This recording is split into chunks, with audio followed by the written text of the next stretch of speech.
20,000 Leagues Under the Sea, the classic novel by Jules Verne. Part 1. Chapter 1. A shifting reef. The year 1866 was signalized by a remarkable incident, a mysterious and puzzling phenomenon which doubtless no one has yet forgotten. Not to mention rumors which agitated the maritime population and excited the public mind. Even in the interior of continents, seafaring men were particularly excited. Merchants, common sailors, captains of vessels, skippers, both of Europe and America, naval officers of all countries, and the governments of several states on the two continents were deeply interested in the matter. For some time past, vessels had been met by an enormous thing, a long object, spindle-shaped, occasionally phosphorescent, and infinitely larger and more rapid in its movements than a whale. The facts relating to this apparition, entered in various logbooks, agreed in most respects as to the shape of the object or creature in question, the untiring rapidity of its movements, its surprising power of locomotion, and the peculiar life with which it seemed endowed. If it was a cetacean, it surpassed in size all those hitherto classified in science. Taking into consideration the mean of observations made at divers times, rejecting the timid estimate of those who assigned to this object a length of 200 feet, equally with the exaggerated opinions which set it down as a mile in width and 3 in length, we might fairly conclude that this mysterious being surpassed greatly all dimensions admitted by the ichthyologists of the day, if it existed at all. And that it did exist was an undeniable fact. And, with that tendency which disposes the human mind in favor of the marvelous, we can understand the excitement produced in the entire world by this supernatural apparition. As to classing it in the list of fables, the idea was out of the question. On the 20th of July, 1866, the steamer Governor Higginson of the Calcutta and Burnach Steam Navigation Company had met this moving mass 5 miles off the east coast of Australia. Captain Baker thought at first that he was in the presence of an unknown sandbank.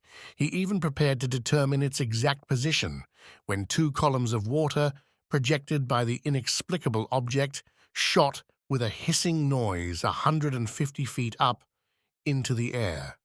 Now, unless the sandbank had been submitted to the intermittent eruption of a geyser, the Governor Higginson had to do neither more nor less than with an aquatic mammal, unknown till then, which threw up from its blowholes columns of water mixed with air and vapor. Similar facts were observed on the 23rd of July in the same year in the Pacific Ocean by the Columbus of the West India and Pacific Steam Navigation Company. But this extraordinary cetaceous creature could transport itself from one place to another with surprising velocity, as in an interval of 3 days, the Governor Higginson and the Columbus had observed it at 2 different points of the chart, separated by a distance of more than 700 nautical leagues. 15 days later, 2,000 miles farther off, the Helvetia of the Compagnie Nationale and the Shannon of the Royal Mail Steamship Company, sailing to windward in that portion of the Atlantic, lying between the United States and Europe, respectively signaled the monster to each other in 42 degrees 15 N lat and 60 degrees 35 W long. In these simultaneous observations, they thought themselves justified in estimating the minimum length of the mammal at more than 350 feet, as the Shannon and Helvetia were of smaller dimensions than it, though they measured 300 feet overall. Now the largest whales, those which frequent those parts of the sea round the Aleutian, Kulamak, and Umgulik Islands, have never exceeded the length of 60 yards, if they attain that. These reports arriving one after the other, with fresh observations made on board the transatlantic ship Pereire, a collision which occurred between the Etna of the Inman line and the monster, a procès verbal directed by the officers of the French frigate Normandy, A very accurate survey made by the staff of Commodore Fitzjames on board the Lord Clyde greatly influenced public opinion. Light-thinking people jested upon the phenomenon, but grave practical countries such as England, America, and Germany treated the matter more seriously. In every place of great resort, the monster was the fashion. They sang of it in the cafes, ridiculed it in the papers, and represented it on the stage. All kinds of stories were circulated regarding it. There appeared in the papers caricatures of every gigantic and imaginary creature, from the white whale, the terrible Moby Dick of Hyperborean regions, to the immense kraken, whose tentacles could entangle a ship of 500 tons and hurry it into the abyss of the ocean. The legends of ancient times were even resuscitated, and the opinions of Aristotle and Pliny revived, who admitted the existence of these monsters, as well as the Norwegian tales of Bishop Pontoppidan, the accounts of Paul Hegede, and, last of all, the reports of Mr. Harrington, whose good faith no one could suspect, who affirmed that, being on board the Castilian in 1857, he had seen this enormous serpent, which had never until that time frequented any other seas but those of the ancient Constitutionnel. Then burst forth the interminable controversy between the credulous and the incredulous in the societies of savants and the scientific journals. The question of the monster inflamed all minds. Editors of scientific journals, quarreling with believers in the supernatural, spilled seas of ink during this memorable campaign, some even drawing blood. For from the sea serpent they came to direct personalities. For 6 months war was waged with various fortune in the leading articles of the Geographical Institution of Brazil, the Royal Academy of Science of Berlin, the British Association, the Smithsonian Institution of Washington, in the discussions of the Indian archipelago, of the cosmos of the Abbé Moigno, in the Mitteilungen of Petermann, in the scientific chronicles of the great journals of France and other countries. The cheaper journals replied keenly and with inexhaustible zest. These satirical writers parodied a remark of Linnaeus, quoted by the adversaries of the monster, maintaining that nature did not make fools, and adjured their contemporaries not to give the lie to nature by admitting the existence of krakens, sea serpents, Moby Dicks, and other lucubrations of delirious sailors. At length, an article in a well-known satirical journal by a favorite contributor, the chief of the staff, settled the monster like Hippolytus, giving it the death blow amidst an universal burst of laughter. Wit had conquered science. During the first months of the year 1867, the question seemed buried, never to revive, when new facts were brought before the public. It was then no longer a scientific problem to be solved, but a real danger seriously to be avoided. The question took quite another shape.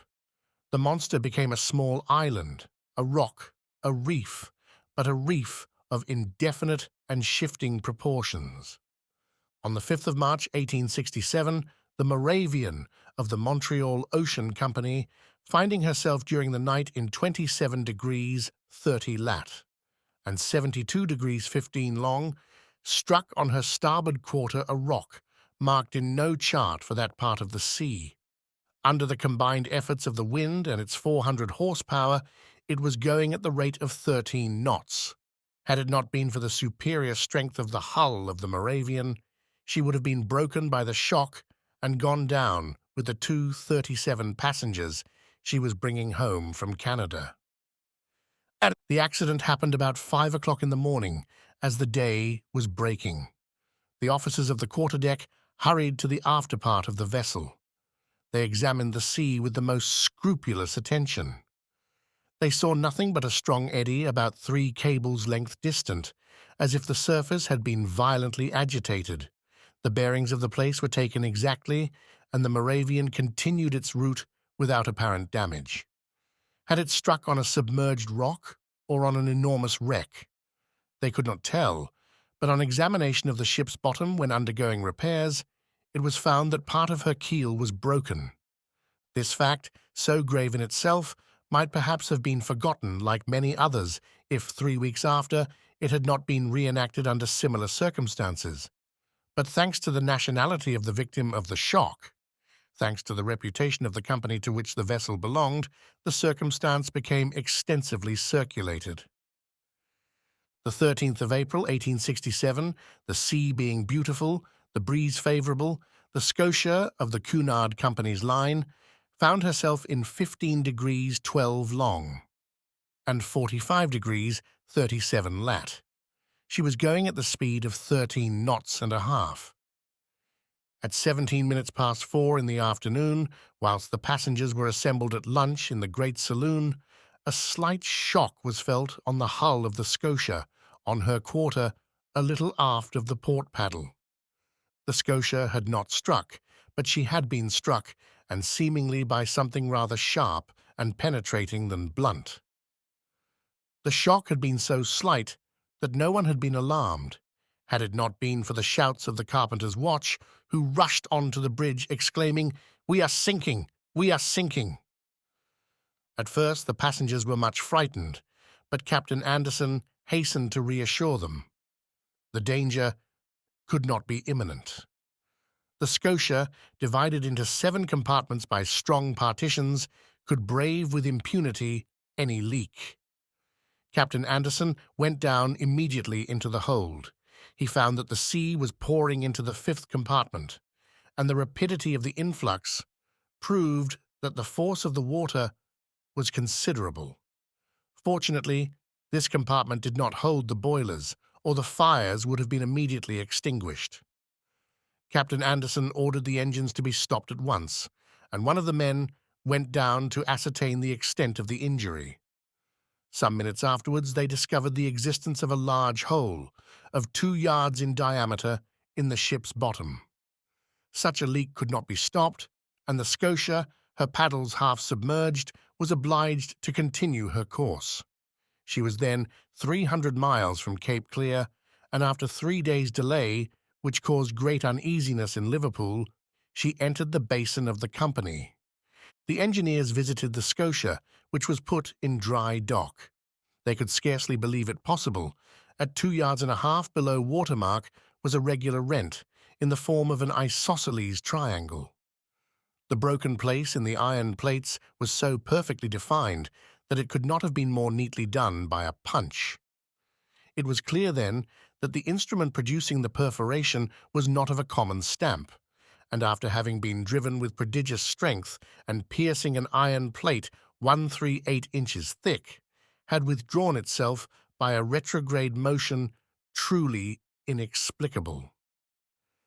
Such was the last fact, which resulted in exciting once more the torrent of public opinion. From this moment, all unlucky casualties which could not be otherwise accounted for were put down to the monster. Upon this imaginary creature rested the responsibility of all these shipwrecks, which unfortunately were considerable, for of 3,000 ships whose loss was annually recorded at Lloyd's, the number of sailing and steamships supposed to be totally lost from the absence of all news amounted to not less than 200.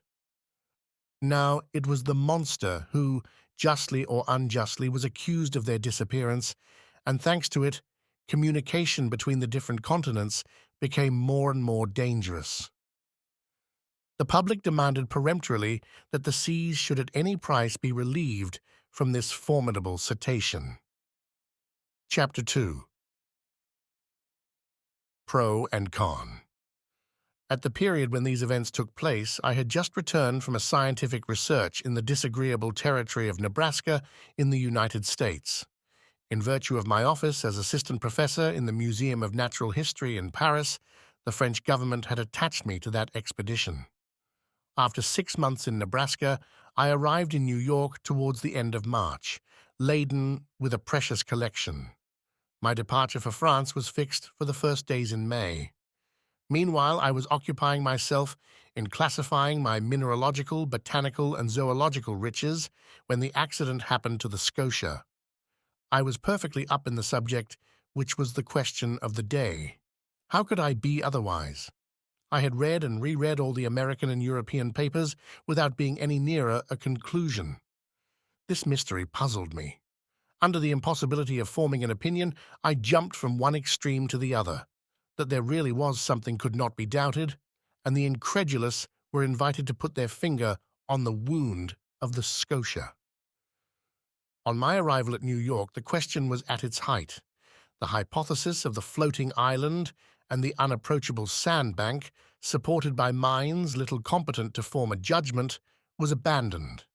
And indeed, unless this shoal had a machine in its stomach, how could it change its position with such astonishing rapidity? From the same cause, the idea of a floating hull of an enormous wreck was given up. There remained then only two possible solutions of the question, which created two distinct parties. On one side, those who were for a monster of colossal strength. On the other, those who were for a submarine vessel of enormous motive power. But this last hypothesis, plausible as it was, could not stand against inquiries made in both worlds. That a private gentleman should have such a machine at his command was not likely. Where, when, and how was it built? And how could its construction have been kept secret? Certainly a government might possess such a destructive machine. And in these disastrous times, when the ingenuity of man has multiplied the power of weapons of war, it was possible that without the knowledge of others, a state might try to work such a formidable engine. After the chassepots came the torpedoes, after the torpedoes the submarine rams, then the reaction. At least, I hope so, but the hypothesis of a war machine fell before the declaration of governments. As public interest was in question and transatlantic communications suffered, their veracity could not be doubted. But how admit that the construction of this submarine boat had escaped the public eye? For a private gentleman to keep the secret under such circumstances would be very difficult, and for a state whose every act is persistently watched by powerful rivals, certainly impossible. After inquiries made in England, France, Russia, Prussia, Spain, Italy, and America, even in Turkey, the hypothesis of a submarine monitor was definitely rejected.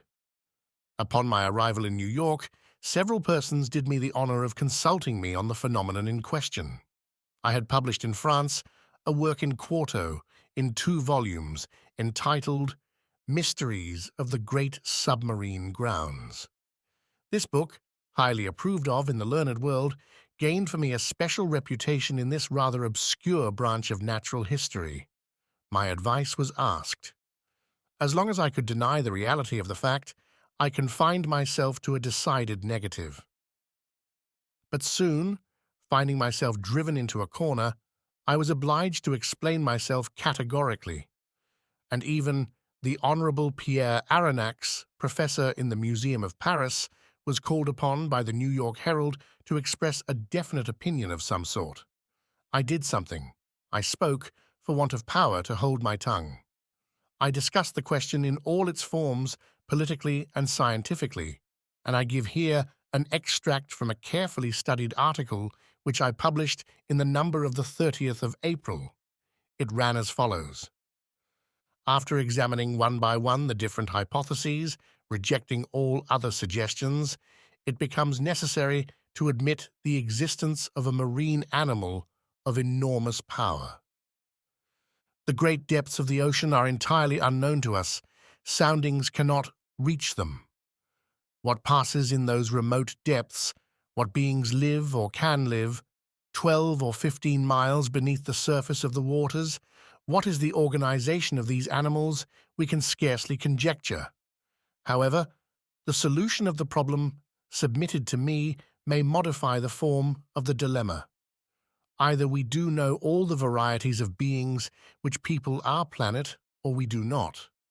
If we do not know them all, if nature has still secrets in ichthyology for us, nothing is more conformable to reason than to admit the existence of fishes or cetaceans of other kinds, or even of new species, of an organization formed to inhabit the strata inaccessible to soundings, and which an accident of some sort, either fantastical or capricious, has brought at long intervals to the upper level of the ocean. If, on the contrary, we do know all living kinds, we must necessarily seek for the animal in question amongst those marine beings already classed. And, in that case, I should be disposed to admit the existence of a gigantic narwhal.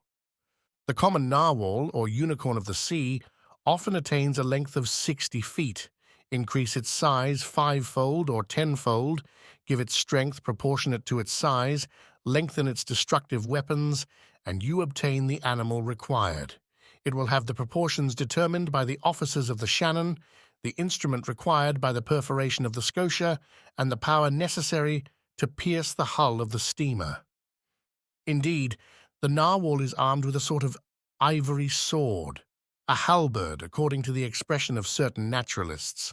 The principal tusk has the hardness of steel. Some of these tusks have been found buried in the bodies of whales, which the unicorn always attacks with success.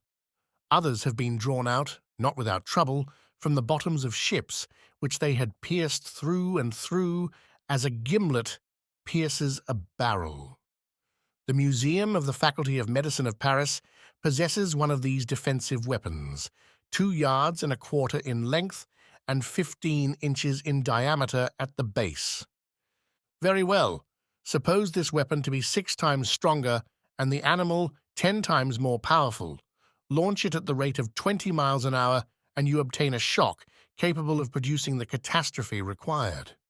Until further information, therefore, I shall maintain it to be a sea unicorn of colossal dimensions, armed not with a halberd, but with a real spur, as the armoured frigates or the arms of war, whose massiveness and motive power it would possess at the same time.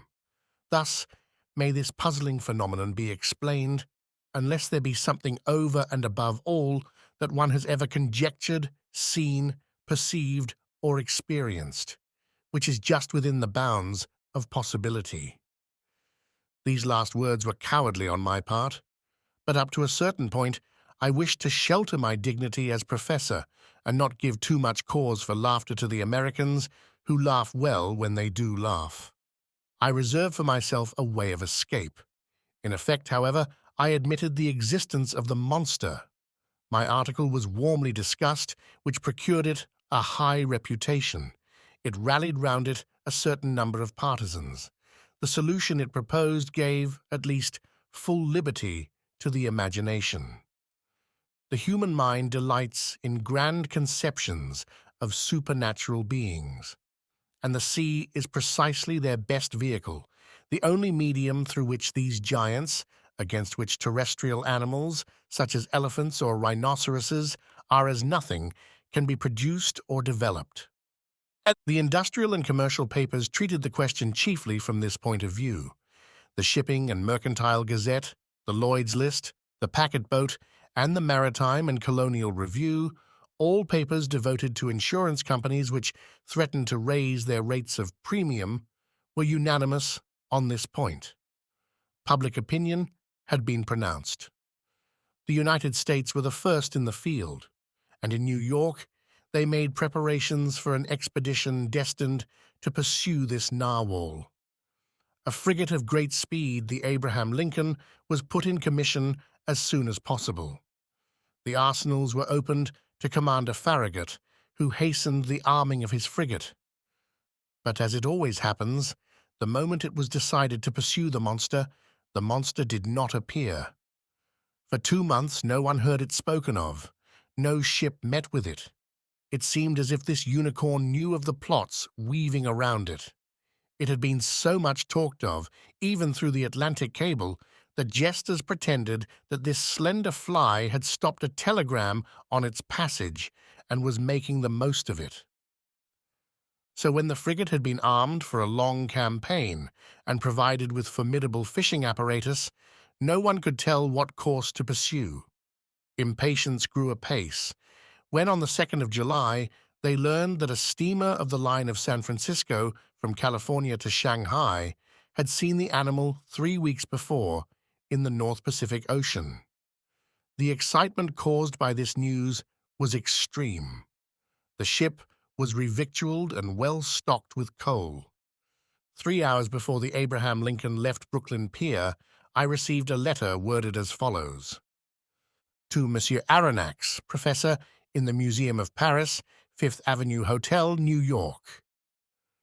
Sir, if you will consent to join the Abraham Lincoln in this expedition, the government of the United States will with pleasure see France represented in the enterprise.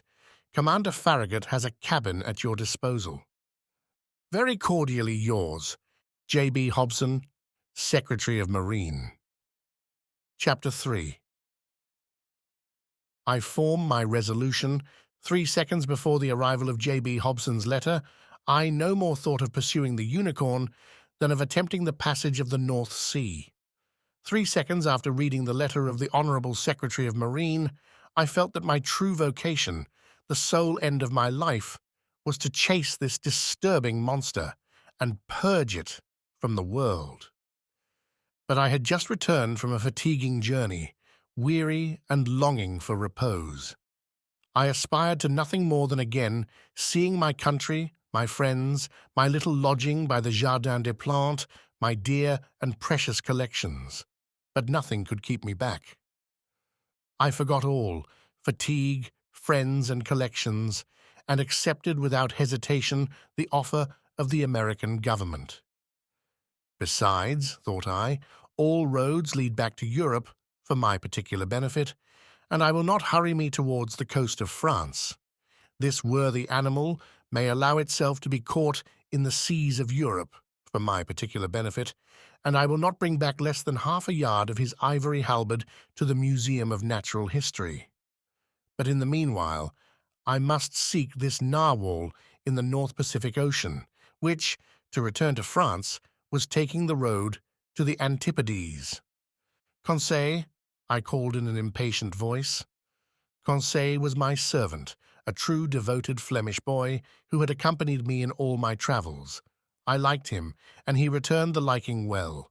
He was phlegmatic by nature, regular from principle, zealous from habit, evincing little disturbance at the different surprises of life, very quick with his hands, and apt at any service required of him. And, despite his name, never giving advice, even when asked for it. Conseil had followed me for the last 10 years wherever science led. Never once did he complain of the length or fatigue of a journey, never make an objection to pack his portmanteau for whatever country it might be, or however far away, whether China or Congo. Besides all this, he had good health, which defied all sickness, and solid muscles, but no nerves. Good morals are understood. This boy was 30 years old, and his age to that of his master as 15 to 20. May I be excused for saying that I was 40 years old? But Conseil had one fault. He was ceremonious to a degree, and would never speak to me but in the third person, which was sometimes provoking. Conseil, said I again, beginning with feverish hands to make preparations for my departure. Certainly I was sure of this devoted boy. As a rule, I never asked him if it were convenient for him or not to follow me in my travels, but this time the expedition in question might be prolonged, and the enterprise might be hazardous in pursuit of an animal capable of sinking a frigate as easily as a nutshell. Here there was matter for reflection even to the most impassive man in the world. What would Conseil say? Conseil? I called a third time. Conseil appeared. "Did you call, sir?" said he, entering. "Yes, my boy. Make preparations for me and yourself, too. We leave in 2 hours." "As you please, sir," replied Conseil quietly. "Not an instant to lose. Lock in my trunk all travelling utensils, coats, shirts, and stockings, without counting as many as you can, and make haste." "And your collections, sir?" observed Conseil. "We will think of them by and by." "What? The Archaeotherium, the Hyracotherium, the Oreodons, the Cheropotamus, and the other skins? They will keep them at the hotel." "And your live babirusa, sir?" "They will feed it during our absence. Besides, I will give orders to forward our menagerie to France." "We are not returning to Paris, then?" said Conseil. Oh, certainly, I answered evasively, by making a curve. Will the curve please you, sir? Oh, it will be nothing. Not quite so direct a road, that is all. We take our passage in the Abraham Lincoln. As you think proper, sir, coolly replied Conseil. You see, my friend, it has to do with the monster, the famous narwhal. We are going to purge it from the seas. The author of a work in quarto in 2 volumes on the mysteries of the great submarine grounds cannot forbear embarking with Commander Farragut. A glorious mission, but a dangerous one. We cannot tell where we may go. These animals can be very capricious, but we will go whether or no. We have got a captain who is pretty wide awake. I opened a credit account for Babirusa, and, Conseil following, I jumped into a cab. Our luggage was transported to the deck of the frigate immediately. I hastened on board and asked for Commander Farragut. One of the sailors conducted me to the poop, where I found myself in the presence of a good-looking officer who held out his hand to me. "Monsieur Pierre Aronnax?" said he. "Himself," replied I. "Commander Farragut?" "You are welcome, Professor. Your cabin is ready for you." I bowed and desired to be conducted to the cabin destined for me. The Abraham Lincoln had been well chosen and equipped for her new destination. She was a frigate of great speed, fitted with high-pressure engines which admitted a pressure of 7 atmospheres. Under this, the Abraham Lincoln attained the mean speed of nearly 18 knots and a third an hour, a considerable speed, but nevertheless insufficient to grapple with this gigantic cetacean. The interior arrangements of the frigate corresponded to its nautical qualities. I was well satisfied with my cabin, which was in the after part, opening upon the gun-room. "We shall be well off here," said I to Conseil. "As well, by your honour's leave, as a hermit crab in the shell of a whelk," said Conseil. I left Conseil to stow our trunks conveniently away and remounted the poop in order to survey the preparations for departure. At that moment, Commander Farragut was ordering the last moorings to be cast loose, which held the Abraham Lincoln to the pier of Brooklyn. So in a quarter of an hour, perhaps less, the frigate would have sailed without me. I should have missed this extraordinary, supernatural, and incredible expedition, the recital of which may well meet with some skepticism. But Commander Farragut would not lose a day nor an hour in scouring the seas in which the animal had been sighted. He sent for the engineer. "Is the steam full on?" asked he. "Yes, sir," replied the engineer. "Go ahead," cried Commander Farragut. The quay of Brooklyn, and all that part of New York bordering on the East River, was crowded with spectators. 3 cheers burst successively from 500,000 throats. Thousands of handkerchiefs were waved above the heads of the compact mass, saluting the Abraham Lincoln until she reached the waters of the Hudson, at the point of that elongated peninsula which forms the town of New York. Then the frigate, following the coast of New Jersey along the right bank of the beautiful river, covered with villas, passed between the forts, which saluted her with their heaviest guns. The Abraham Lincoln answered by hoisting the American colors 3 times, whose 39 stars shone resplendent from the mizzen peak. Then, modifying its speed to take the narrow channel marked by buoys placed in the inner bay, formed by Sandy Hook Point, it coasted the long, sandy beach, where some thousands of spectators gave it one final cheer. The escort of boats and tenders still followed the frigate, and did not leave her until they came abreast of the lightship, whose 2 lights marked the entrance of New York Channel. 6 bells struck, the pilot got into his boat and rejoined the little schooner which was waiting under our lee. The fires were made up, the screw beat the waves more rapidly, the frigate skirted the low yellow coast of Long Island, and at 8 bells, after having lost sight in the northwest of the lights of Fire Island, she ran at full steam onto the dark waters of the Atlantic. Chapter 4. Ned Land. Captain Farragut was a good seaman, worthy of the frigate he commanded. His vessel and he were one. He was the soul of it. On the question of the cetacean, there was no doubt in his mind, and he would not allow the existence of the animal to be disputed on board. He believed in it, as certain good women believe in the Leviathan, by faith, not by reason. The monster did exist, and he had sworn to rid the seas of it. He was a kind of Knight of Rhodes, a second Dieudonné de Gozon, going to meet the serpent which desolated the island. Either Captain Farragut would kill the narwhal, or the narwhal would kill the captain. There was no third course. The officers on board shared the opinion of their chief.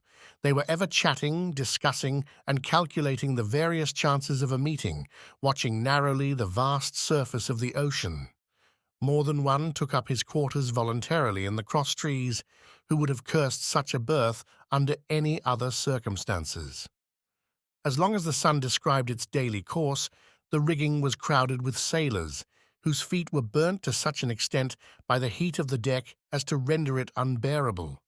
Still, the Abraham Lincoln had not yet breasted the suspected waters of the Pacific. As to the ship's company, they desired nothing better than to meet the Unicorn, to harpoon it, hoist it on board, and dispatch it.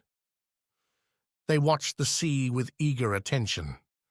Besides, Captain Farragut had spoken of a certain sum of $2,000 set apart for whoever should first sight the monster, were he cabin boy, common seaman, or officer.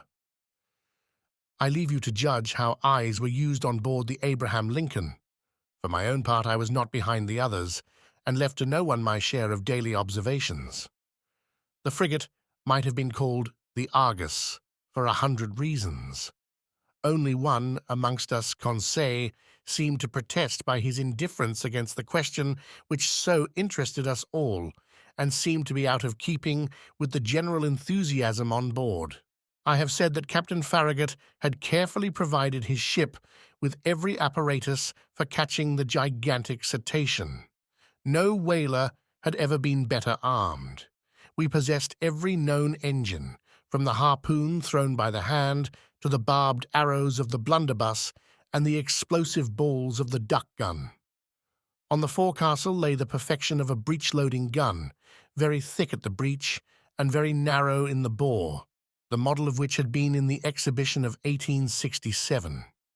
This precious weapon of American origin could throw with ease a conical projectile of 9 pounds to a mean distance of 10 miles. Thus, the Abraham Lincoln wanted for no means of destruction, and, what was better still, she had on board Ned Land, the prince of harpooners. Ned Land was a Canadian with an uncommon quickness of hand, and who knew no equal in his dangerous occupation. Skill, coolness, audacity, and cunning he possessed in a superior degree, and it must be a cunning whale or a singularly cute cachalot to escape the stroke of his harpoon. Ned Land was about 40 years of age. He was a tall man, more than 6 feet high, strongly built, grave and taciturn, occasionally violent, and very passionate when contradicted. His person attracted attention, but above all the boldness of his look, which gave a singular expression to his face. Who calls himself Canadian calls himself French. And, little communicative as Ned Land was, I must admit that he took a certain liking for me. My nationality drew him to me, no doubt. It was an opportunity for him to talk and for me to hear that old language of Rabelais, which is still in use in some Canadian provinces. The harpooner's family was originally from Quebec and was already a tribe of hardy fishermen when this town belonged to France. Little by little, Ned Land acquired a taste for chatting, and I loved to hear the recital of his adventures in the polar seas. He related his fishing and his combats with natural poetry of expression. His recital took the form of an epic poem, and I seemed to be listening to a Canadian Homer singing the Iliad of the regions of the north. I am portraying this hardy companion as I really knew him. We are old friends now, united in that unchangeable friendship which is born and cemented amidst extreme dangers. Ah, brave Ned, I ask no more than to live 100 years longer, that I may have more time to dwell the longer on your memory. Now, what was Ned Land's opinion upon the question of the marine monster. I must admit that he did not believe in the unicorn and was the only one on board who did not share that universal conviction. He even avoided the subject which I one day thought it my duty to press upon him. One magnificent evening, the 30th of July, that is to say, 3 weeks after our departure, the frigate was abreast of Cape Blanc, 30 miles to leeward of the coast of Patagonia. We had crossed the Tropic of Capricorn, and the Straits of Magellan opened less than 700 miles to the south. Before 8 days were over, the Abraham Lincoln would be plowing the waters of the Pacific. Seated on the poop, Ned Land and I were chatting of one thing and another as we looked at this mysterious sea, whose great depths had up to this time been inaccessible to the eye of man. I naturally led up the conversation to the giant unicorn and examined the various chances of success or failure of the expedition. But seeing that Ned Land let me speak without saying too much himself, I pressed him more closely.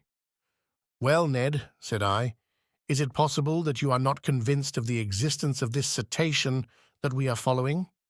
Have you any particular reason for being so incredulous?" The harpooner looked at me fixedly for some moments before answering, struck his broad forehead with his hand, a habit of his, as if to collect himself, and said at last, "Perhaps I have, Mr. Aronnax. But Ned, you, a whaler by profession, familiarized with all the great marine mammalia, you whose imagination might easily accept the hypothesis of enormous cetaceans, you ought to be the last to doubt under such circumstances." "That is just what deceives you, Professor," replied Ned. "That the vulgar should believe in extraordinary comets traversing space and in the existence of antediluvian monsters in the heart of the globe may well be. But neither astronomer nor geologist believes in such chimeras. As a whaler, I have followed many a cetacean, harpooned a great number, and killed several. But however strong or well armed they may have been, neither their tails nor their weapons would have been able even to scratch the iron plates of a steamer. But, Ned, they tell of ships which the teeth of the narwhal have pierced through and through." "Wooden ships, that is possible," replied the Canadian, "but I have never seen it done, and until further proof, I deny that whales, cetaceans, or sea unicorns could ever produce the effect you describe." "Well, Ned, I repeat it with a conviction resting on the logic of facts. I believe in the existence of a mammal power fully organized, belonging to the branch of vertebrata like the whales, the cachalots, or the dolphins, and furnished with a horn of defense of great penetrating power." Said the harpooner, shaking his head with the air of a man who would not be convinced. "Notice one thing, my worthy Canadian," I resumed. "If such an animal is in existence, if it inhabits the depths of the ocean, if it frequents the strata lying miles below the surface of the water, it must necessarily possess an organization the strength of which would defy all comparison." "And why this powerful organization?" demanded Ned. "Because it requires incalculable strength to keep oneself in these strata and resist their pressure. Listen to me. Let us admit that the pressure of the atmosphere is represented by the weight of a column of water 32 feet high. In reality, the column of water would be shorter, as we are speaking of seawater, the density of which is greater than that of fresh water. Very well. When you dive, Ned, as many times 32 feet of water as there are above you, so many times does your body bear a pressure equal to that of the atmosphere, that is to say, 15 pounds, for each square inch of its surface. It follows, then, that at 320 feet, this pressure equals sign that of 10 atmospheres, of 100 atmospheres at 3,200 feet, and of 1,000 atmospheres at 32,000 feet, that is, about 6 miles, which is equivalent to saying that if you could attain this depth in the ocean, each square 3/8 of an inch of the surface of your body would bear a pressure of 5,600 pounds. Ah, my brave Ned, do you know how many square inches you carry on the surface of your body?" "I have no idea, Mr. Aronnax." About 6,500, and as in reality, the atmospheric pressure is about 15 pounds. To the square inch, your 6,500 square inches bear at this moment a pressure of 97,500 pounds. Without my perceiving it? Without your perceiving it. And if you are not crushed by such a pressure, it is because the air penetrates the interior of your body with equal pressure, hence perfect equilibrium between the interior and exterior pressure, which thus neutralize each other and which allows you to bear it without inconvenience. But in the water, it is another thing. Yes, I understand, replied Ned, becoming more attentive, because the water surrounds me but does not penetrate. Precisely, Ned, so that at 32 feet beneath the surface of the sea, you would undergo a pressure of 97,500 pounds. At 320 feet, 10 times that pressure. At 3,200 feet, 100 times that pressure. Lastly, at 32,000 feet, 1,000 times that pressure would be 97,500,000 ulbs. That is to say, that you would be flattened as if you had been drawn from the plates of a hydraulic machine. "The devil!" exclaimed Ned. "Very well, my worthy harpooner, if some vertebrate, several hundred yards long and large in proportion, can maintain itself in such depths of those whose surface is represented by millions of square inches, that is, by tens of millions of pounds, we must estimate the pressure they undergo. Consider, then, what must be the resistance of their bony structure and the strength of their organization to withstand such pressure." "Why," exclaimed Ned Land, "they must be made of iron plates 8 inches thick, like the armored frigates." "As you say, Ned, and think what destruction such a mass would cause, if hurled with the speed of an express train against the hull of a vessel." "Yes, certainly, perhaps," replied the Canadian, shaken by these figures, but not yet willing to give in. "Well, have I convinced you?" "You have convinced me of one thing, sir, which is that, if such animals do exist at the bottom of the seas, they must necessarily be as strong as you say. But if they do not exist, mine obstinate harpooner, how explain the accident to the Scotia?" Chapter 5. At a venture. The voyage of the Abraham Lincoln was for a long time marked by no special incident. But one circumstance happened which showed the wonderful dexterity of Ned Land, and proved what confidence we might place in him. The 30th of June, the frigate spoke some American whalers, from whom we learned that they knew nothing about the narwhal. But one of them, the captain of the Monroe, knowing that Ned Land had shipped on board the Abraham Lincoln, begged for his help in chasing a whale they had in sight. Commander Farragut, desirous of seeing Ned Land at work, gave him permission to go on board the Monroe. And fate served our Canadians so well that instead of one whale, he harpooned 2 with a double blow, striking one straight to the heart and catching the other after some minutes' pursuit. Decidedly, if the monster ever had to do with Ned Land's harpoon, I would not bet in its favor. The frigate skirted the southeast coast of America with great rapidity. The 3rd of July, we were at the opening of the Straits of Magellan, level with Cape Vierge. But Commander Farragut would not take a tortuous passage, but doubled Cape Horn. The ship's crew agreed with him, and certainly it was possible that they might meet the narwhal in this narrow pass. Many of the sailors affirmed that the monster could not pass there, that he was too big for that. The 6th of July, about 3 o'clock in the afternoon, the Abraham Lincoln, at 15 miles to the south, doubled the solitary island, this lost rock at the extremity of the American continent, to which some Dutch sailors gave the name of their native town, Cape Horn.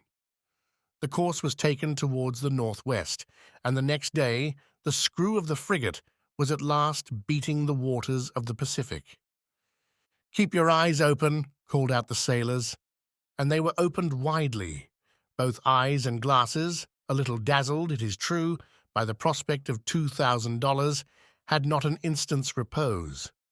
Day and night they watched the surface of the ocean, and even Nautilus, whose faculty of seeing in the darkness multiplies their chances 100-fold, would have had enough to do to gain the prize. I myself, for whom money had no charms, was not the least attentive on board. Giving but few minutes to my meals, but a few hours to sleep, indifferent to either rain or sunshine, I did not leave the poop of the vessel. Now leaning on the netting of the forecastle, now on the taffrail, I devoured with eagerness the soft foam which whitened the sea as far as the eye could reach. And how often have I shared the emotion of the majority of the crew when some capricious whale raised its black back above the waves. The poop of the vessel was crowded in a moment. The cabins poured forth a torrent of sailors and officers, each with heaving breast and troubled eye, watching the course of the cetacean. I looked and looked till I was nearly blind, whilst Conseil, always phlegmatic, kept repeating in a calm voice, "If, sir, you would not squint so much, you would see better." But vain excitement. The Abraham Lincoln checked its speed and made for the animals signalled, a simple whale, or common cachalot, which soon disappeared amidst a storm of execration. But the weather was good. The voyage was being accomplished under the most favourable auspices. It was then the bad season in Australia, the July of that zone corresponding to our January in Europe. But the sea was beautiful and easily scanned round a vast circumference. The 20th of July, the Tropic of Capricorn was cut by 105 degrees of longitude, and the 27th of the same month we crossed the equator on the 110th meridian. This past, the frigate took a more decided westerly direction and scoured the central waters of the Pacific. Commander Farragut thought, and with reason, that it was better to remain in deep water and keep clear of continents or islands, which the beast itself seemed to shun, perhaps because there was not enough water for him, suggested the greater part of the crew. The frigate passed at some distance from the Marquesas and the Sandwich Islands, crossed the Tropic of Cancer, and made for the China Seas. We were on the theatre of the last diversions of the monster, and to say truth, we no longer lived on board. Hearts palpitated, fearfully preparing themselves for future incurable aneurysm. The entire ship's crew were undergoing a nervous excitement, of which I can give no idea. They could not eat, they could not sleep, 20 times a day, a misconception or an optical illusion of some sailor seated on the taffrail would cause dreadful perspirations, and these emotions, 20 times repeated, kept us in a state of excitement so violent that a reaction was unavoidable. And truly, reaction soon showed itself. For 3 months, during which a day seemed an age, the Abraham Lincoln furrowed all the waters of the northern Pacific, running at whales, making sharp deviations from her course, veering suddenly from one tack to another, stopping suddenly, putting on steam, and backing ever and anon at the risk of deranging her machinery, and not one point of the Japanese or American coast was left unexplored. The warmest partisans of the enterprise now became its most ardent detractors. Reaction mounted from the crew to the captain himself, and certainly, had it not been for resolute determination on the part of Captain Farragut, the frigate would have headed due southward. This useless search could not last much longer. The Abraham Lincoln had nothing to reproach herself with. She had done her best to succeed. Never had an American ship's crew shown more zeal or patience. Its failure could not be placed to their charge. There remained nothing but to return. This was represented to the commander. The sailors could not hide their discontent, and the service suffered. I will not say there was a mutiny on board, but after a reasonable period of obstinacy, Captain Farragut, as Columbus did, asked for 3 days' patience. If in 3 days the monster did not appear, the man at the helm should give 3 turns of the wheel, and the Abraham Lincoln would make for the European seas. This promise was made on the 2nd of November. It had the effect of rallying the ship's crew. The ocean was watched with renewed attention. Each one wished for a last glance in which to sum up his remembrance. Glasses were used with feverish activity. It was a grand defiance given to the giant narwhal, and he could scarcely fail to answer the summons and appear. 2 days passed. The steam was at half pressure. 1,000 schemes were tried to attract the attention and stimulate the apathy of the animal in case it should be met in those parts. Large quantities of bacon were trailed in the wake of the ship, to the great satisfaction, I must say, of the sharks. Small craft radiated in all directions round the Abraham Lincoln as she lay to and did not leave a spot of the sea unexplored. But the night of the 4th of November arrived without the unveiling of this submarine mystery.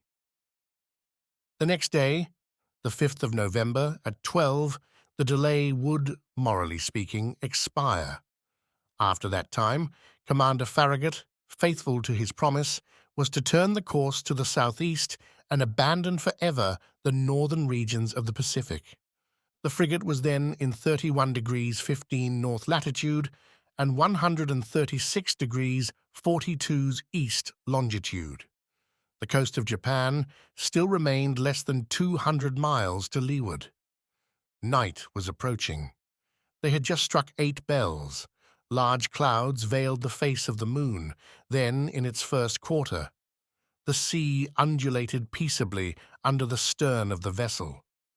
At that moment I was leaning forward on the starboard netting. Conseil, standing near me, was looking straight before him.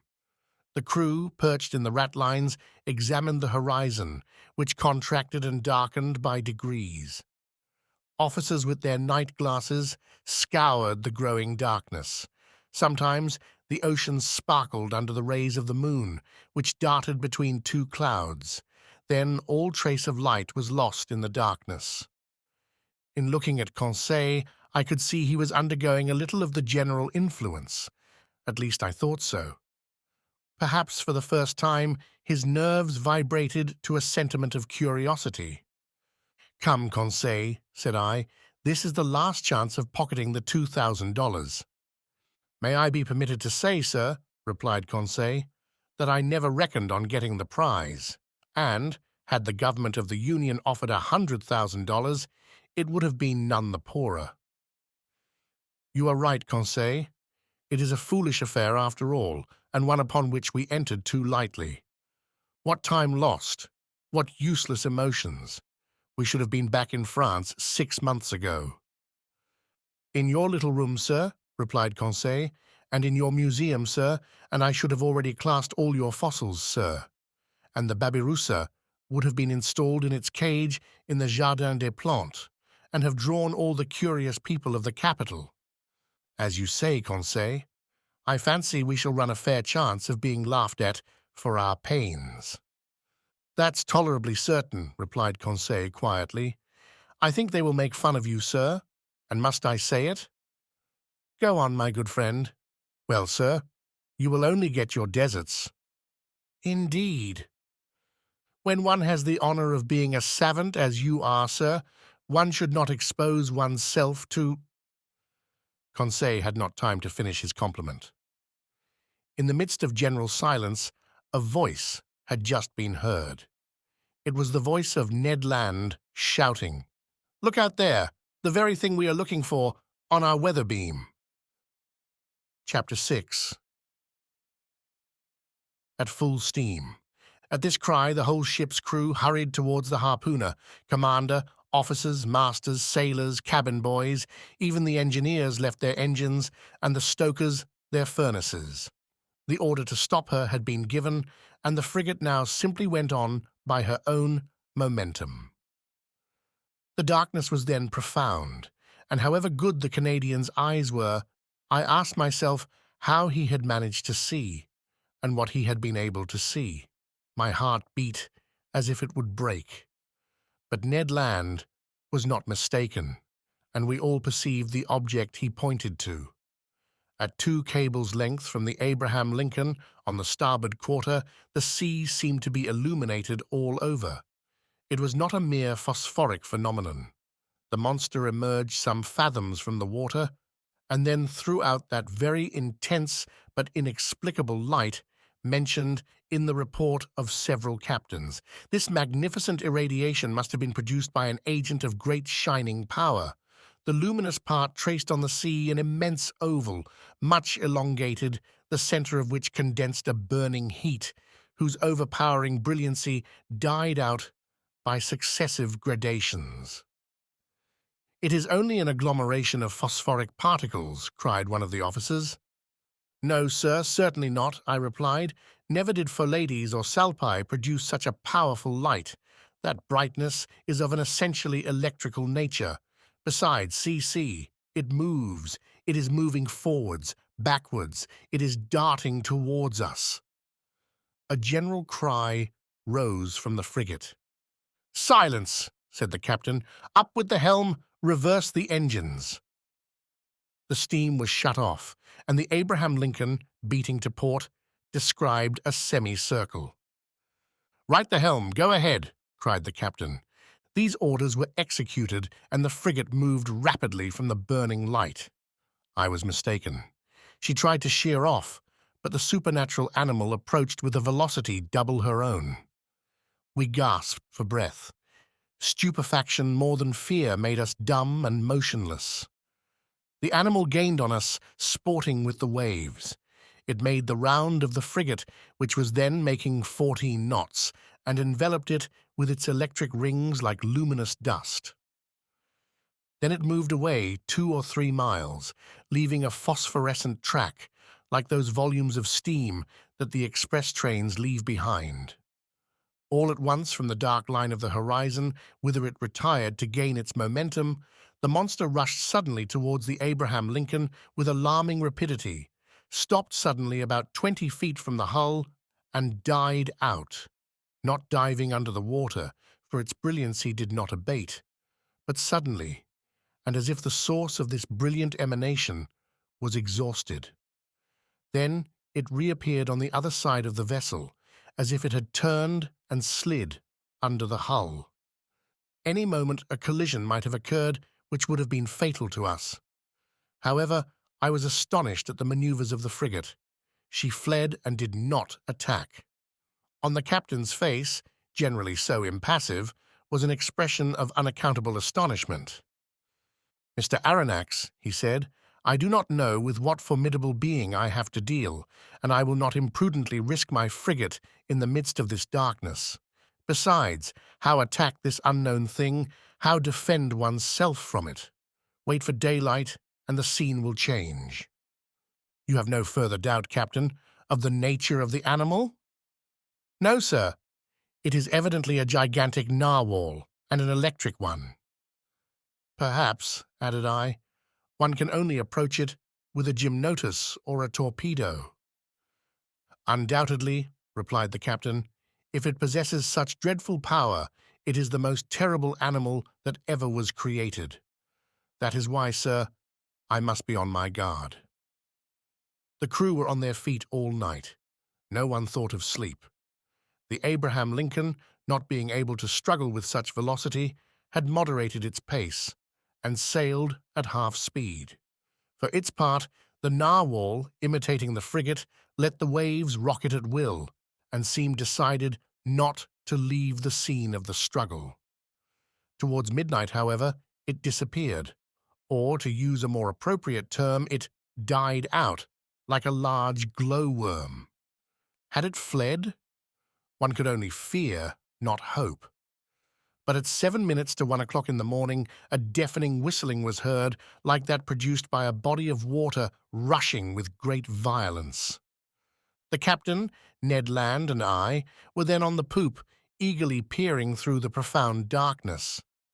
"Ned Land," asked the commander, "you have often heard the roaring of whales." "Often, sir, but never such whales the sight of which brought me in $2,000. If I can only approach within 4 harpoon lengths of it." "But to approach it," said the commander. "I ought to put a whaler at your disposal?" "Certainly, sir. That will be trifling with the lives of my men." "And mine too," simply said the harpooner. Towards 2 o'clock in the morning, the burning light reappeared, not less intense, about 5 miles to windward of the Abraham Lincoln. Notwithstanding the distance and the noise of the wind and sea, one heard distinctly the loud strokes of the animal's tail and even its panting breath. It seemed that, at the moment that the enormous narwhal had come to take breath at the surface of the water, the air was engulfed in its lungs, like the steam in the vast cylinders of a machine of 2,000 horsepower. Thought I, a whale with the strength of a cavalry regiment would be a pretty whale. We were on the qui-vive till daylight and prepared for the combat. The fishing implements were laid along the hammock nettings. The second lieutenant loaded the blunderbusses, which could throw harpoons to the distance of a mile, and long duck guns with explosive bullets which inflicted mortal wounds even to the most terrible animals. Ned Land contented himself with sharpening his harpoon, a terrible weapon in his hands. At 6 o'clock day began to break, and with the first glimmer of light, the electric light of the narwhal disappeared. At 7 o'clock the day was sufficiently advanced, but a very thick sea fog obscured our view, and the best spy-glasses could not pierce it. That caused disappointment and anger. I climbed the mizzen-mast. Some officers were already perched on the mastheads. At 8 o'clock the fog lay heavily on the waves, and its thick scrolls rose little by little. The horizon grew wider and clearer at the same time. Suddenly, just as on the day before, Ned Land's voice was heard.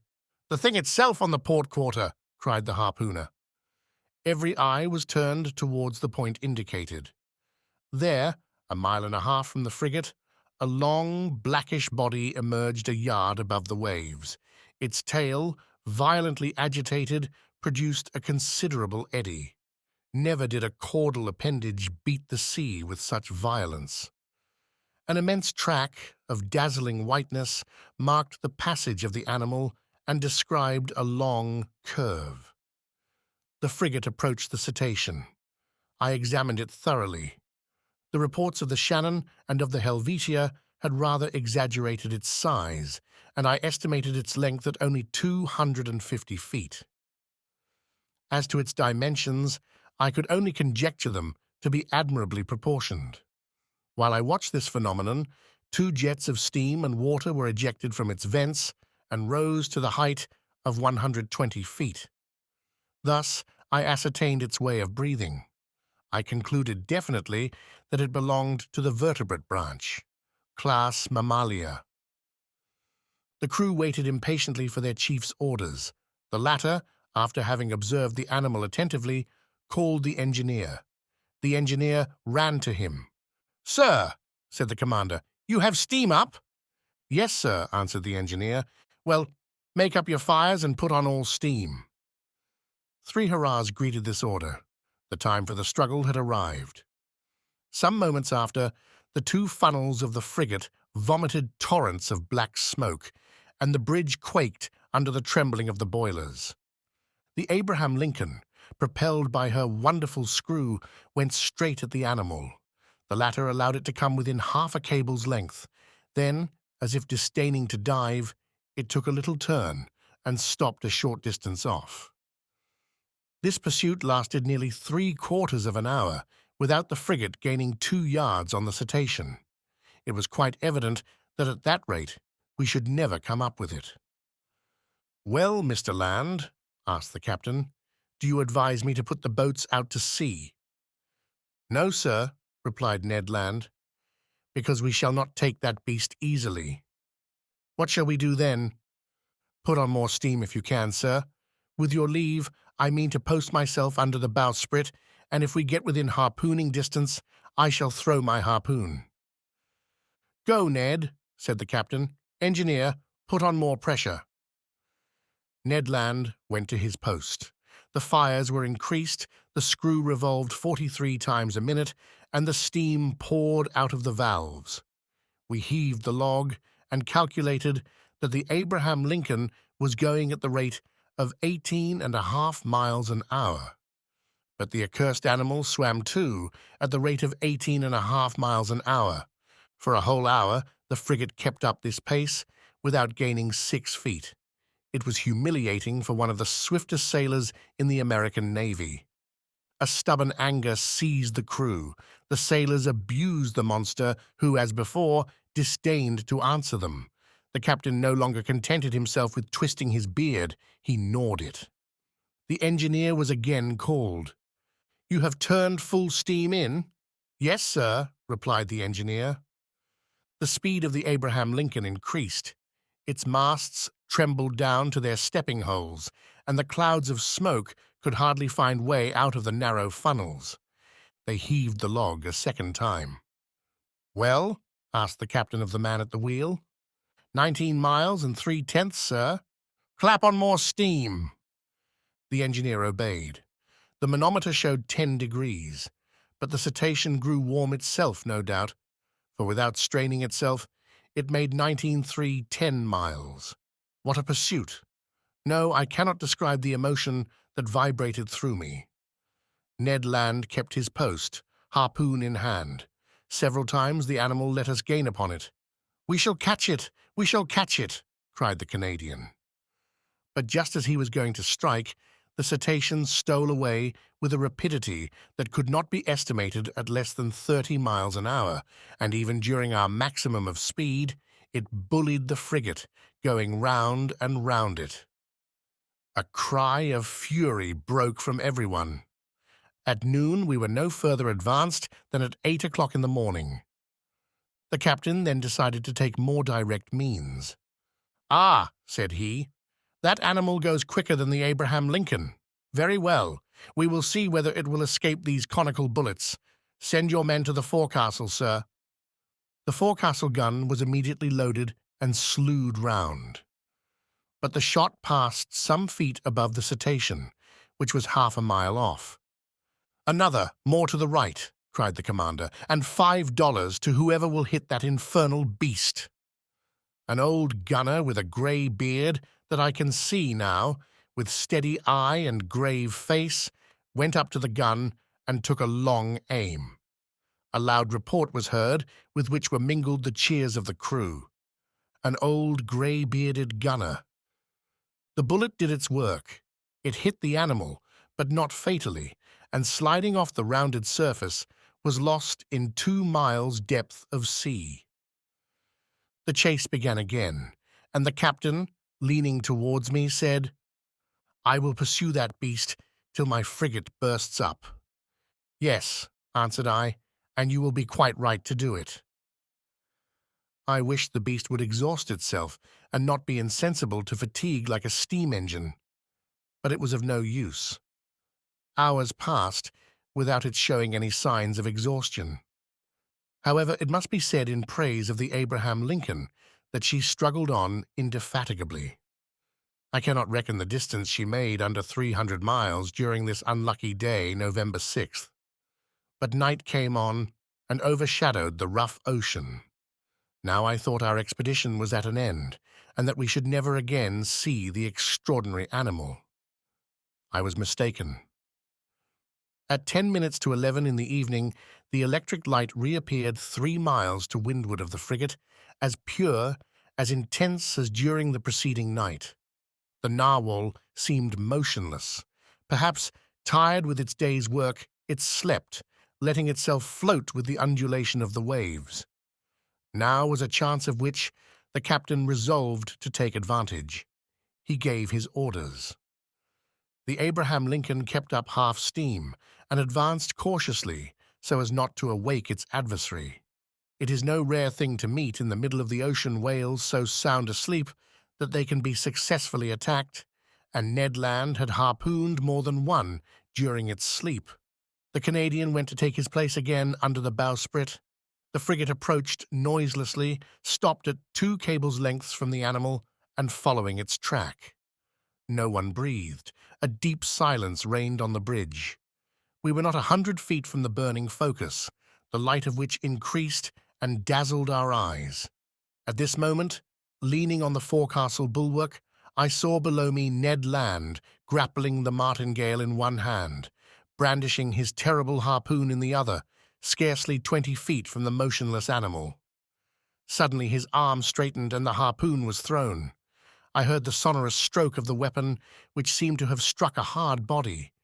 The electric light went out suddenly, and two enormous waterspouts broke over the bridge of the frigate, rushing like a torrent from stem to stern, overthrowing men and breaking the lashings of the spars. A fearful shock followed, and thrown over the rail without having time to stop myself, I fell into the sea. Chapter 7. An unknown species of whale. This unexpected fall so stunned me that I have no clear recollection of my sensations at the time. I was at first drawn down to a depth of about 20 feet. I am a good swimmer, though without pretending to rival Byron or Edgar Poe, who were masters of the art, and in that plunge I did not lose my presence of mind. Two vigorous strokes brought me to the surface of the water. My first care was to look for the frigate. Had the crew seen me disappear? Had the Abraham Lincoln veered round? Would the captain put out a boat? Might I hope to be saved? The darkness was intense. I caught a glimpse of a black mass disappearing in the east, its beacon lights dying out in the distance. It was the frigate. I was lost. "Help! Help!" I shouted, swimming towards the Abraham Lincoln in desperation. My clothes encumbered me. They seemed glued to my body and paralyzed my movements. I was sinking. I was suffocating. "Help!" This was my last cry. My mouth filled with water. I struggled against being drawn down the abyss. Suddenly, my clothes were seized by a strong hand, and I felt myself quickly drawn up to the surface of the sea. And I heard, yes, I heard these words pronounced in my ear. If Master would be so good as to lean on my shoulder, Master would swim with much greater ease. I seized with one hand my faithful Conseil's arm. "Is it you?" said I. "You?"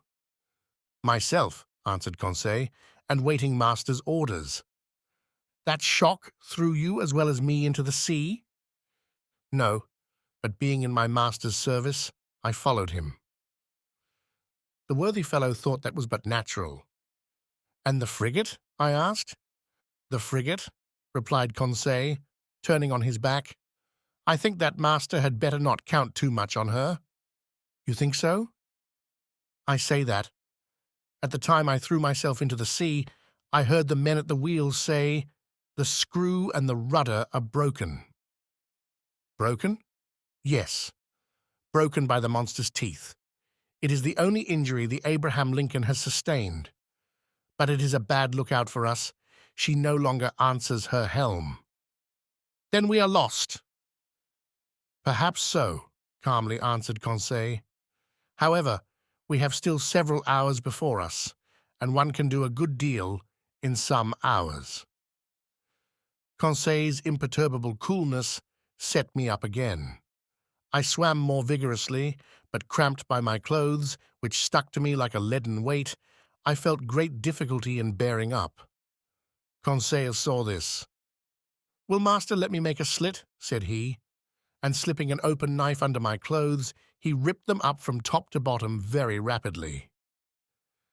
Then he cleverly slipped them off me, while I swam for both of us. Then I did the same for Conseil, and we continued to swim near to each other. Nevertheless, our situation was no less terrible. Perhaps our disappearance had not been noticed, and if it had been, the frigate could not tack, being without its helm. Conseil argued on this supposition and laid his plans accordingly. This phlegmatic boy was perfectly self-possessed. We then decided that, as our only chance of safety was being picked up by the Abraham Lincoln's boats, we ought to manage so as to wait for them as long as possible. I resolved then to husband our strength, so that both should not be exhausted at the same time. And this is how we managed. While one of us lay on our back, quite still, with arms crossed and legs stretched out, the other would swim and push the other on in front. This towing business did not last more than 10 minutes each, and relieving each other thus, we could swim on for some hours, perhaps till daybreak. Poor chance. But hope is so firmly rooted in the heart of man. Moreover, there were two of us.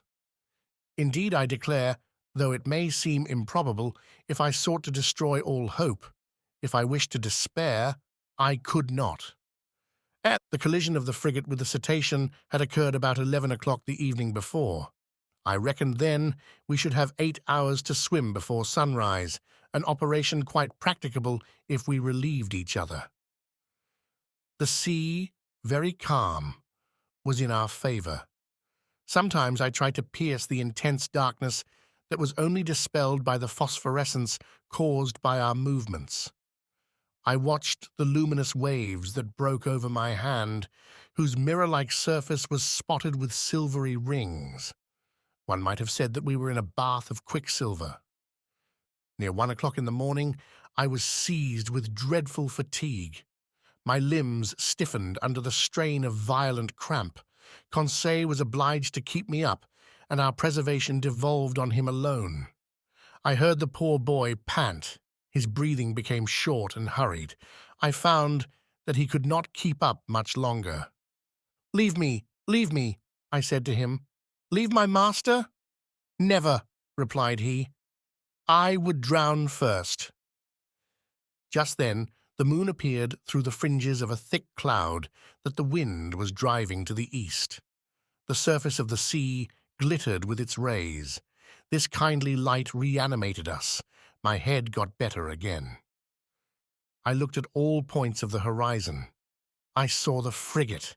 She was 5 miles from us and looked like a dark mass, hardly discernible. But no boats. I would have cried out. But what good would it have been at such a distance? My swollen lips could utter no sounds. Conseil could articulate some words, and I heard him repeat at intervals, "Help! Help!" Our movements were suspended for an instant. We listened.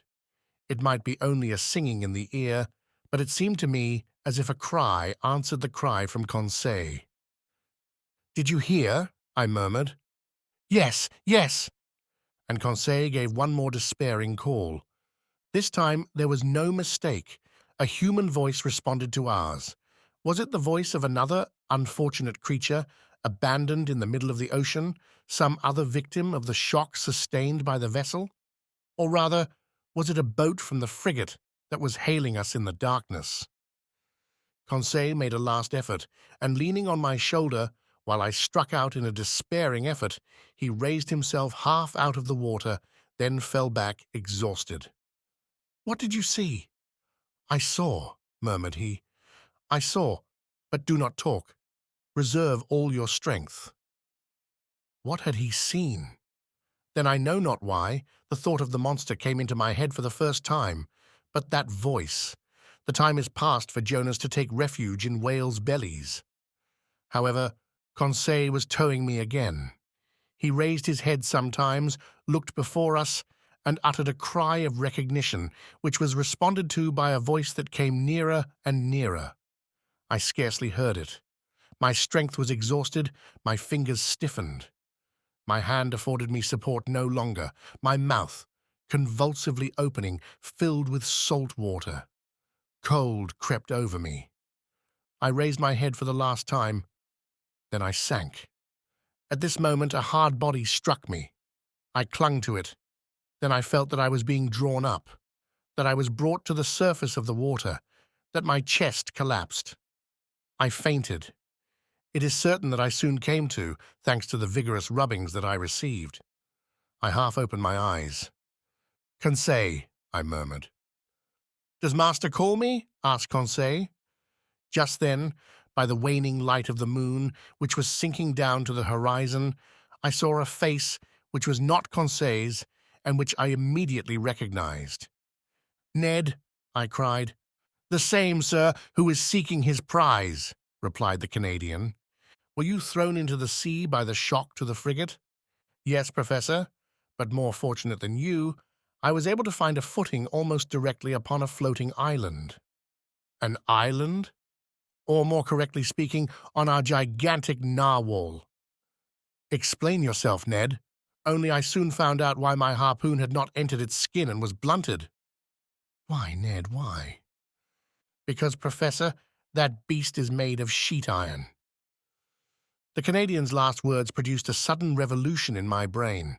I wriggled myself quickly to the top of the being, or object, half out of the water, which served us for a refuge. I kicked it. It was evidently a hard, impenetrable body, and not the soft substance that forms the bodies of the great marine mammalia. But this hard body might be a bony carapace, like that of the antediluvian animals, and I should be free to class this monster among amphibious reptiles, such as tortoises or alligators. Well, no. The blackish back that supported me was smooth, polished, without scales. The blow produced a metallic sound, and incredible though it may be, it seemed, I might say, as if it was made of riveted plates. There was no doubt about it. This monster, this natural phenomenon that had puzzled the learned world and overthrown and misled the imagination of seamen of both hemispheres, it must be owned, a still more astonishing phenomenon, inasmuch as it was a simply human construction. We had no time to lose, however. We were lying upon the back of a sort of submarine boat, which appeared, as far as I could judge, like a huge fish of steel. Ned Land's mind was made up on this point. Conseil and I could only agree with him. Just then, a bubbling began at the back of this strange thing, which was evidently propelled by a screw, and it began to move. We had only just time to seize hold of the upper part, which rose about 7 feet out of the water, and happily its speed was not great. "As long as it sails horizontally," muttered Ned Land, "I do not mind. But if it takes a fancy to dive, I would not give 2 straws for my life." The Canadian might have said still less. It became really necessary to communicate with the beings, whatever they were, shut up inside the machine. I searched all over the outside for an aperture, a panel, or a manhole, to use a technical expression. But the lines of the iron rivets, solidly driven into the joints of the iron plates, were clear and uniform. Besides, the moon disappeared then and left us in total darkness. At last, this long night passed.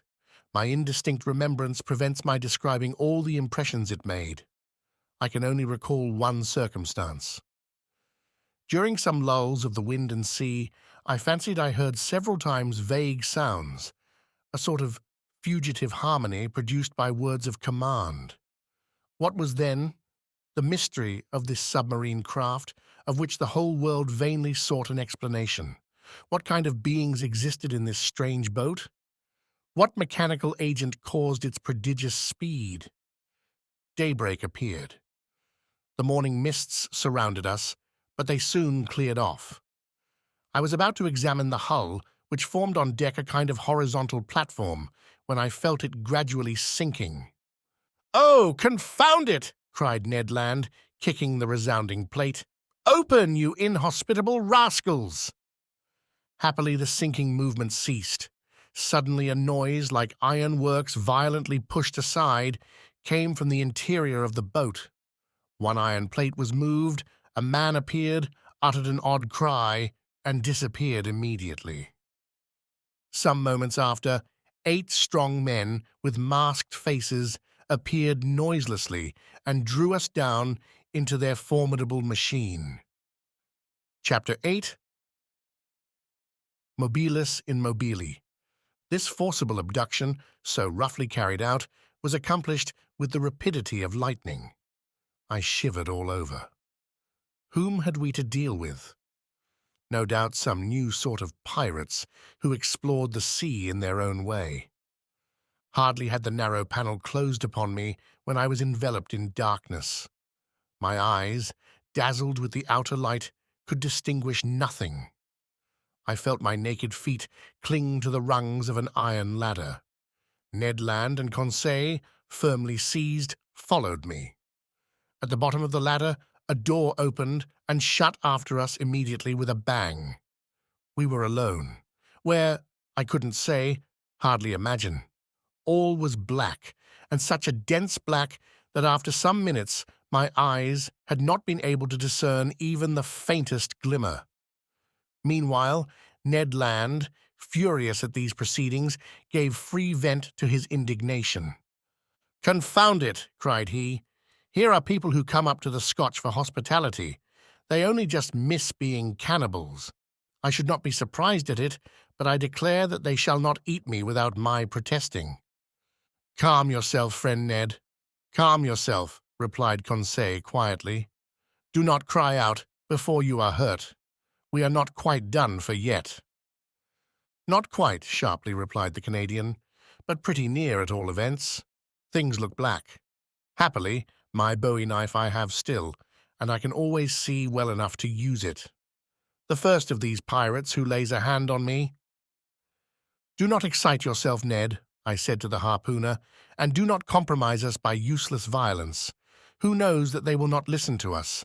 Let us rather try to find out where we are." I groped about. In 5 steps I came to an iron wall made of plates bolted together. Then, turning back, I struck against a wooden table, near which were ranged several stools. The boards of this prison were concealed under a thick mat of formium, which deadened the noise of the feet. The bare walls revealed no trace of window or door. Conseil, going round the reverse way, met me, and we went back to the middle of the cabin, which measured about 20 feet by 10. As to its height, Ned Land, in spite of his own great height, could not measure it. Half an hour had already passed without our situation being bettered, when the dense darkness suddenly gave way to extreme light. Our prison was suddenly lighted. That is to say, it became filled with a luminous matter so strong that I could not bear it at first. In its whiteness and intensity, I recognized that electric light which played round the submarine boat like a magnificent phenomenon of phosphorescence. After shutting my eyes involuntarily, I opened them and saw that this luminous agent came from a half-globe, unpolished, placed in the roof of the cabin. "At last one can see," cried Ned Land, who, knife in hand, stood on the defensive. "Yes," said I, "but we are still in the dark about ourselves." "Let master have patience," said the imperturbable Conseil. The sudden lighting of the cabin enabled me to examine it minutely. It only contained a table and 5 stools. The invisible door might be hermetically sealed. No noise was heard. All seemed dead in the interior of this boat. Did it move? Did it float on the surface of the ocean? Or did it dive into its depths? I could not guess. A noise of bolts was now heard, the door opened, and 2 men appeared. One was short, very muscular, broad-shouldered, with robust limbs, strong head, an abundance of black hair, thick moustache, a quick, penetrating look, and the vivacity which characterizes the population of southern France. The second stranger merits a more detailed description. A disciple of Gratiolet or Engel would have read his face like an open book. I made out his prevailing qualities directly: self-confidence, because his head was well set on his shoulders and his black eyes looked around with cold assurance; calmness, for his skin, rather pale, showed his coolness of blood; energy, evinced by the rapid contraction of his lofty brows; and courage, because his deep breathing denoted great power of lungs. Whether this person was 35 or 50 years of age, I could not say. He was tall, had a large forehead, straight nose, a clearly cut mouth, beautiful teeth, with fine taper hands, indicative of a highly nervous temperament. This man was certainly the most admirable specimen I had ever met. One particular feature was his eyes, rather far from each other, and which could take in nearly a quarter of the horizon at once. This faculty, I verified it later, gave him a range of vision far superior to Ned Land's. When this stranger fixed upon an object, his eyebrows met, his large eyelids closed around, so as to contract the range of his vision.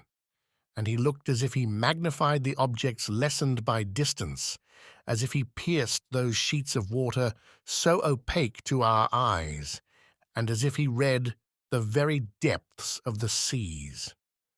The two strangers, with caps made from the fur of the sea otter and shod with sea boots of seal's skin, were dressed in clothes of a particular texture which allowed free movement of the limbs. The taller of the two, evidently the chief on board, examined us with great attention, without saying a word. Then, turning to his companion, talked with him in an unknown tongue. It was a sonorous, harmonious, and flexible dialect, the vowels seeming to admit a very varied accentuation. The other replied by a shake of the head and added 2 or 3 perfectly incomprehensible words. Then he seemed to question me by a look. I replied in good French that I didn't know his language, but he seemed not to understand me, and my situation became more embarrassing. "If master were to tell our story," said Conseil, "perhaps these gentlemen may understand some words." I began to tell our adventures, articulating each syllable clearly and without omitting one single detail.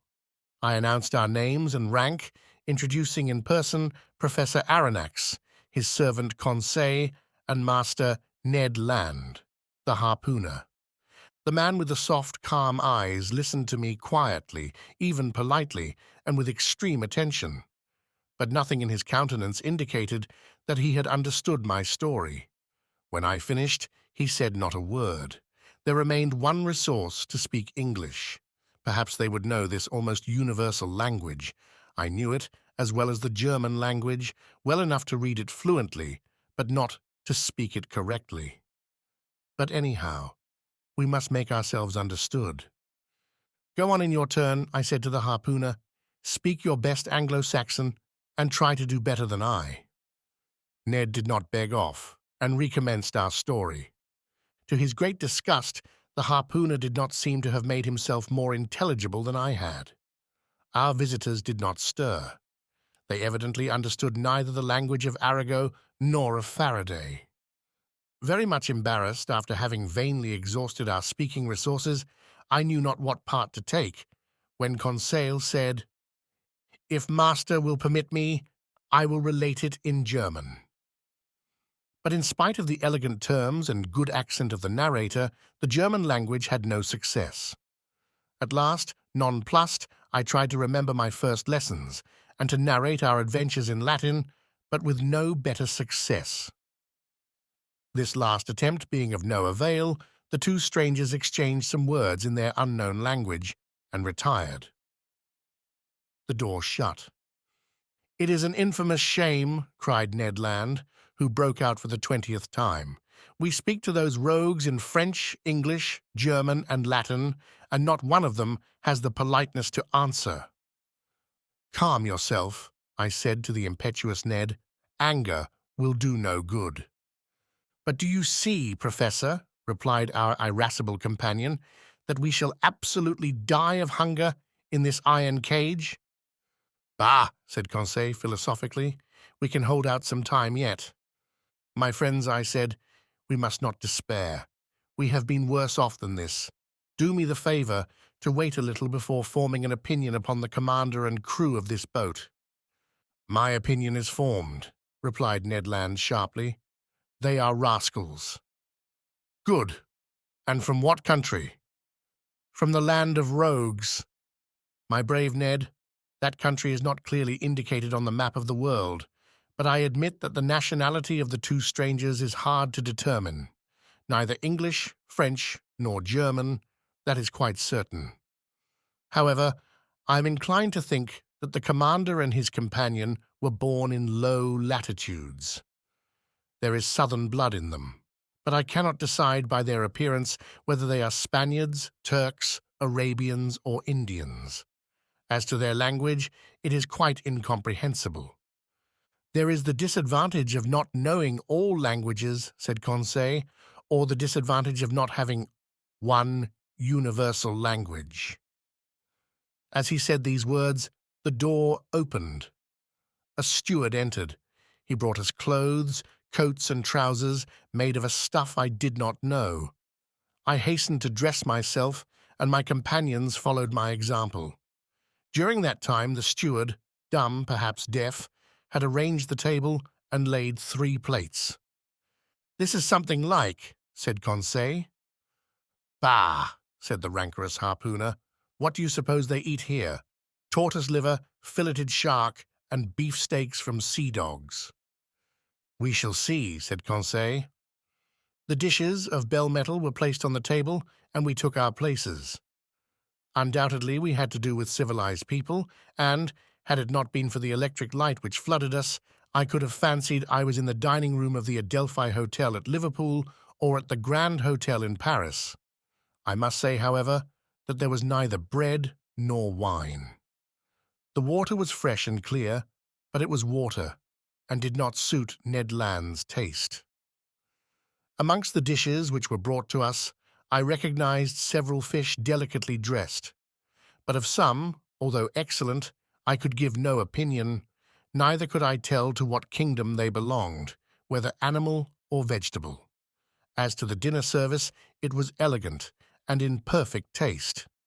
Each utensil, spoon, fork, knife, plate, had a letter engraved on it, with a motto above it, of which this is an exact facsimile. Mobilis in mobili N. The letter N was no doubt the initial of the name of the enigmatical person who commanded at the bottom of the sea. Ned and Conseil did not reflect much. They devoured the food, and I did likewise. I was, besides, reassured as to our fate, and it seemed evident that our hosts would not let us die of want. However, everything has an end. Everything passes away, even the hunger of people who have not eaten for 15 hours. Our appetites satisfied, we felt overcome with sleep. "Faith, I shall sleep well," said Conseil. "So shall I," replied Ned Land. My 2 companions stretched themselves on the cabin carpet and were soon sound asleep. For my own part, too many thoughts crowded my brain, too many insoluble questions pressed upon me, too many fancies kept my eyes half open. Where were we? What strange power carried us on? I felt, or rather fancied I felt, the machine sinking down to the lowest beds of the sea. Dreadful nightmares beset me. I saw in these mysterious asylums a world of unknown animals, amongst which this submarine boat seemed to be of the same kind, living, moving, and formidable as they. Then my brain grew calmer, my imagination wandered into vague unconsciousness, and I soon fell into a deep sleep. Chapter 9. Ned Land's Tempers. How long we slept I do not know, but our sleep must have lasted long, for it rested us completely from our fatigues. I woke first. My companions had not moved, and were still stretched in their corner. Hardly roused from my somewhat hard couch, I felt my brain freed, my mind clear. I then began an attentive examination of our cell. Nothing was changed inside. The prison was still a prison. The prisoners, prisoners. However, the steward, during our sleep, had cleared the table. I breathed with difficulty. The heavy air seemed to oppress my lungs. Although the cell was large, we had evidently consumed a great part of the oxygen that it contained. Indeed, each man consumes in 1 hour the oxygen contained in more than 176 pints of air, and this air, charged, as then, with a nearly equal quantity of carbonic acid, becomes unbreathable. It became necessary to renew the atmosphere of our prison, and no doubt the hole in the submarine boat. That gave rise to a question in my mind. How would the commander of this floating dwelling place proceed? Would he obtain air by chemical means, in getting by heat the oxygen contained in chlorate of potash, and in absorbing carbonic acid by caustic potash? Or a more convenient, economical, and consequently more probable alternative, would he be satisfied to rise and take breath at the surface of the water, like a cetacean, and so renew for 24 hours the atmospheric provision? In fact, I was already obliged to increase my respirations to eke out of this cell the little oxygen it contained, when suddenly I was refreshed by a current of pure air and perfumed with saline emanations. It was an invigorating sea breeze, charged with iodine. I opened my mouth wide, and my lungs saturated themselves with fresh particles. At the same time, I felt the boat rolling. The iron-plated monster had evidently just risen to the surface of the ocean to breathe, after the fashion of whales. I found out from that the mode of ventilating the boat. When I had inhaled this air freely, I sought the conduit pipe, which conveyed to us the beneficial whiff, and I was not long in finding it. Above the door was a ventilator, through which volumes of fresh air renewed the impoverished atmosphere of the cell. I was making my observations when Ned and Conseil awoke almost at the same time under the influence of this reviving air. They rubbed their eyes, stretched themselves, and were on their feet in an instant. "Did master sleep well?" asked Conseil, with his usual politeness. "Very well, my brave boy. And you, Mr. Land?" "Soundly, Professor, but I don't know if I am right or not. There seems to be a sea breeze." A seaman could not be mistaken, and I told the Canadian all that had passed during his sleep. "Good," said he. "That accounts for those roarings we heard when the supposed narwhal sighted the Abraham Lincoln." "Quite so, Master Land. It was taking breath." "Only, Mr. Aronnax, I have no idea what o'clock it is, unless it is dinner time." "Dinner time, my good fellow? Say rather breakfast time, for we certainly have begun another day." "So," said Conseil, "we have slept 24 hours?" "That is my opinion." "I will not contradict you," replied Ned Land. "But dinner or breakfast, the steward will be welcome, whichever he brings. Master Land, we must conform to the rules on board, and I suppose our appetites are in advance of the dinner hour." "That is just like you, friend Conseil," said Ned impatiently. "You are never out of temper, always calm. You would return thanks before grace and die of hunger rather than complain." Time was getting on, and we were fearfully hungry, and this time the steward did not appear. It was rather too long to leave us if they really had good intentions towards us. Ned Land, tormented by the cravings of hunger, got still more angry, and notwithstanding his promise, I dreaded an explosion when he found himself with one of the crew. For 2 hours more, Ned Land's temper increased. He cried, he shouted, but in vain. The walls were deaf. There was no sound to be heard in the boat. All was still as death. It did not move, for I should have felt the trembling motion of the hull under the influence of the screw. Plunged in the depths of the waters, it belonged no longer to earth. This silence was dreadful. I felt terrified. Conseil was calm. Ned Land roared. Just then a noise was heard outside. Steps sounded on the metal flags. The locks were turned, the door opened, and the steward appeared. Before I could rush forward to stop him, the Canadian had thrown him down and held him by the throat. The steward was choking under the grip of his powerful hand.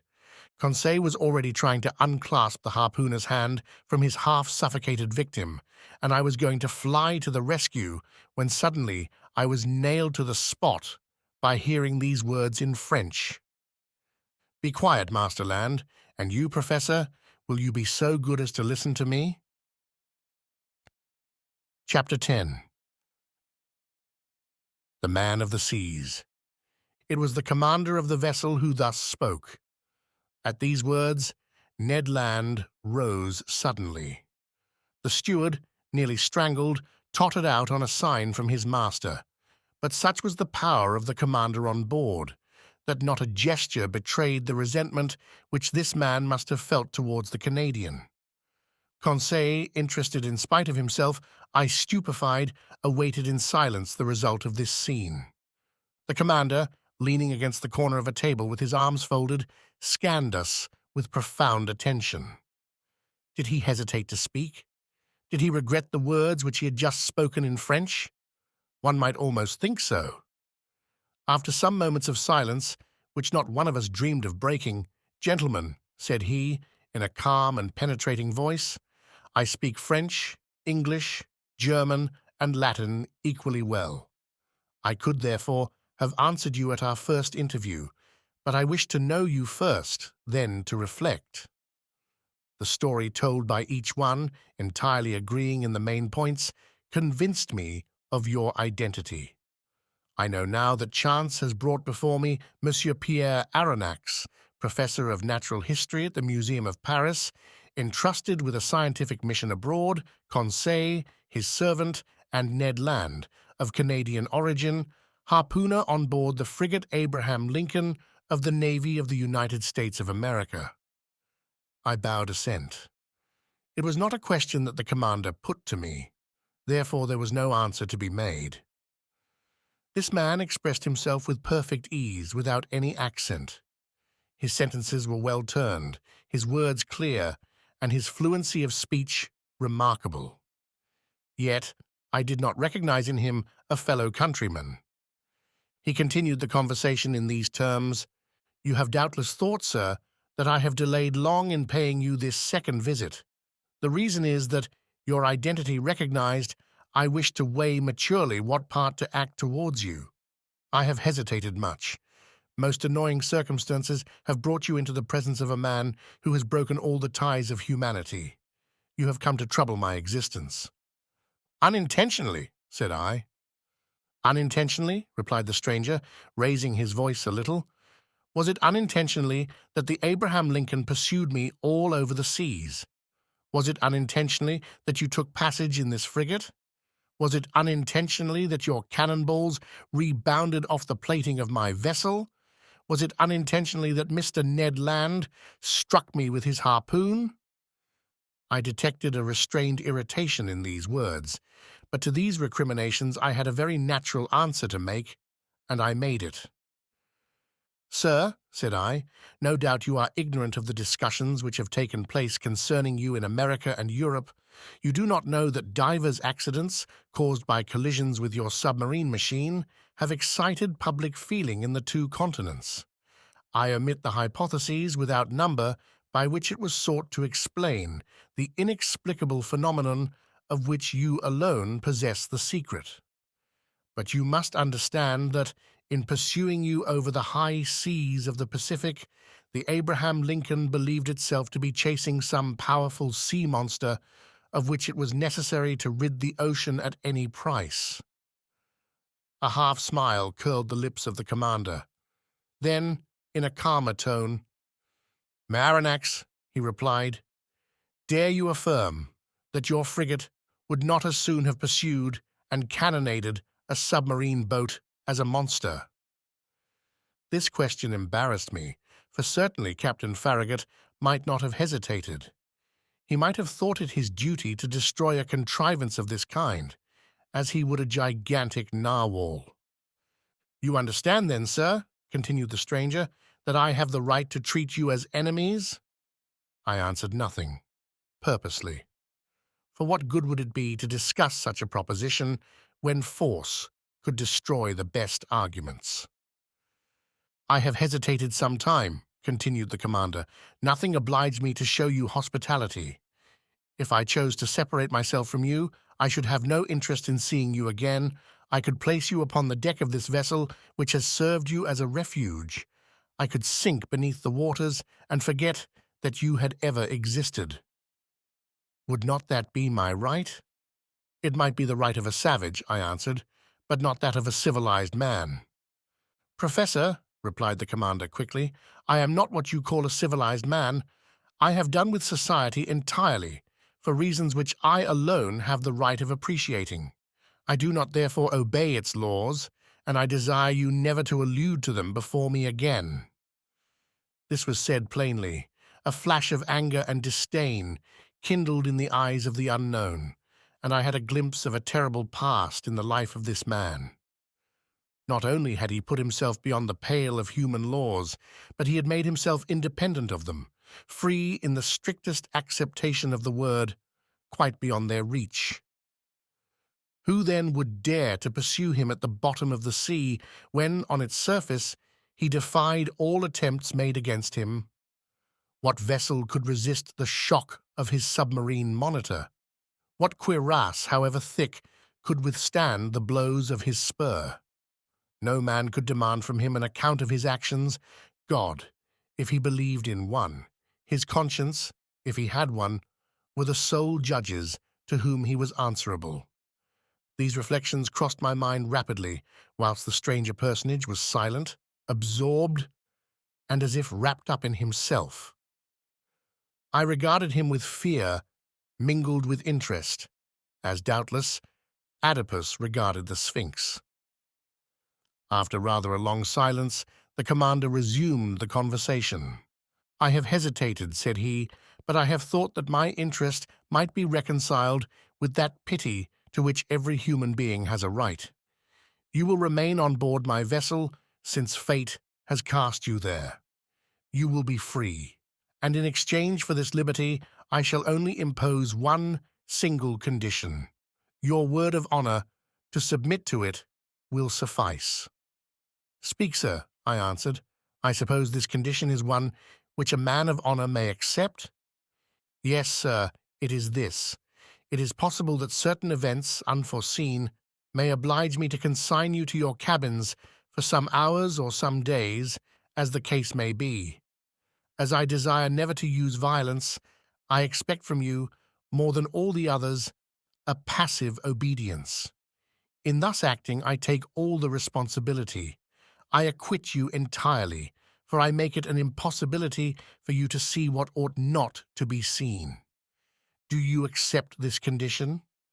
Then things took place on board which, to say the least, were singular, and which ought not to be seen by people who were not placed beyond the pale of social laws. Amongst the surprises which the future was preparing for me, this might not be the least. "We accept," I answered. "Only I will ask your permission, sir, to address one question to you, one only." "Speak, sir." "You said that we should be free on board." "Entirely." "I ask you, then, what you mean by this liberty?" "Just the liberty to go, to come, to see, to observe even all that passes here, save under rare circumstances, the liberty, in short, which we enjoy ourselves, my companions and I." It was evident that we did not understand one another. "Pardon me, sir," I resumed, "but this liberty is only what every prisoner has of pacing his prison. It cannot suffice us." "It must suffice you, however." "What? We must renounce for ever seeing our country, our friends, our relations again?" "Yes, sir. But to renounce that unendurable worldly yoke which men believe to be liberty is not perhaps so painful as you think." "Well," exclaimed Ned Land, "never will I give my word of honor not to try to escape." "I did not ask you for your word of honor, Master Land," answered the commander coldly. "Sir," I replied, beginning to get angry in spite of myself, "you abuse your situation towards us. It is cruelty." "No, sir, it is clemency. You are my prisoners of war. I keep you when I could, by a word, plunge you into the depths of the ocean. You attacked me. You came to surprise a secret which no man in the world must penetrate, the secret of my whole existence. And you think that I am going to send you back to that world which must know me no more? Never. In retaining you, it is not you whom I guard. It is myself." These words indicated a resolution taken on the part of the commander against which no arguments would prevail. "So, sir," I rejoined, "you give us simply the choice between life and death?" "Simply." "My friends," said I, "to a question thus put, there is nothing to answer. But no word of honor binds us to the master of this vessel." "None, sir," answered the unknown. Then, in a gentler tone, he continued, "Now, permit me to finish what I have to say to you. I know you, Monsieur Aronnax. You and your companions will not perhaps have so much to complain of in the chance which has bound you to my fate. You will find amongst the books which are my favorite study the work which you have published on the depths of the sea. I have often read it. You have carried out your work as far as terrestrial science permitted you, but you do not know all. You have not seen all. Let me tell you then, Professor, that you will not regret the time passed on board my vessel. You are going to visit the land of marvels. These words of the commander had a great effect upon me. I cannot deny it. My weak point was touched, and I forgot for a moment that the contemplation of these sublime subjects was not worth the loss of liberty. Besides, I trusted to the future to decide this grave question, so I contented myself with saying, "By what name ought I to address you?" "Sir," replied the commander, "I am nothing to you but Captain Nemo, and you and your companions are nothing to me but the passengers of the Nautilus." Captain Nemo called. A steward appeared. The captain gave him his orders in that strange language which I did not understand. Then, turning towards the Canadian and Conseil, "A repast awaits you in your cabin," said he. "Be so good as to follow this man. And now, Monsieur Aronnax, our breakfast is ready. Permit me to lead the way." "I'm at your service, Captain." I followed Captain Nemo, and as soon as I had passed through the door, I found myself in a kind of passage lighted by electricity, similar to the waist of a ship. After we had proceeded a dozen yards, a second door opened before me. I then entered a dining room decorated and furnished in severe taste. High oaken sideboards inlaid with ebony stood at the two extremities of the room, and upon their shelves glittered china, porcelain, and glass of inestimable value. The plate on the table sparkled in the rays which the luminous ceiling shed around, while the light was tempered and softened by exquisite paintings. In the center of the room was a table richly laid out. Captain Nemo indicated the place I was to occupy. The breakfast consisted of a certain number of dishes, the contents of which were furnished by the sea alone, and I was ignorant of the nature and mode of preparation of some of them. I acknowledged that they were good, but they had a peculiar flavor which I easily became accustomed to. These different elements appeared to me to be rich in phosphorus, and I thought they must have a marine origin. Captain Nemo looked at me. I asked him no questions, but he guessed my thoughts, and answered of his own accord the questions which I was burning to address to him. "The greater part of these dishes are unknown to you," he said to me. "However, you may partake of them without fear. They are wholesome and nourishing. For a long time I have renounced the food of the earth, and am never ill now. My crew, who are healthy, are fed on the same food." "So," said I, "all these eatables are the produce of the sea?" "Yes, Professor, the sea supplies all my wants. Sometimes I cast my nets in tow, and I draw them in ready to break. Sometimes I hunt in the midst of this element, which appears to be inaccessible to man, and quarry the game which dwells in my submarine forests. My flocks, like those of Neptune's old shepherds, graze fearlessly in the immense prairies of the ocean. I have a vast property there which I cultivate myself, and which is always sown by the hand of the Creator of all things." "I can understand perfectly, sir, that your nets furnish excellent fish for your table. I can understand also that you hunt aquatic game in your submarine forests.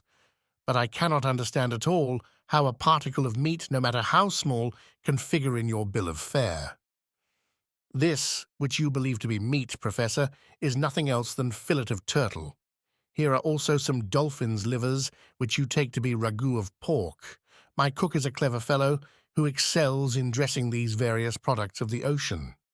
Taste all these dishes. Here is a preserve of holothuria, which a Malay would declare to be unrivaled in the world.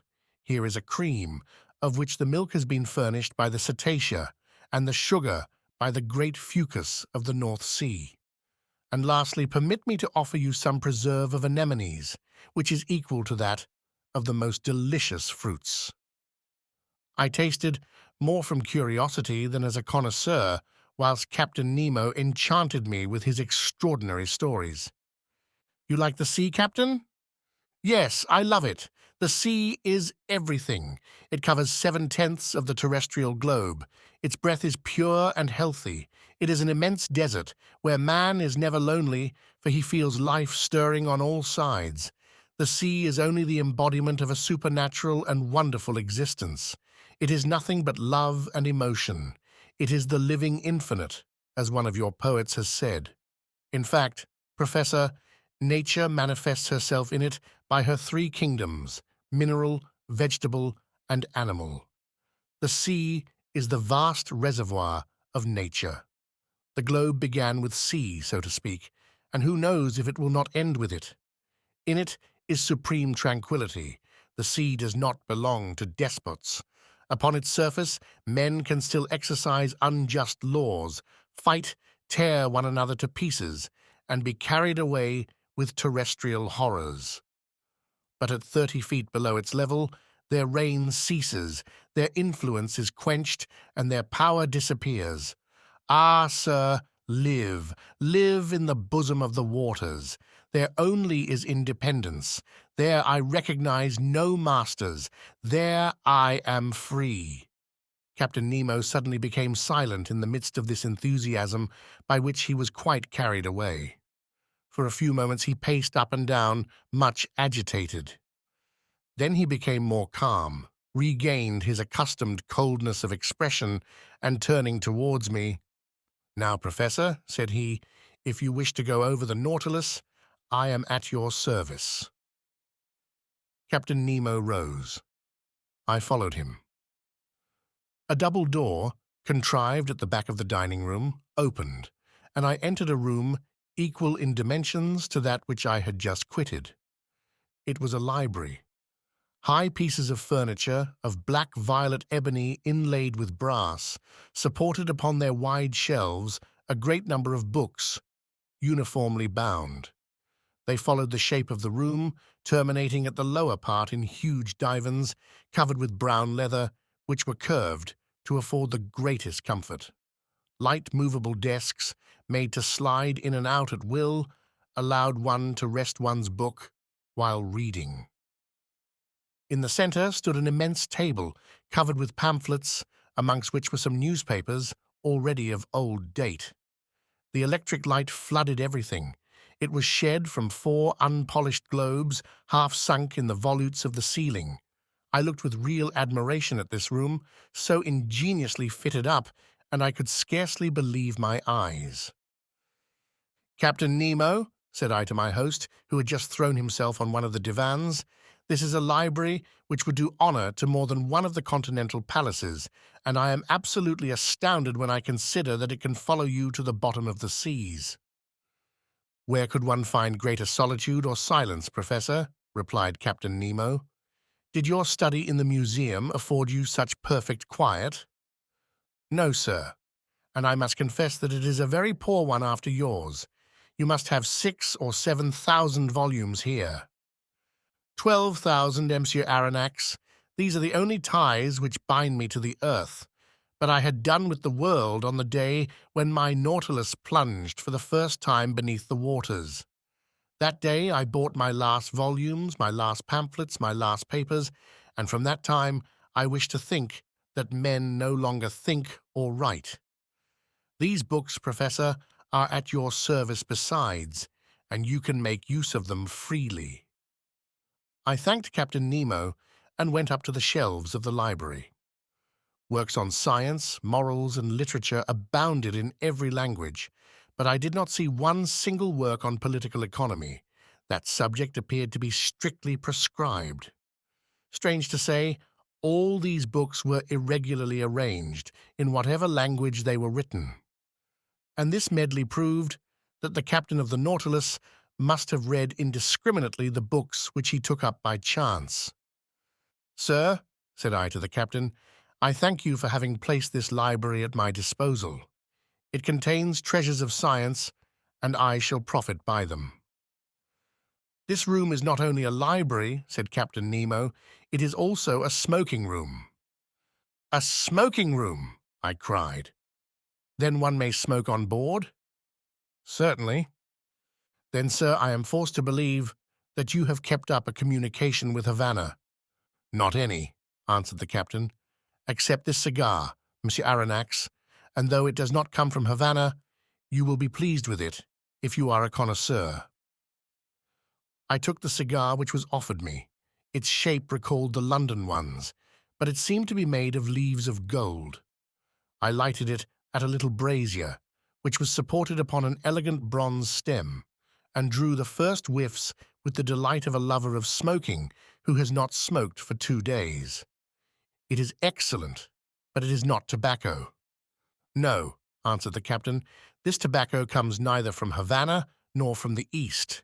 It is a kind of seaweed, rich in nicotine, with which the sea provides me, but somewhat sparingly. At that moment, Captain Nemo opened a door which stood opposite to that by which I had entered the library, and I passed into an immense drawing-room splendidly lighted. It was a vast four-sided room, 30 feet long, 18 wide, and 15 high. A luminous ceiling, decorated with light arabesques, shed a soft, clear light over all the marvels accumulated in this museum. For it was in fact a museum, in which an intelligent and prodigal hand had gathered all the treasures of nature and art with the artistic confusion which distinguishes a painter's studio. 30 first-rate pictures, uniformly framed, separated by bright drapery, ornamented the walls, which were hung with tapestry of severe design. I saw works of great value, the greater part of which I had admired in the special collections of Europe and in the exhibitions of paintings.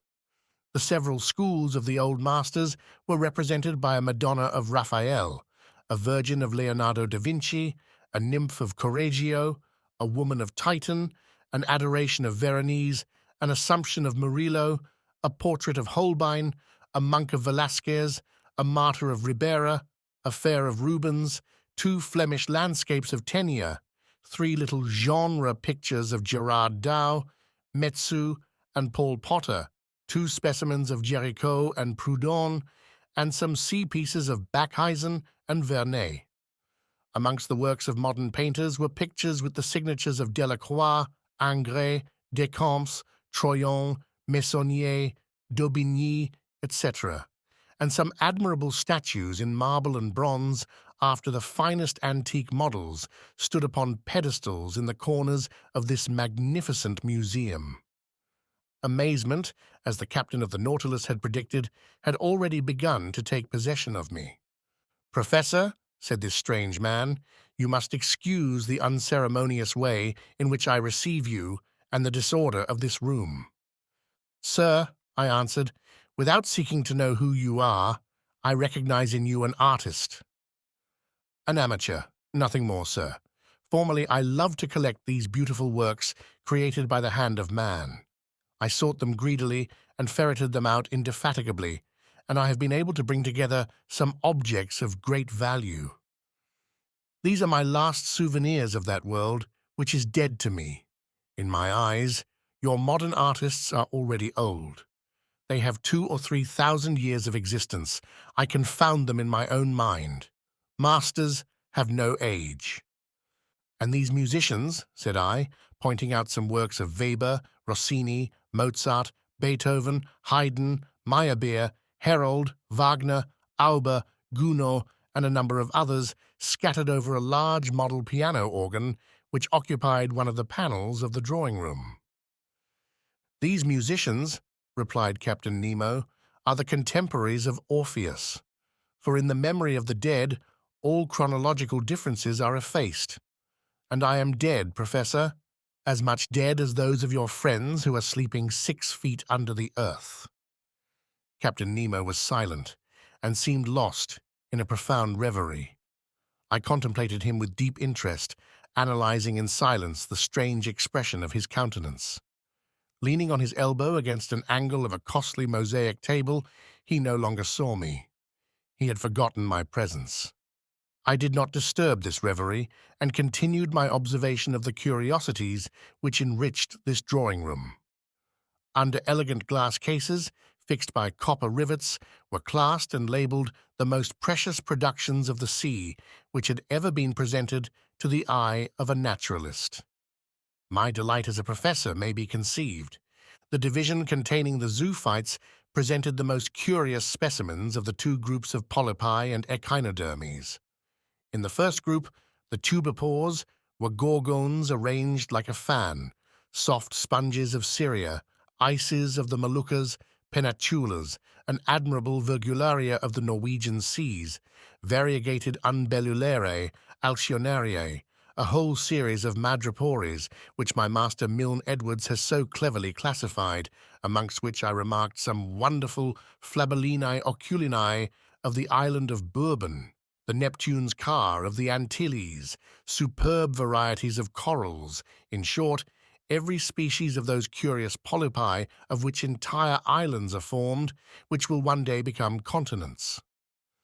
Of the echinodermes, remarkable for their coating of spines, asteri, sea stars, pantacrinae, comatules, asterophons, echini, holothuri, etc., represented individually a complete collection of this group.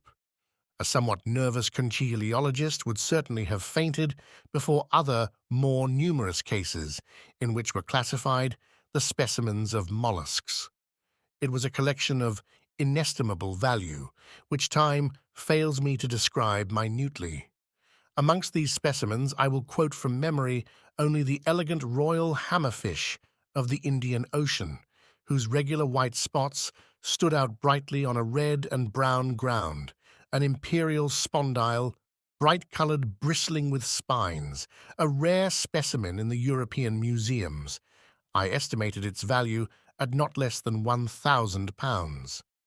A common hammerfish of the seas of New Holland, which is only procured with difficulty, exotic Bacardia of Senegal, fragile white bivalve shells, which a breath might shatter like a soap bubble, several varieties of the aspergillum of Java, a kind of calcareous tube, edged with leafy folds, and much debated by amateurs, a whole series of trochee, some a greenish-yellow, found in the American seas, others a reddish-brown, natives of Australian waters, others from the Gulf of Mexico, remarkable for their imbricated shell, stellari, found in the southern seas, and last, the rarest of all, the magnificent spur of New Zealand, and every description of delicate and fragile shells to which science has given appropriate names.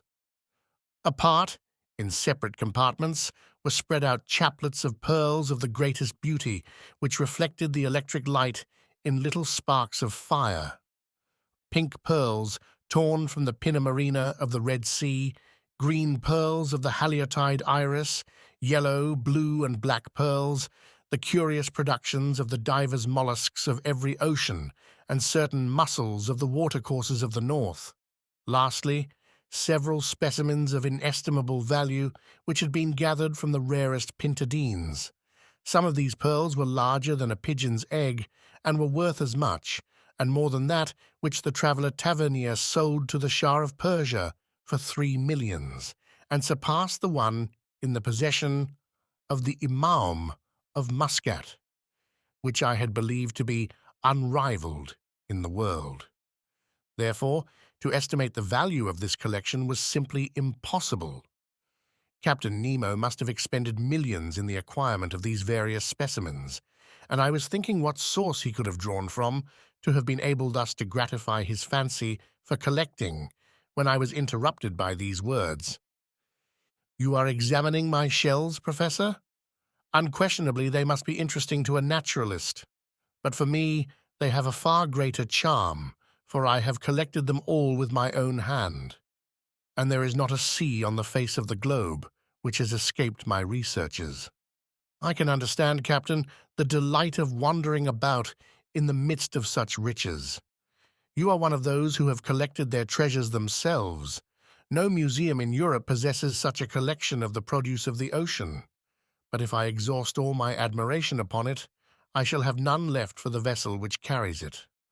I do not wish to pry into your secrets, but I must confess that this Nautilus, with the motive power which is confined in it, the contrivances which enable it to be worked, the powerful agent which propels it, all excite my curiosity to the highest pitch. I see suspended on the walls of this room instruments of whose use I am ignorant. You will find these same instruments in my own room, Professor, where I shall have much pleasure in explaining their use to you. But first come and inspect the cabin which is set apart for your own use. You must see how you will be accommodated on board the Nautilus. I followed Captain Nemo, who, by one of the doors opening from each panel of the drawing-room, regained the waist.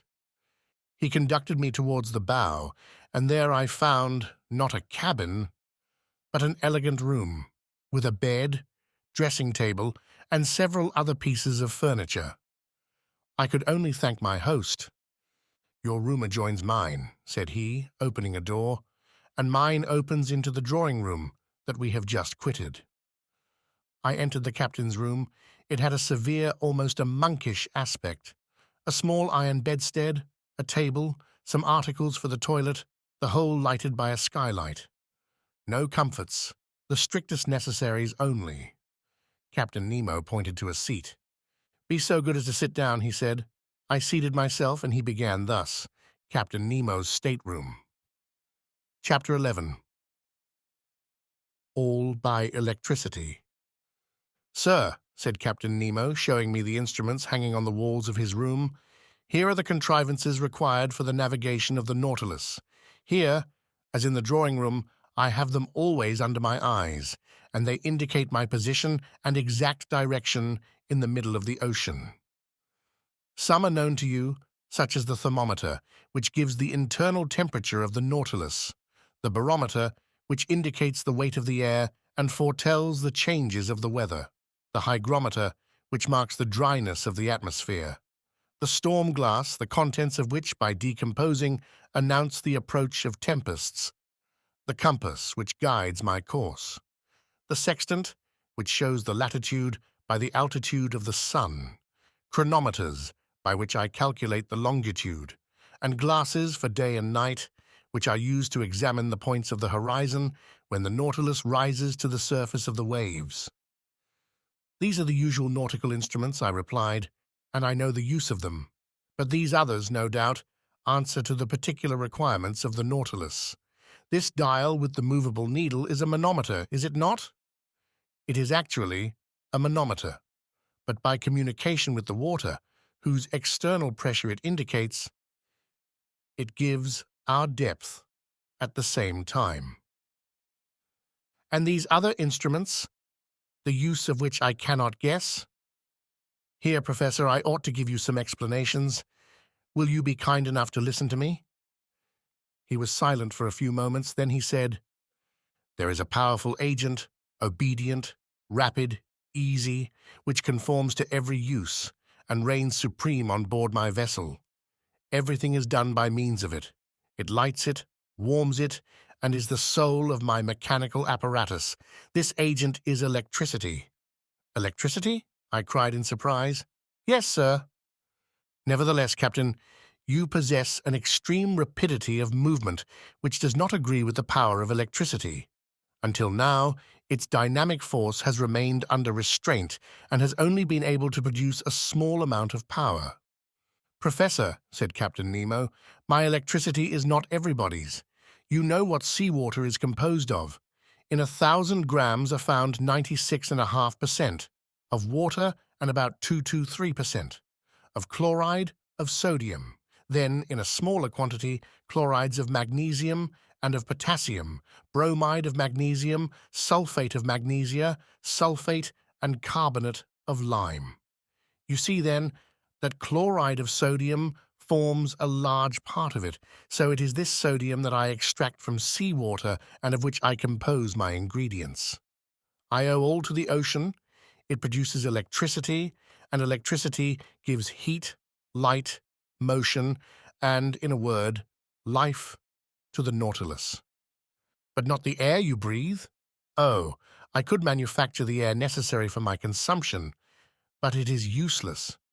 because I go up to the surface of the water when I please. However, if electricity does not furnish me with air to breathe, it works at least the powerful pumps that are stored in spacious reservoirs, and which enable me to prolong at need, and as long as I will, my stay in the depths of the sea. It gives a uniform and unintermittent light, which the sun does not. Now look at this clock. It is electrical and goes with a regularity that defies the best chronometers. I have divided it into 24 hours, like the Italian clocks, because for me there is neither night nor day, sun nor moon, but only that factitious light that I take with me to the bottom of the sea. Look, just now, it is 10 o'clock in the morning. Exactly. Another application of electricity. This dial hanging in front of us indicates the speed of the Nautilus. An electric thread puts it in communication with the screw, and the needle indicates the real speed. Look, now we are spinning along with a uniform speed of 15 miles an hour. It is marvelous. And I see, Captain, you were right to make use of this agent that takes the place of wind, water, and steam. We have not finished, Monsieur Aronnax, said Captain Nemo, rising. If you will follow me, we will examine the stern of the Nautilus. Really, I knew already the anterior part of this submarine boat, of which this is the exact division, starting from the ship's head. The dining room, 5 yards long, separated from the library by a watertight partition. The library, 5 yards long. The large drawing room, 10 yards long, separated from the captain's room by a second watertight partition. The said room, 5 yards in length. Mine, 2.5 yards. And lastly a reservoir of air, 7.5 yards, that extended to the bows. Total length 35 yards, or 105 feet. The partitions had doors that were shut hermetically by means of India rubber instruments, and they ensured the safety of the Nautilus in case of a leak. I followed Captain Nemo through the waist and arrived at the center of the boat. There was a sort of well that opened between two partitions. An iron ladder, fastened with an iron hook to the partition, led to the upper end. I asked the captain what the ladder was used for. "It leads to the small boat," he said. "What? Have you a boat?" I exclaimed in surprise.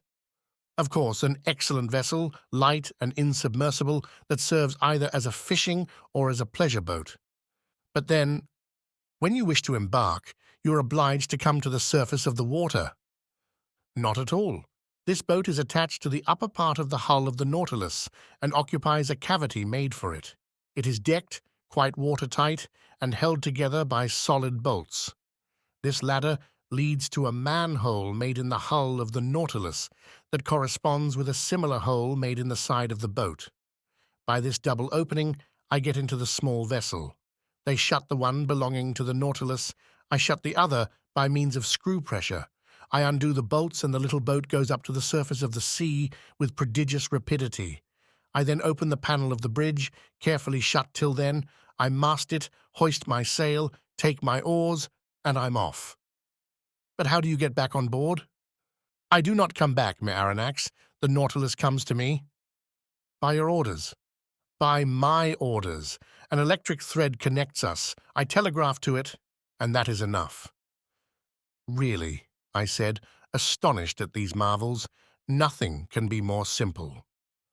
After having passed by the cage of the staircase that led to the platform, I saw a cabin 6 feet long, in which Conseil and Ned Land, enchanted with their repast, were devouring it with avidity.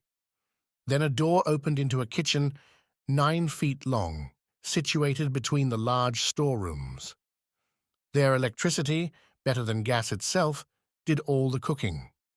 The streams under the furnaces gave out to the sponges of platina a heat which was regularly kept up and distributed. They also heated a distilling apparatus, which, by evaporation, furnished excellent drinkable water. Near this kitchen was a bathroom comfortably furnished, with hot and cold water taps. Next to the kitchen was the berthroom of the vessel, 16 feet long. But the door was shut, and I could not see the management of it, which might have given me an idea of the number of men employed on board the Nautilus. At the bottom was a fourth partition that separated this office from the engine room. A door opened, and I found myself in the compartment where Captain Nemo, certainly an engineer of a very high order, had arranged his locomotive machinery. This engine room, clearly lighted, did not measure less than 65 feet in length. It was divided into two parts. The first contained the materials for producing electricity, and the second, the machinery that connected it with the screw. I examined it with great interest in order to understand the machinery of the Nautilus. "You see," said the captain, "I use Bunsen's contrivances, not Ruhmkorff's. Those would not have been powerful enough. Bunsen's are fewer in number, but strong and large, which experience proves to be the best. The electricity produced passes forward, where it works by electromagnets of great size on a system of levers and cogwheels that transmit the movement to the axle of the screw. This one, the diameter of which is 19 feet, and the thread 23 feet, performs about 120 revolutions in a second. And you get then a speed of 50 miles an hour. I have seen the Nautilus maneuver before the Abraham Lincoln, and I have my own ideas as to its speed. But this is not enough. We must see where we go. We must be able to direct it to the right, to the left, above, below. How do you get to the great depths, where you find an increasing resistance which is rated by hundreds of atmospheres? How do you return to the surface of the ocean? And how do you maintain yourselves in the requisite medium? Am I asking too much?" "Not at all, Professor," replied the captain with some hesitation, "since you may never leave this submarine boat. Come into the saloon. It is our usual study, and there you will learn all you want to know about the Nautilus." Chapter 12. Some figures. A moment after, we were seated on a divan in the saloon smoking. The captain showed me a sketch that gave the plan, section, and elevation of the Nautilus. Then he began his description in these words. "Here, Monsieur Aronnax, are the several dimensions of the boat you are in. It is an elongated cylinder with conical ends. It is very like a cigar in shape, a shape already adopted in London in several constructions of the same sort. The length of this cylinder, from stem to stern, is exactly 232 feet, and its maximum breadth is 26 feet. It is not built quite like your long-voyage steamers, but its lines are sufficiently long and its curves prolonged enough to allow the water to slide off easily and oppose no obstacle to its passage. These two dimensions enable you to obtain, by a simple calculation, the surface and cubic contents of the Nautilus. Its area measures 6,032 feet, and its contents about 1,500 cubic yards. That is to say, when completely immersed, it displaces 50,000 feet of water or weighs 1,500 tons. When I made the plans for this submarine vessel, I meant that 9/10 should be submerged. Consequently, it ought only to displace 9/10 of its bulk, that is to say, only to weigh that number of tons. I ought not, therefore, to have exceeded that weight, constructing it on the aforesaid dimensions. The Nautilus is composed of two hulls, one inside, the other outside, joined by T-shaped irons, which render it very strong. Indeed, owing to this cellular arrangement, it resists like a block, as if it were solid. Its sides cannot yield. It coheres spontaneously, and not by the closeness of its rivets, and the homogeneity of its construction, due to the perfect union of the materials, enables it to defy the roughest seas.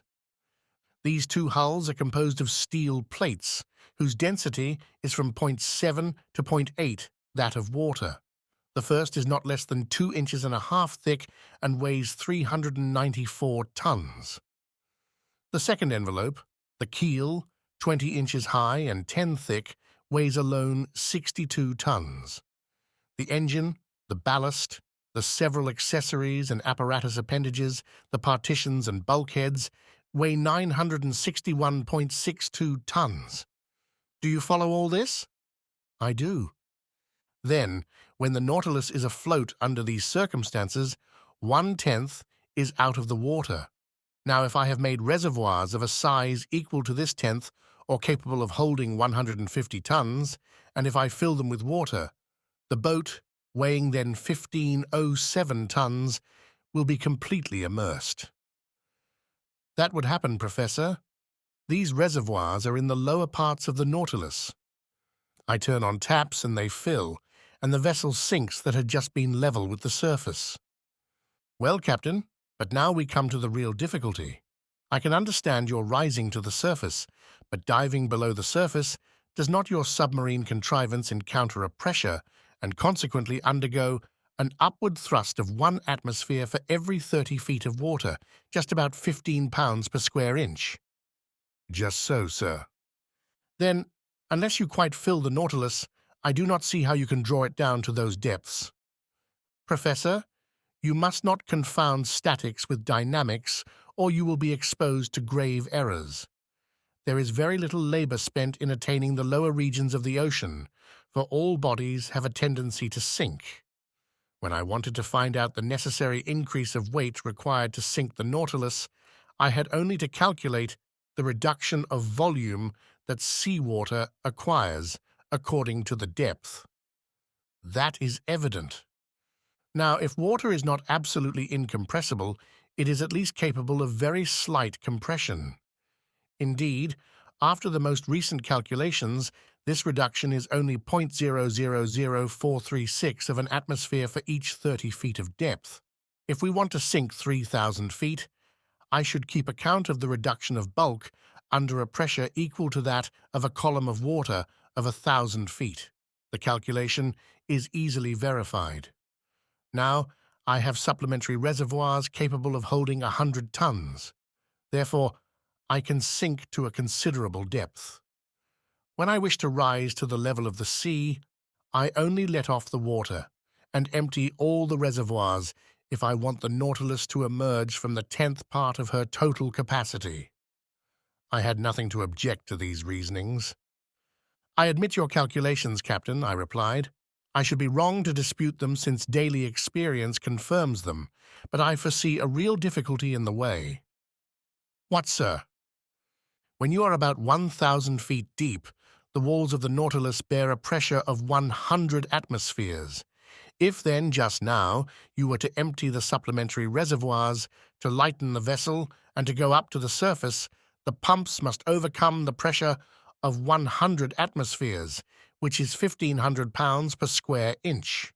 From that, a power that electricity alone can give, said the captain hastily.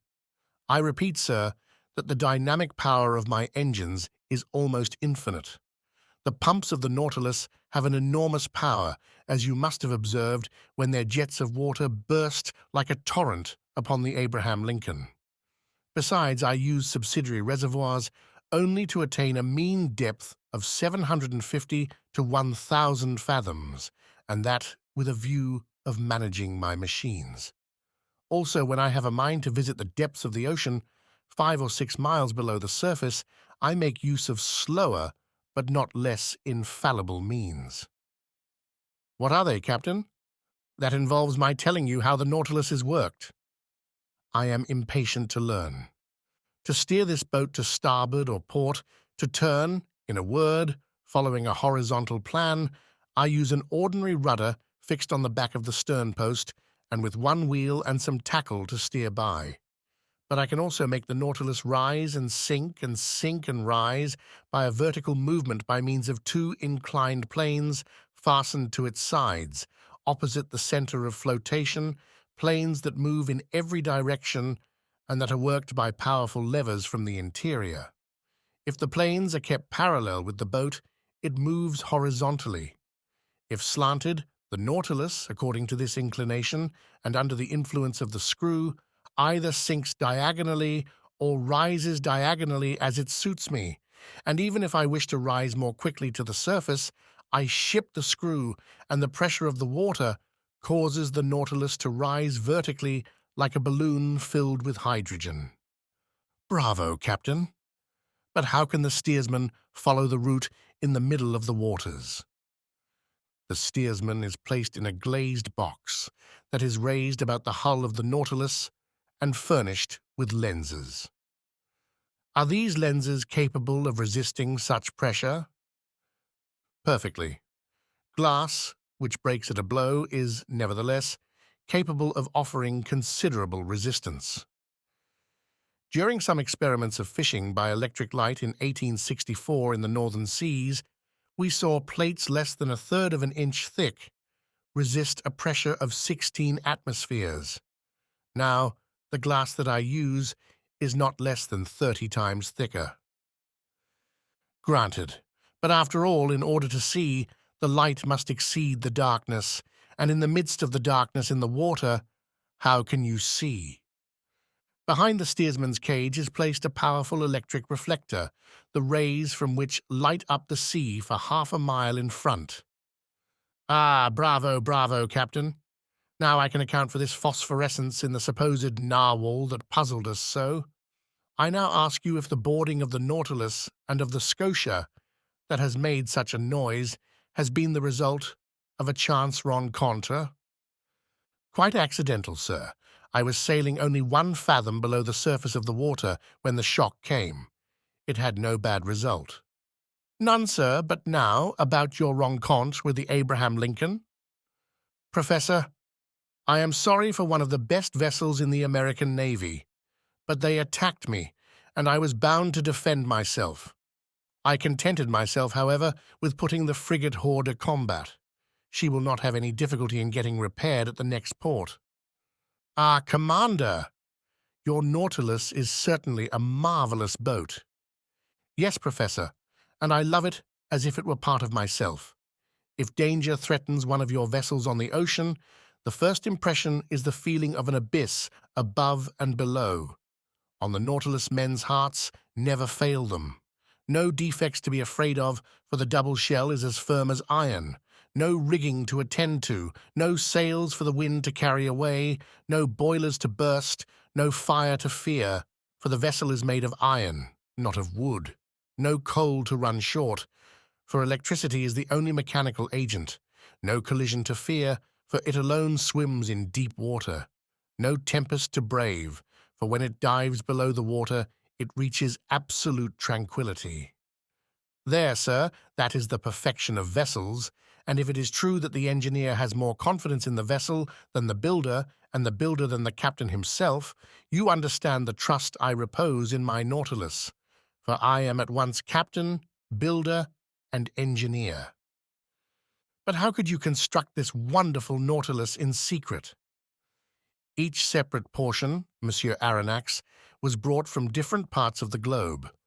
The keel was forged at Creusot, the shaft of the screw at Pen and Co.'s, London, the iron plates of the hull at Laird's of Liverpool, the screw itself at Scott's at Glasgow. The reservoirs were made by Cale and Company at Paris, the engine by Krupp in Prussia, its beak in Motala's workshop in Sweden, its mathematical instruments by Hart Brothers of New York, etc. And each of these people had my orders under different names. But these parts had to be put together and arranged. Professor, I had set up my workshops upon a desert island in the ocean. There my workmen, that is to say, the brave men that I instructed and educated, and myself have put together our Nautilus. Then, when the work was finished, fire destroyed all trace of our proceedings on this island that I could have jumped over if I had liked. Then the cost of this vessel is great. Aronnax, an iron vessel costs £145 per ton. Now the Nautilus weighed 1,500. It came, therefore, to £67,500 and £80,000 more for fitting it up, and about £200,000 with the works of art and the collections it contains. One last question, Captain Nemo. Ask it, Professor. You are rich? Immensely rich, sir, and I could, without missing it, pay the national debt of France. I stared at the singular person who spoke thus. Was he playing upon my credulity? The future would decide that. Chapter 13. The Black River. The portion of the terrestrial globe which is covered by water is estimated at upwards of 80 millions of acres. This fluid mass comprises 2,250,000,000 of cubic miles, forming a spherical body of a diameter of 60 leagues, the weight of which would be 3 quintillions of tons. To comprehend the meaning of these figures, it is necessary to observe that a quintillion is to a billion as a billion is to unity. In other words, there are as many billions in a quintillion as there are units in a billion. This mass of fluid is equal to about the quantity of water which would be discharged by all the rivers of the earth in 40,000 years. During the geological epochs, the igneous period succeeded to the aqueous. The ocean originally prevailed everywhere.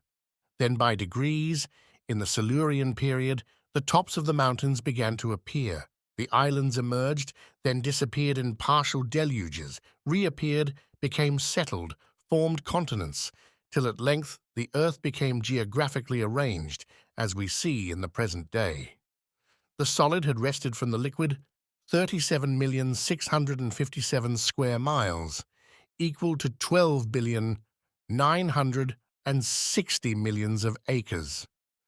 The shape of continents allows us to divide the waters into 5 great portions: the Arctic or frozen ocean, the Antarctic or frozen ocean, the Indian, the Atlantic, and the Pacific Oceans. The Pacific Ocean extends from north to south between the 2 polar circles, and from east to west between Asia and America over an extent of 145 degrees of longitude. It is the quietest of seas. Its currents are broad and slow. It has medium tides and abundant rain. Such was the ocean that my fate destined me first to travel over under these strange conditions. "Sir," said Captain Nemo, "we will, if you please, take our bearings and fix the starting point of this voyage. It is 11:45. I will go up again to the surface." The captain pressed an electric clock 3 times. The pumps began to drive the water from the tanks. The needle of the manometer marked by a different pressure the ascent of the Nautilus. Then it stopped. "We have arrived," said the captain. I went to the central staircase, which opened onto the platform, clambered up the iron steps, and found myself on the upper part of the Nautilus. The platform was only 3 feet out of water. The front and back of the Nautilus was of that spindle shape which caused it justly to be compared to a cigar. I noticed that its iron plates, slightly overlaying each other, resembled the shell which clothes the bodies of our large terrestrial reptiles. It explained to me how natural it was, in spite of all glasses, that this boat should have been taken for a marine animal. Toward the middle of the platform, the longboat, half buried in the hull of the vessel, formed a slight excrescence. Fore and aft rose 2 cages of medium height, with inclined sides, and partly closed by thick lenticular glasses. One destined for the steersman who directed the Nautilus, the other containing a brilliant lantern to give light on the road. The sea was beautiful, the sky pure. Scarcely could the long vehicle feel the broad undulations of the ocean. A light breeze from the east rippled the surface of the waters. The horizon, free from fog, made observation easy. Nothing was in sight. Not a quicksand, not an island. A vast desert. Captain Nemo, by the help of his sextant, took the altitude of the sun, which ought also to give the latitude. He waited for some moments till its disk touched the horizon. Whilst taking observations, not a muscle moved. The instrument could not have been more motionless in a hand of marble. Captain Nemo took the sun's altitude. 12 o'clock, sir," said he. "When you like." I cast a last look upon the sea, slightly yellowed by the Japanese coast, and descended to the saloon. "And now, sir, I leave you to your studies," added the captain. "Our course is ENE. Our depth is 26 fathoms. Here are maps on a large scale, by which you may follow it. The saloon is at your disposal, and with your permission, I will retire." Captain Nemo bowed, and I remained alone, lost in thoughts all bearing on the commander of the Nautilus. For a whole hour was I deep in these reflections, seeking to pierce this mystery so interesting to me. Then my eyes fell upon the vast planisphere spread upon the table, and I placed my finger on the very spot where the given latitude and longitude crossed. The sea has its large rivers like the continents. They are special currents known by their temperature and their color. The most remarkable of these is known by the name of the Gulf Stream.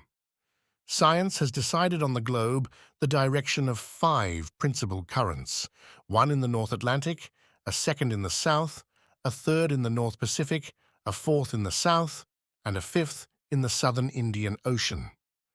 It is even probable that a 6th current existed at one time or another in the northern Indian Ocean, when the Caspian and Aral seas formed but one vast sheet of water. At this point indicated on the planisphere, one of these currents was rolling, the Kuro-Shivo of the Japanese, the Black River, which, leaving the Gulf of Bengal, where it is warmed by the perpendicular rays of a tropical sun, crosses the Straits of Malacca along the coast of Asia, turns into the North Pacific to the Aleutian Islands, carrying with it trunks of camphor trees and other indigenous productions, and edging the waves of the ocean with the pure indigo of its warm water. It was this current that the Nautilus was to follow. I followed it with my eye, saw it lose itself in the vastness of the Pacific, and felt myself drawn with it, when Ned Land and Conseil appeared at the door of the saloon. My 2 brave companions remained petrified at the sight of the wonders spread before them. "Where are we? Where are we?" exclaimed the Canadian. "In the museum at Quebec?" "My friends," I answered, making a sign for them to enter, "you are not in Canada, but on board the Nautilus, 50 yards below the level of the sea." "But, Monsieur Aronnax," said Ned Land, "can you tell me how many men there are on board? 10, 20, 50, 100? "I cannot answer you, Mr. Land. It is better to abandon for a time all idea of seizing the Nautilus or escaping from it. This ship is a masterpiece of modern industry, and I should be sorry not to have seen it. Many people would accept the situation forced upon us, if only to move amongst such wonders. So be quiet, and let us try and see what passes around us."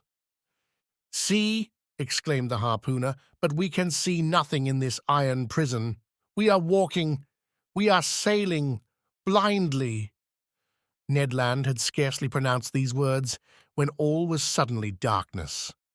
The luminous ceiling was gone, and so rapidly that my eyes received a painful impression. We remained mute, not stirring, and not knowing what surprise awaited us, whether agreeable or disagreeable. A sliding noise was heard. One would have said that panels were working at the sides of the Nautilus. "It is the end of the end," said Ned Land. Suddenly, light broke at each side of the saloon, through 2 oblong openings.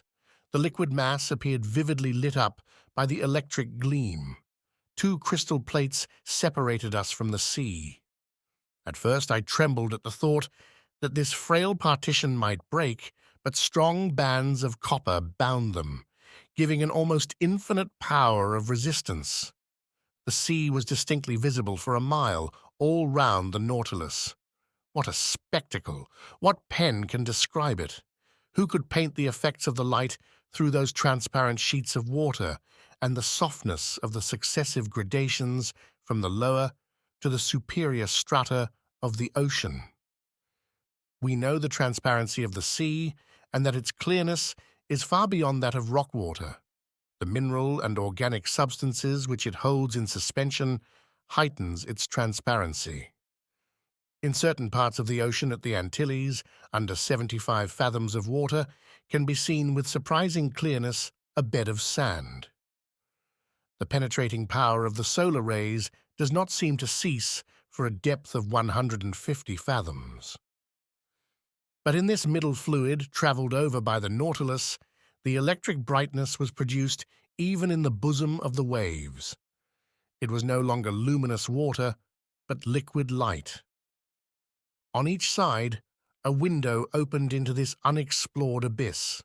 The obscurity of the saloon showed to advantage the brightness outside, and we looked out as if this pure crystal had been the glass of an immense aquarium. "You wished to see, friend Ned? Well, you see now." "Curious, curious," muttered the Canadian, who, forgetting his ill temper, seemed to submit to some irresistible attraction. And one would come further than this to admire such a sight. "Ah," thought I to myself, "I understand the life of this man. He has made a world apart for himself, in which he treasures all his greatest wonders." For 2 whole hours, an aquatic army escorted the Nautilus. During their games, their bounds, while rivaling each other in beauty, brightness, and velocity, I distinguished the green laber, the banded mullet, marked by a double line of black, the round-tailed goby of a white color with violet spots on the back, the Japanese scombrus, a beautiful mackerel of those seas with a blue body and silvery head, the brilliant azuras, whose name alone defies description. Some banded spares with variegated fins of blue and yellow, the woodcocks of the seas, some specimens of which attain a yard in length, Japanese salamanders, spider lampreys, serpents 6 feet long, with eyes small and lively, and a huge mouth bristling with teeth, with many other species. Our imagination was kept at its height. Interjections followed quickly on each other. Ned named the fish, and Conseil classed them. I was in ecstasies with the vivacity of their movements and the beauty of their forms. Never had it been given to me to surprise these animals, alive and at liberty, in their natural element. I will not mention all the varieties which passed before my dazzled eyes, all the collection of the seas of China and Japan. These fish, more numerous than the birds of the air, came, attracted no doubt, by the brilliant focus of the electric light. Suddenly there was daylight in the saloon, the iron panels closed again, and the enchanting vision disappeared. But for a long time I dreamt on, till my eyes fell on the instruments hanging on the partition. The compass still showed the course to be ENE. The manometer indicated a pressure of 5 atmospheres, equivalent to a depth of 25 fathoms, and the electric log gave a speed of 15 miles an hour. I expected Captain Nemo, but he did not appear. The clock marked the hour of 5. Ned Land and Conseil returned to their cabin, and I retired to my chamber. My dinner was ready. It was composed of turtle soup, made of the most delicate hawksbills, of a surmullet served with puff paste, the liver of which, prepared by itself, was most delicious, and fillets of the emperor holocanthus, the savor of which seemed to me superior even to salmon. I passed the evening reading, writing, and thinking. Then sleep overpowered me, and I stretched myself on my couch of Zostera and slept profoundly, whilst the Nautilus was gliding rapidly through the current of the Black River. Chapter 14. A Note of Invitation. The next day was the 9th of November. I awoke after a long sleep of 12 hours. Conseil came, according to custom, to know how I had passed the night and to offer his services.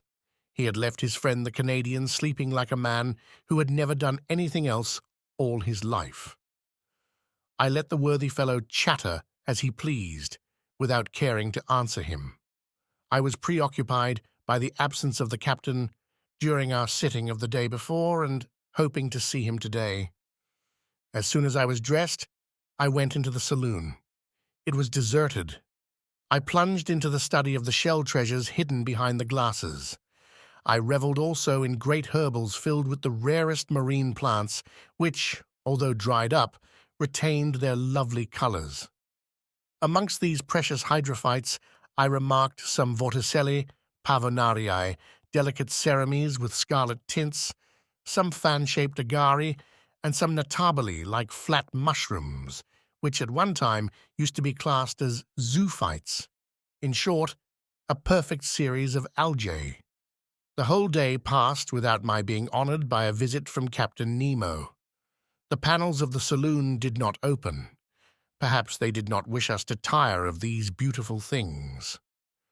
The course of the Nautilus was E&E. Her speed, 12 knots, the depth below the surface between 25 and 30 fathoms. The next day, 10th of November, the same desertion, the same solitude. I did not see one of the ship's crew. Ned and Conseil spent the greater part of the day with me. They were astonished at the inexplicable absence of the captain. Was this singular man ill? Had he altered his intentions with regard to us? After all, as Conseil said, we enjoyed perfect liberty, we were delicately and abundantly fed. Our host kept to his terms of the treaty. We could not complain, and indeed the singularity of our fate reserved such wonderful compensation for us that we had no right to accuse it as yet. That day I commenced the journal of these adventures, which has enabled me to relate them with more scrupulous exactitude and minute detail. I wrote it on paper, made from the Zostera marina. The 11th of November, early in the morning. The fresh air spreading over the interior of the Nautilus told me that we had come to the surface of the ocean to renew our supply of oxygen. I directed my steps to the central staircase and mounted the platform. It was 6 o'clock, the weather was cloudy, the sea grey but calm, scarcely a billow. Captain Nemo, whom I hoped to meet, would he be there? I saw no one but the steersman imprisoned in his glass cage. Seated upon the projection formed by the hull of the pinnace, I inhaled the salt breeze with delight. By degrees the fog disappeared under the action of the sun's rays. The radiant orb rose from behind the eastern horizon. The sea flamed under its glance like a train of gunpowder. The clouds scattered in the heights were colored with lively tints of beautiful shades and numerous mare's tails, which betokened wind for that day. But what was wind to this Nautilus which tempests could not frighten? I was admiring this joyous rising of the sun, so gay and so life-giving, when I heard steps approaching the platform. I was prepared to salute Captain Nemo, but it was his second, whom I had already seen on the captain's first visit, who appeared. He advanced on the platform, not seeming to see me. With his powerful glass to his eye, he scanned every point of the horizon with great attention. This examination over, he approached the panel and pronounced a sentence in exactly these terms. I have remembered it, for every morning it was repeated under exactly the same conditions. It was thus worded, Nautron respoc lorni virch. What it meant, I could not say. These words pronounced, the second descended. I thought that the Nautilus was about to return to its submarine navigation. I regained the panel and returned to my chamber. 5 days sped thus, without any change in our situation. Every morning I mounted the platform. The same phrase was pronounced by the same individual. But Captain Nemo did not appear. I had made up my mind that I should never see him again, when, on the 16th of November, on returning to my room with Ned and Conseil, I found upon my table a note addressed to me. I opened it impatiently. It was written in a bold, clear hand, the characters rather pointed, recalling the German type. The note was worded as follows. 16th of November, 1867. To Professor Aronnax, on board the Nautilus. Captain Nemo invites Professor Aronnax to a hunting party which will take place tomorrow morning in the forests of the island of Crespo. He hopes that nothing will prevent the professor from being present, and he will with pleasure see him joined by his companions. Captain Nemo, commander of the Nautilus. A hunt, exclaimed Ned. And in the forests of the island of Crespo, added Conseil. Oh, then the gentleman is going on terra firma, replied Ned Land. That seems to me to be clearly indicated, said I, reading the letter once more. Well, we must accept, said the Canadian. But once more on dry ground, we shall know what to do. Indeed, I shall not be sorry to eat a piece of fresh venison.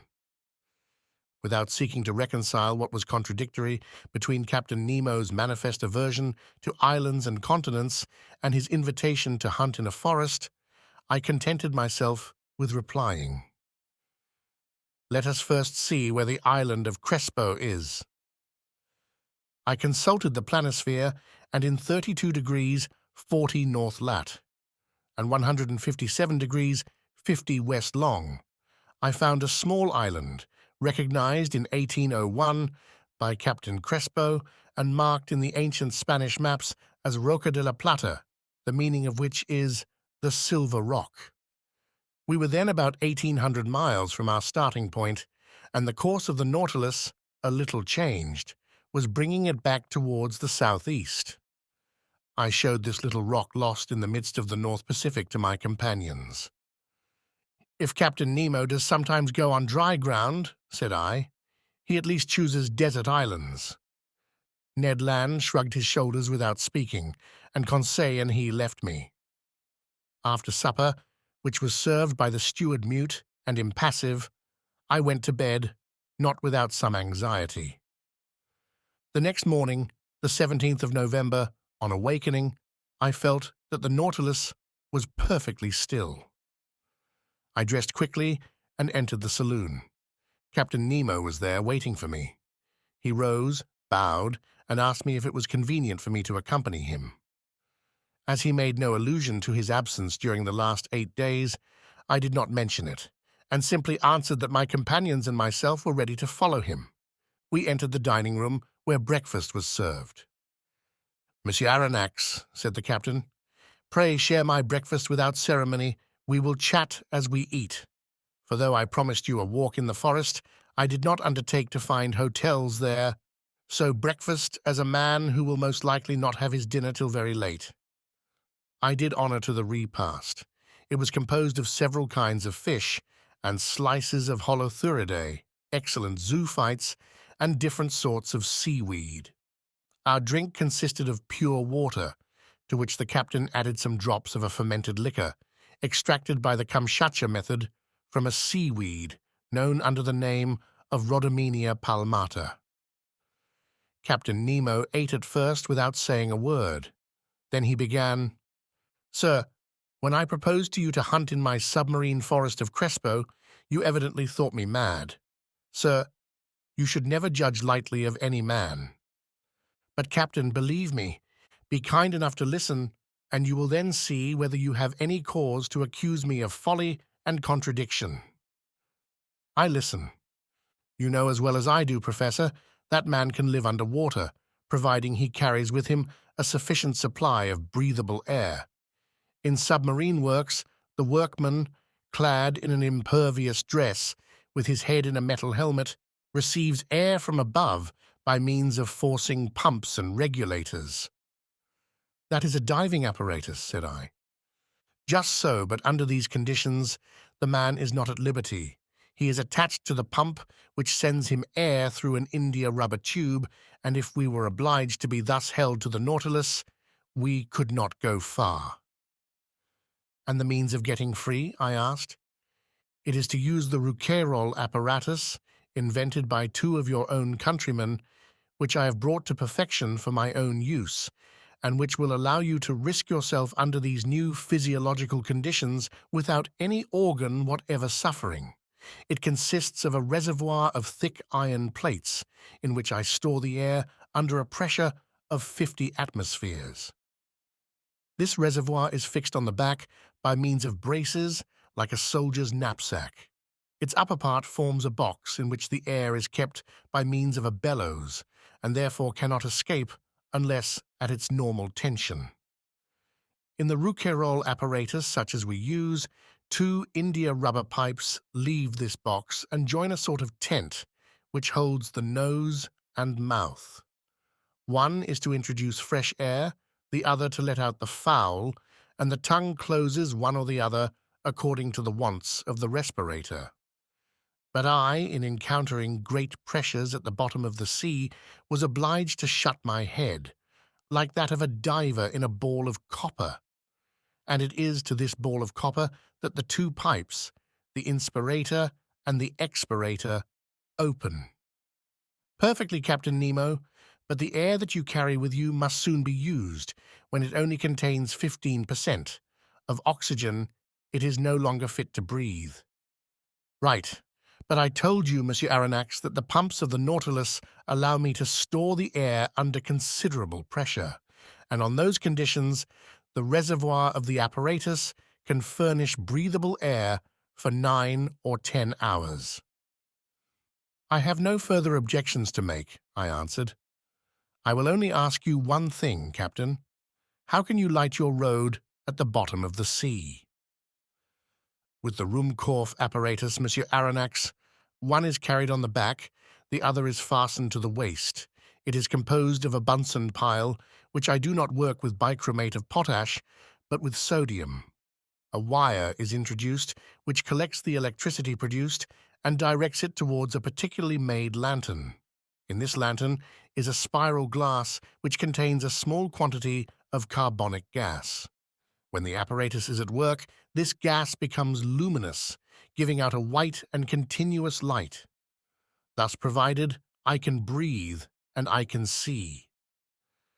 Captain Nemo, to all my objections you make such crushing answers that I dare no longer doubt. But if I am forced to admit the Rouquayrol and Ruhmkorff apparatus, I must be allowed some reservations with regard to the gun I am to carry. But it is not a gun for powder, answered the captain. Then it is an air gun. Doubtless. How would you have me manufacture gunpowder on board without either saltpeter, sulphur, or charcoal? Besides, I added, to fire under water, in a medium 855 times denser than the air, we must conquer very considerable resistance. That would be no difficulty. There exist guns, according to Fulton, perfected in England by Philip Coles and Burley, in France by Fursey, and in Italy by Landi, which are furnished with a peculiar system of closing which can fire under these conditions. But I repeat, having no powder, I use air under great pressure, which the pumps of the Nautilus furnish abundantly. But this air must be rapidly used. Well, have I not my Rouquayrol reservoir, which can furnish it at need? A tap is all that is required. Besides, Monsieur Aronnax, you must see yourself that during our submarine hunt we can spend but little air and but few balls. But it seems to me that in this twilight and in the midst of this fluid, which is very dense compared with the atmosphere, shots could not go far nor easily prove mortal. Sir, on the contrary, with this gun every blow is mortal, and however lightly the animal is touched, it falls as if struck by a thunderbolt. Why? Because the balls sent by this gun are not ordinary balls, but little cases of glass, invented by Lienebroek, an Austrian chemist, of which I have a large supply. These glass cases are covered with a case of steel and weighted with a pellet of lead. They are real Leyden bottles into which the electricity is forced to a very high tension. With the slightest shock they are discharged, and the animal, however strong it may be, falls dead. I must tell you that these cases are size number 4, and that the charge for an ordinary gun would be 10. I will argue no longer, I replied, rising from the table. I have nothing left me but to take my gun. At all events, I will go where you go. Captain Nemo then led me aft, and in passing before Ned's and Conseil's cabin, I called my 2 companions, who followed immediately. We then came to a kind of cell near the machinery room, in which we entered. A walk on the bottom of the sea. This cell was, to speak correctly, the arsenal and wardrobe of the Nautilus. A dozen diving apparatuses hung from the partition, waiting our use. Ned Land, on seeing them, showed evident repugnance to dress himself in one. But my worthy Ned, the forests of the island of Crespo are nothing but submarine forests. Good, said the disappointed harpooner, who saw his dreams of fresh meat fade away. And you, Monsieur Aronnax, Are you going to dress yourself in those clothes? There is no alternative, Master Ned. As you please, sir, replied the harpooner, shrugging his shoulders. But as for me, unless I am forced, I will never get into one. No one will force you, Master Ned, said Captain Nemo. Is Conseil going to risk it? Asked Ned. I follow my master wherever he goes, replied Conseil. At the captain's call, 2 of the ship's crew came to help us to dress in these heavy and impervious clothes, made of India rubber without seam, and constructed expressly to resist considerable pressure. One would have thought it a suit of armor, both supple and resisting. This suit formed trousers and waistcoat. The trousers were finished off with thick boots, weighted with heavy leaden soles. The texture of the waistcoat was held together by bands of copper, which crossed the chest, protecting it from the great pressure of the water and leaving the lungs free to act. The sleeves ended in gloves, which in no way restrained the movement of the hands. There was a vast difference noticeable between these consummate apparatuses and the old cork breastplates, jackets, and other contrivances in vogue during the 18th century. Captain Nemo and one of his companions, a sort of Hercules who must have possessed great strength, Conseil and myself, were soon enveloped in the dresses. There remained nothing more to be done but to enclose our heads in the metal box. But before proceeding to this operation, I asked the captain's permission to examine the guns we were to carry. One of the Nautilus men gave me a simple gun, the butt end of which, made of steel, hollow in the center, was rather large. It served as a reservoir for compressed air, which a valve, worked by a spring, allowed to escape into a metal tube. A box of projectiles, in a groove in the thickness of the butt end, contained about 20 of these electric balls, which by means of a spring were forced into the barrel of the gun. As soon as one shot was fired, another was ready. Captain Nemo, said I, this arm is perfect and easily handled. I only ask to be allowed to try it. But how shall we gain the bottom of the sea? At this moment, Professor, the Nautilus is stranded in 5 fathoms, and we have nothing to do but to start. But how shall we get off? You shall see. Captain Nemo thrust his head into the helmet. Conseil and I did the same, not without hearing an ironical, good sport from the Canadian. The upper part of our dress terminated in a copper collar upon which was screwed the metal helmet. 3 holes, protected by thick glass, allowed us to see in all directions by simply turning our head in the interior of the headdress. As soon as it was in position, the Rouquayrol apparatus on our backs began to act, and for my part, I could breathe with ease. With the Ruhmkorff lamp hanging from my belt and the gun in my hand, I was ready to set out. But to speak the truth, imprisoned in these heavy garments and glued to the deck by my leaden soles, it was impossible for me to take a step. I was ready to set out. But this state of things was provided for. I felt myself being pushed into a little room contiguous to the wardrobe room. My companions followed, towed along in the same way.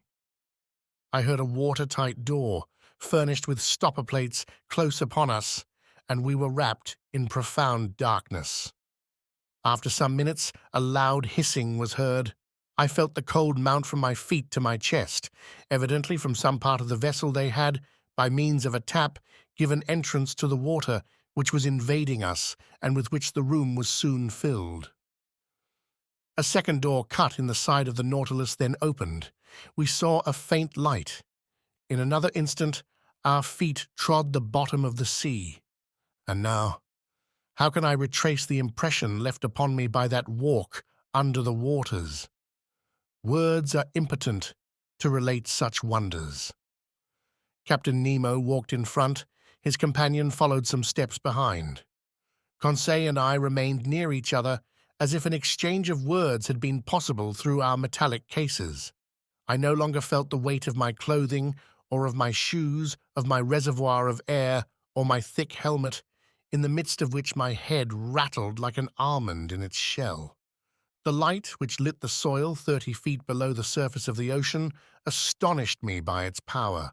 The solar rays shone through the watery mass easily and dissipated all color, and I clearly distinguished objects at a distance of 150 yards. Beyond that, the tints darkened into fine gradations of ultramarine and faded into vague obscurity. Truly, this water which surrounded me was but another air denser than the terrestrial atmosphere, but almost as transparent. Above me was the calm surface of the sea. We were walking on fine, even sand, not wrinkled, as on a flat shore, which retains the impression of the billows. This dazzling carpet, really a reflector, repelled the rays of the sun with wonderful intensity, which accounted for the vibration which penetrated every atom of liquid. Shall I be believed when I say that, at the depth of 30 feet, I could see as if I was in broad daylight?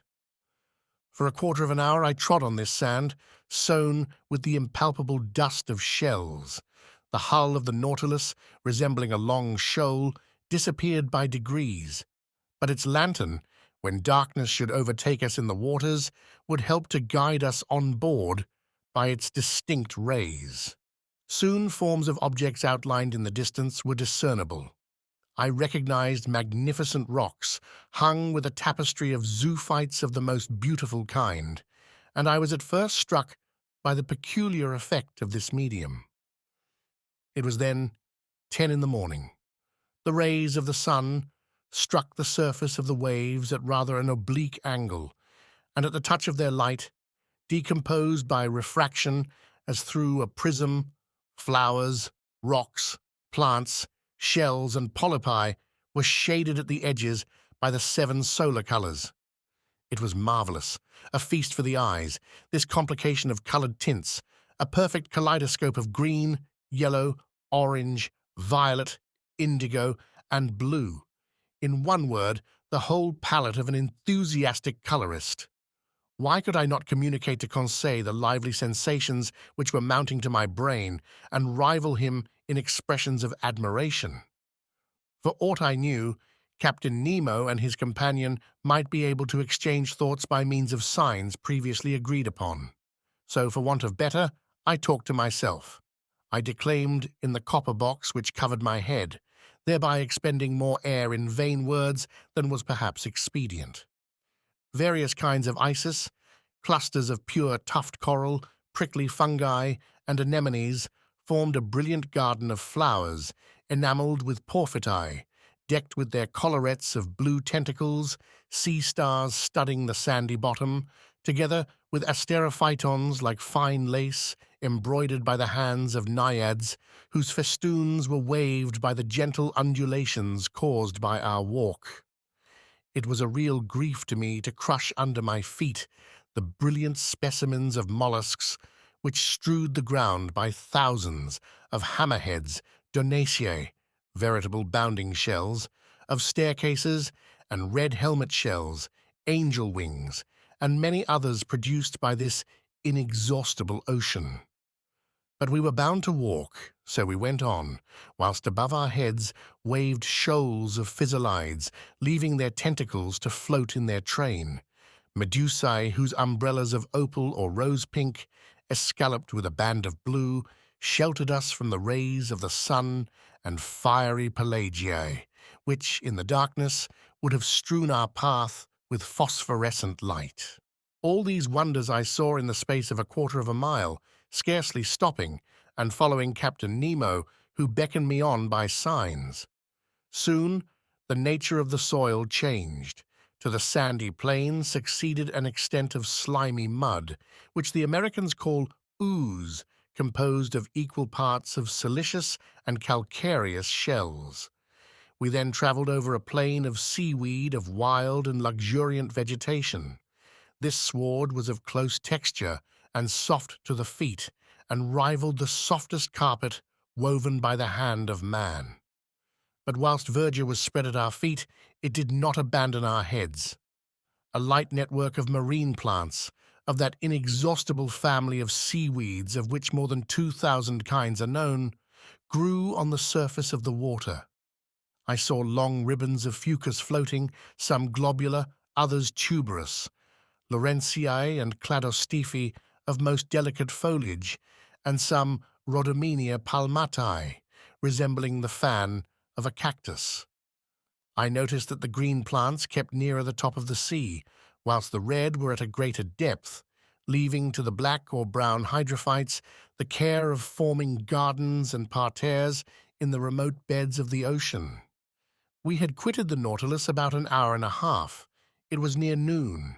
I knew by the perpendicularity of the sun's rays, which were no longer refracted. The magical colours disappeared by degrees, and the shades of emerald and sapphire were effaced. We walked with a regular step which rang upon the ground with astonishing intensity. The slightest noise was transmitted with a quickness to which the ear is unaccustomed on the earth. Indeed, water is a better conductor of sound than air, in the ratio of 4:1. At this period, the earth sloped downwards. The light took a uniform tint. We were at a depth of 105 yards and 20 inches, undergoing a pressure of 6 atmospheres.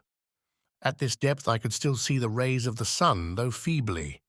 To their intense brilliancy had succeeded a reddish twilight, the lowest state between day and night, but we could still see well enough.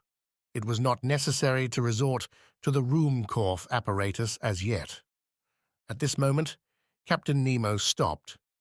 He waited till I joined him, and then pointed to an obscure mass, looming in the shadow at a short distance. It is the forest of the island of Crespo, thought I, and I was not mistaken.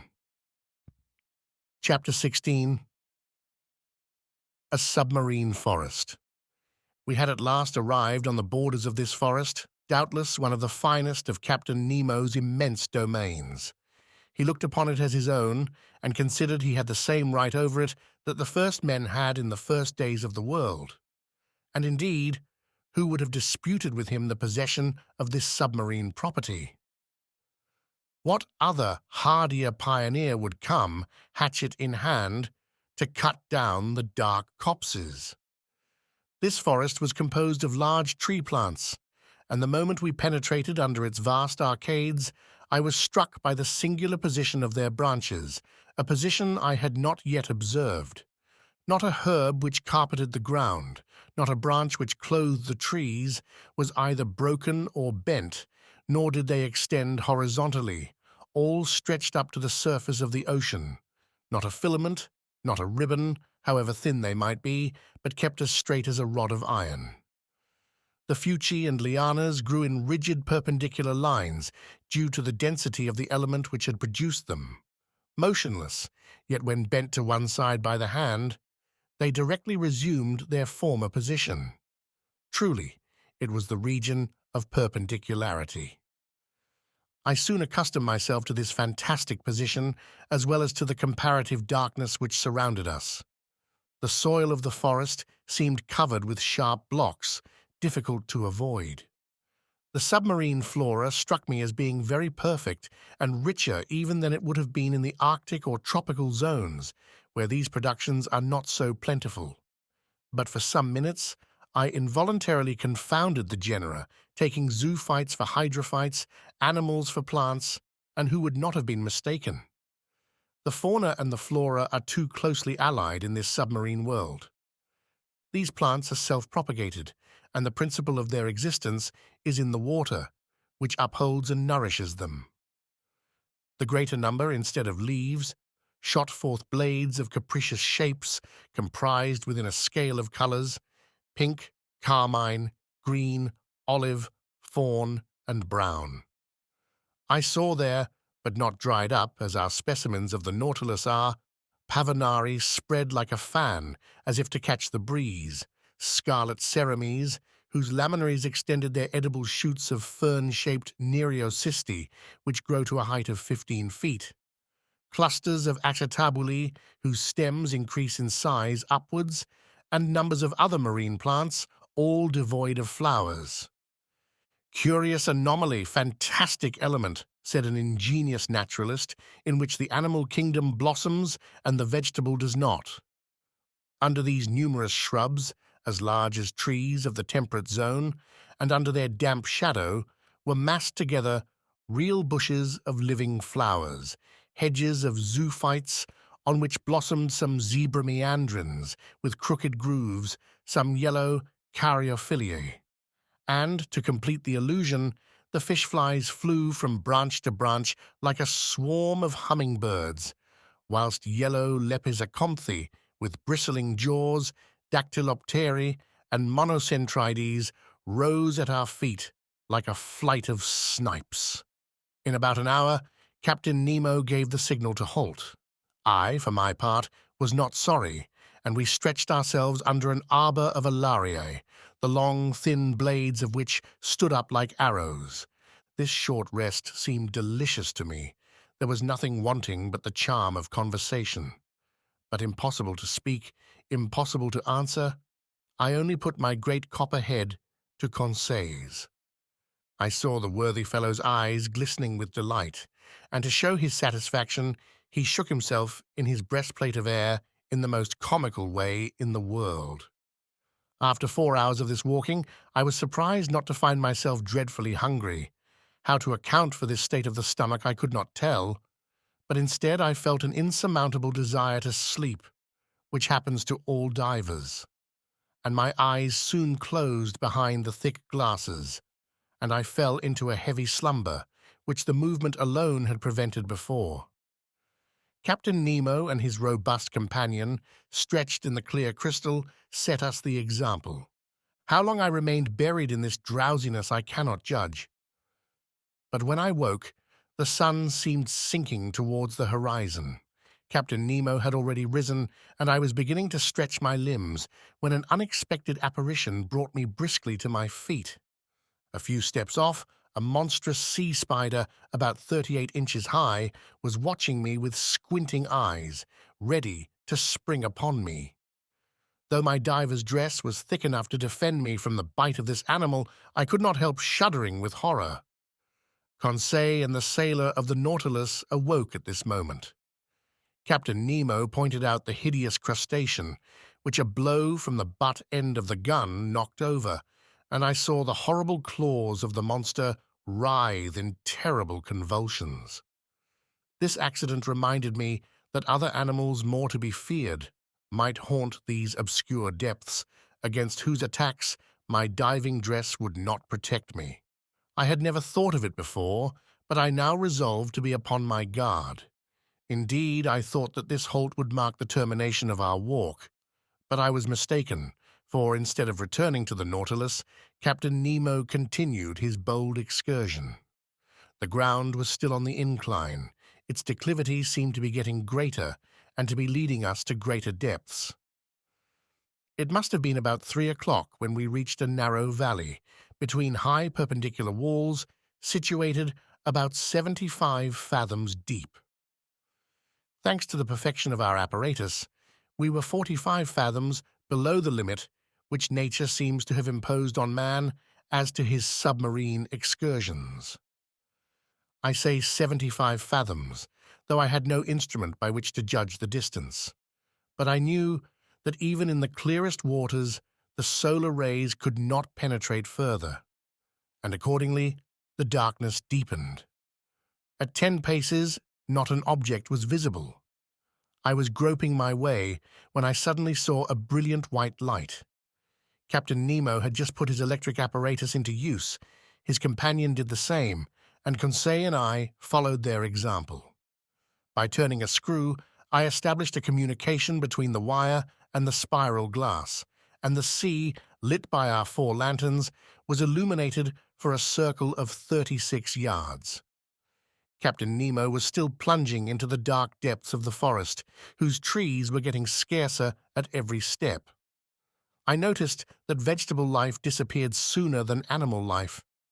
The medusae had already abandoned the arid soil, from which a great number of animals, zoophytes, articulata, mollusks, and fishes, still obtained sustenance.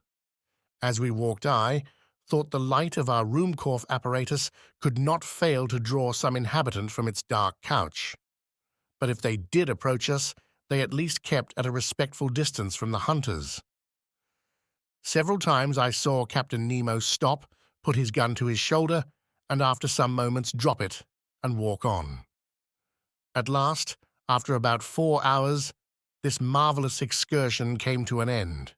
A wall of superb rocks in an imposing mass rose before us, a heap of gigantic blocks, an enormous, steep granite shore, forming dark grottos, but which presented no practicable slope. It was the prop of the island of Crespo. It was the Earth. Captain Nemo stopped suddenly. A gesture of his brought us all to a halt, and however desirous I might be to scale the wall, I was obliged to stop. Here ended Captain Nemo's domains, and he would not go beyond them. Further on was a portion of the globe he might not trample upon. The return began.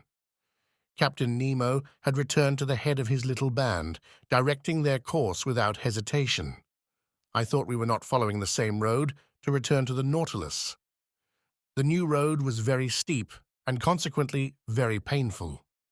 We approached the surface of the sea rapidly, but this return to the upper strata was not so sudden as to cause relief from the pressure too rapidly, which might have produced serious disorder in our organization and brought on internal lesions so fatal to divers. Very soon, light reappeared and grew, and the sun being low on the horizon, the refraction edged the different objects with a spectral ring. At 10 yards and a half deep, we walked amidst a shoal of little fishes of all kinds, more numerous than the birds of the air and also more agile. But no aquatic game worthy of a shot had as yet met our gaze, when at that moment I saw the captain shoulder his gun quickly and follow a moving object into the shrubs. He fired. I heard a slight hissing, and a creature fell stunned at some distance from us. It was a magnificent sea otter, an enhydrus, the only exclusively marine quadruped. This otter was 5 feet long and must have been very valuable. Its skin, chestnut brown above and silvery underneath, would have made one of those beautiful furs so sought after in the Russian and Chinese markets. The fineness and the luster of its coat would certainly fetch 80 pounds. I admired this curious mammal, with its rounded head ornamented with short ears, its round eyes and white whiskers like those of a cat, with webbed feet and nails and tufted tail. This precious animal, hunted and tracked by fishermen, has now become very rare and taken refuge chiefly in the northern parts of the Pacific, or probably its race would soon become extinct.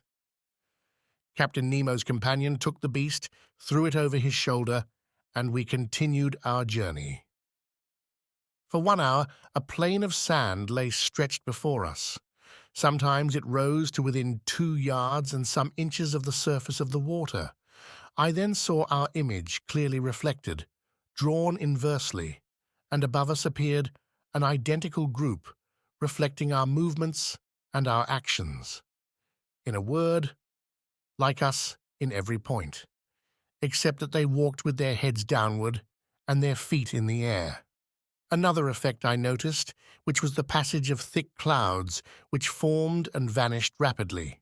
But on reflection, I understood that these seeming clouds were due to the varying thickness of the reeds at the bottom, and I could even see the fleecy foam which their broken tops multiplied on the water, and the shadows of large birds passing above our heads, whose rapid flight I could discern on the surface of the sea. On this occasion, I was witness to one of the finest gunshots which ever made the nerves of a hunter thrill. A large bird of great breadth of wing, clearly visible, approached, hovering over us. Captain Nemo's companion shouldered his gun and fired when it was only a few yards above the waves. The creature fell stunned, and the force of its fall brought it within the reach of dexterous hunter's grasp. It was an albatross of the finest kind, Our march had not been interrupted by this incident. For 2 hours we followed these sandy plains, then fields of algae very disagreeable to cross. Candidly, I could do no more when I saw a glimmer of light, which for a half-mile broke the darkness of the waters. It was the lantern of the Nautilus. Before 20 minutes were over, we should be on board, and I should be able to breathe with ease, for it seemed that my reservoir supplied air very deficient in oxygen. But I did not reckon on an accidental meeting, which delayed our arrival for some time. I had remained some steps behind, when I presently saw Captain Nemo coming hurriedly towards me. With his strong hand, he bent me to the ground, his companion doing the same to Conseil. At first, I knew not what to think of this sudden attack, but I was soon reassured by seeing the captain lie down beside me and remain immovable. I was stretched on the ground, just under the shelter of a bush of algae, when, raising my head, I saw some enormous mass, casting phosphorescent gleams, pass blusteringly by. My blood froze in my veins as I recognized two formidable sharks which threatened us. It was a couple of tintorias, terrible creatures with enormous tails and a dull, glassy stare, the phosphorescent matter ejected from holes pierced around the muzzle. Monstrous brutes, which would crush a whole man in their iron jaws. I did not know whether Conseil stopped to classify them. For my part, I noticed their silver bellies and their huge mouths bristling with teeth from a very unscientific point of view, and more as a possible victim than as a naturalist. Happily, the voracious creatures do not see well. They pass without seeing us, brushing us with their brownish fins, and we escaped by a miracle from a danger certainly greater than meeting a tiger full face in the forest. Half an hour after, guided by the electric light, we reached the Nautilus. The outside door had been left open, and Captain Nemo closed it as soon as we had entered the first cell. He then pressed a knob. I heard the pumps working in the midst of the vessel. I felt the water sinking from around me, and in a few moments the cell was entirely empty. The inside door then opened, and we entered the vestry. There our diving dress was taken off, not without some trouble, and fairly worn out from want of food and sleep. I returned to my room in great wonder at this surprising excursion at the bottom of the sea. Chapter 17. 4,000 Leagues Under the Pacific. The next morning, the 18th of November, I had quite recovered from my fatigues of the day before, and I went up onto the platform just as the second lieutenant was uttering his daily phrase. I was admiring the magnificent aspect of the ocean when Captain Nemo appeared. He did not seem to be aware of my presence and began a series of astronomical observations. Then, when he had finished, he went and leant on the cage of the watchlight and gazed abstractedly on the ocean. In the meantime, a number of the sailors of the Nautilus, all strong and healthy men, had come up onto the platform. They came to draw up the nets that had been laid all night. These sailors were evidently of different nations, although the European type was visible in all of them. I recognized some unmistakable Irishmen, Frenchmen, some Sclaves, and a Greek or a Candiote. They were civil, and only used that odd language among themselves, the origin of which I could not guess, neither could I question them. The nets were hauled in. They were a large kind of chaluts, like those on the Normandy coasts, great pockets that the waves and a chain fixed in the smaller meshes kept open. These pockets, drawn by iron poles, swept through the water and gathered in everything in their way.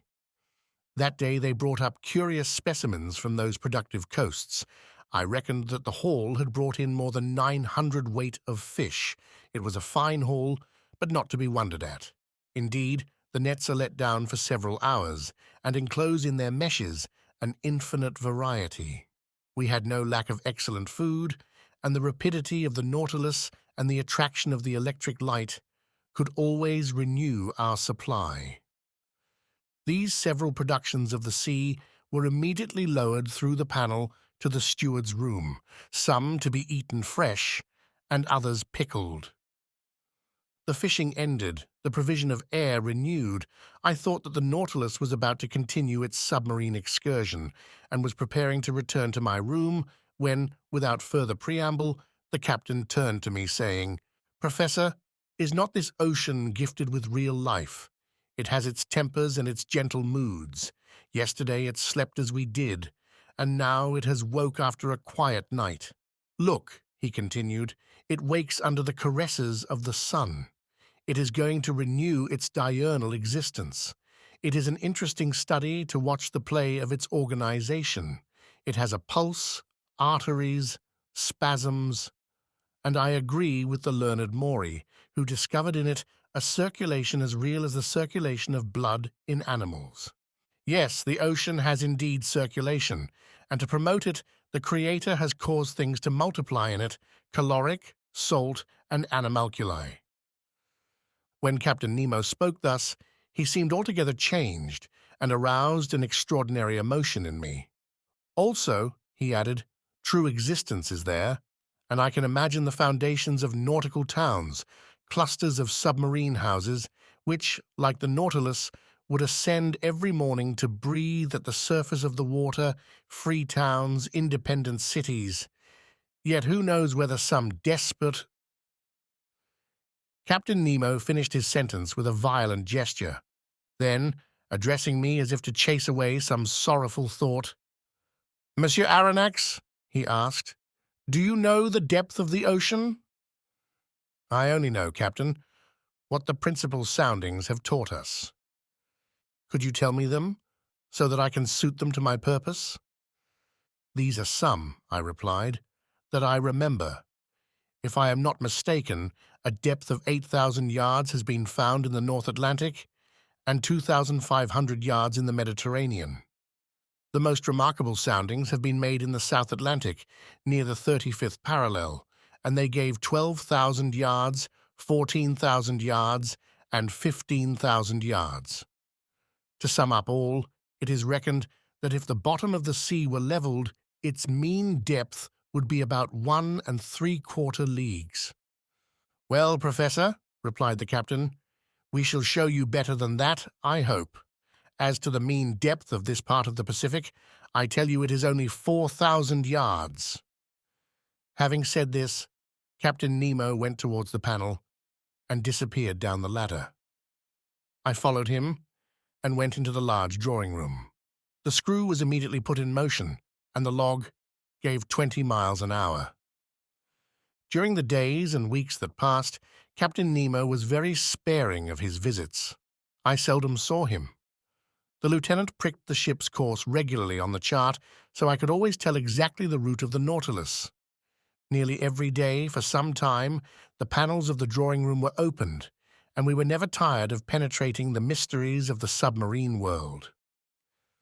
The general direction of the Nautilus was southeast, and it kept between 100 and 150 yards of depth.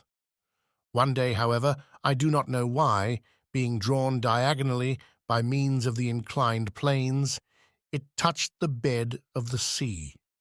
The thermometer indicated a temperature of 4.25 cent, a temperature that at this depth seemed common to all latitudes. At 3 o'clock in the morning of the 26th of November, the Nautilus crossed the Tropic of Cancer at 172 degrees long. On 27th instant, it sighted the Sandwich Islands, where Cook died, February 14th, 1779. We had then gone 4,860 leagues from our starting point. In the morning, when I went on the platform, I saw 2 miles to windward Hawaii, the largest of the 7 islands that form the group. I saw clearly the cultivated ranges and the several mountain chains that run parallel with the side, and the volcanoes that overtop Munarea, which rise 5,000 yards above the level of the sea. Besides other things the nets brought up were several flabellariae and graceful polypi that are peculiar to that part of the ocean. The direction of the Nautilus was still to the southeast. It crossed the equator December 1st in 142 degrees long, and on the 4th of the same month After crossing rapidly and without anything in particular occurring, we sighted the Marquesas group. I saw, 3 miles off, Martin's Peak in Nuka Hiva, the largest of the group that belongs to France.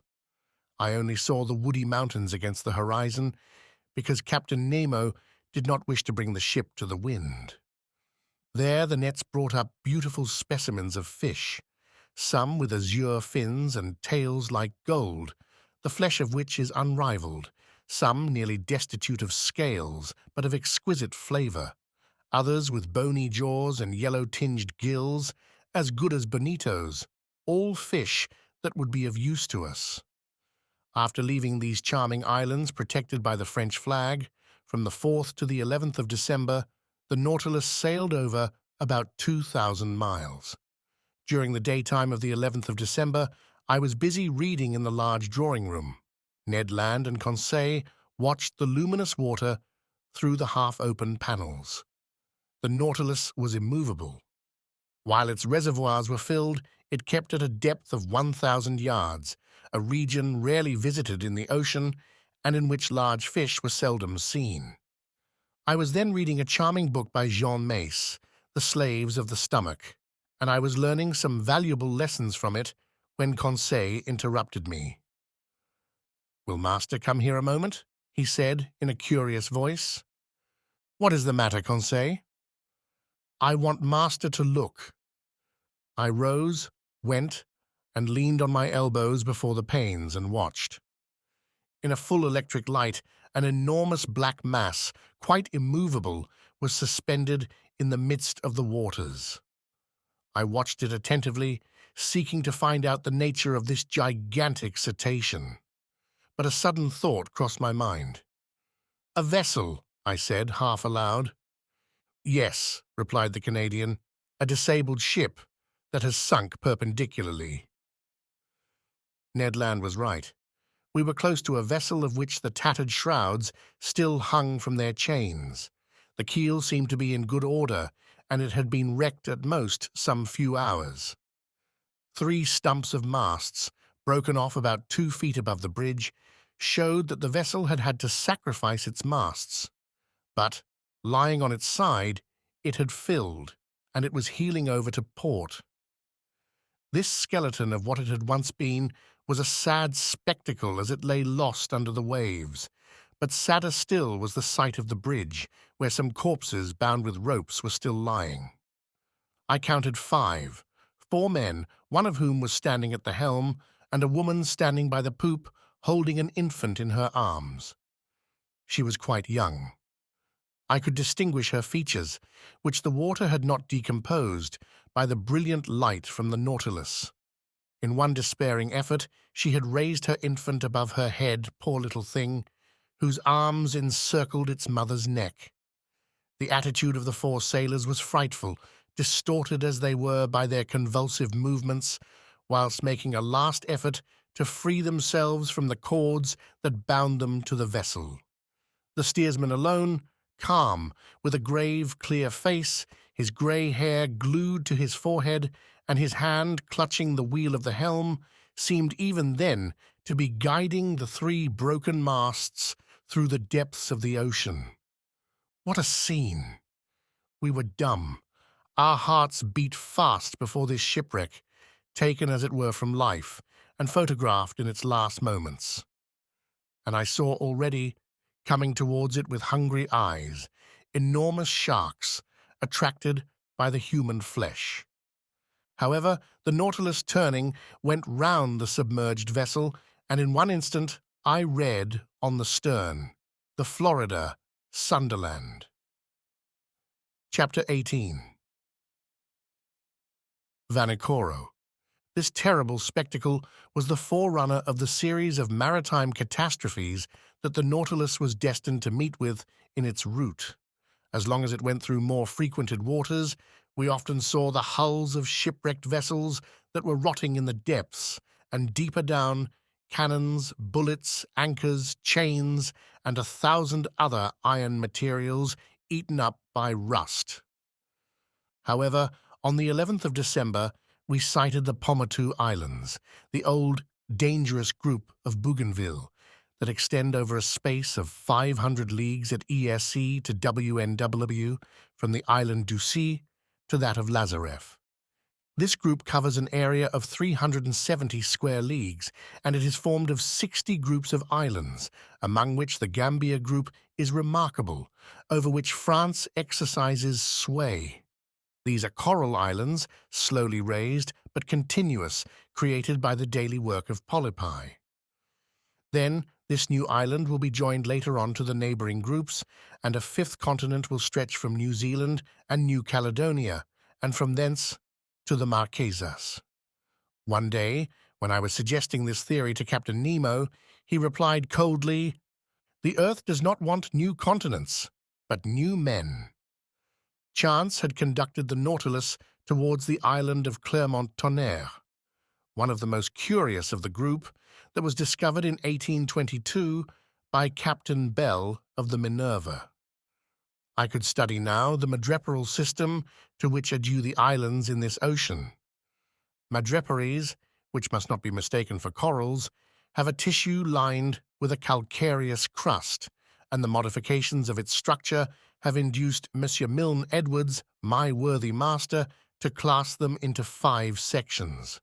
The animalcule that the marine polypus secretes live by millions at the bottom of their cells.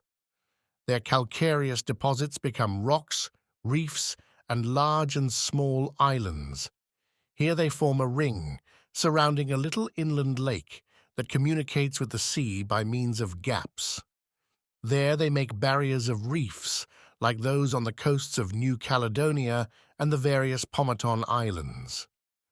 In other places, like those at Reunion and at Maurice, they raise fringed reefs, high, straight walls, near which the depth of the ocean is considerable. Some cable lengths off the shores of the island of Clermont, I admired the gigantic work accomplished by these microscopical workers. These walls, especially the work of those madrepories known as milleperas, porites, madrepories, and astrias. These polypi are found particularly in the rough beds of the sea near the surface, and consequently it is from the upper part that they begin their operations, in which they bury themselves by degrees with the debris of the secretions that support them.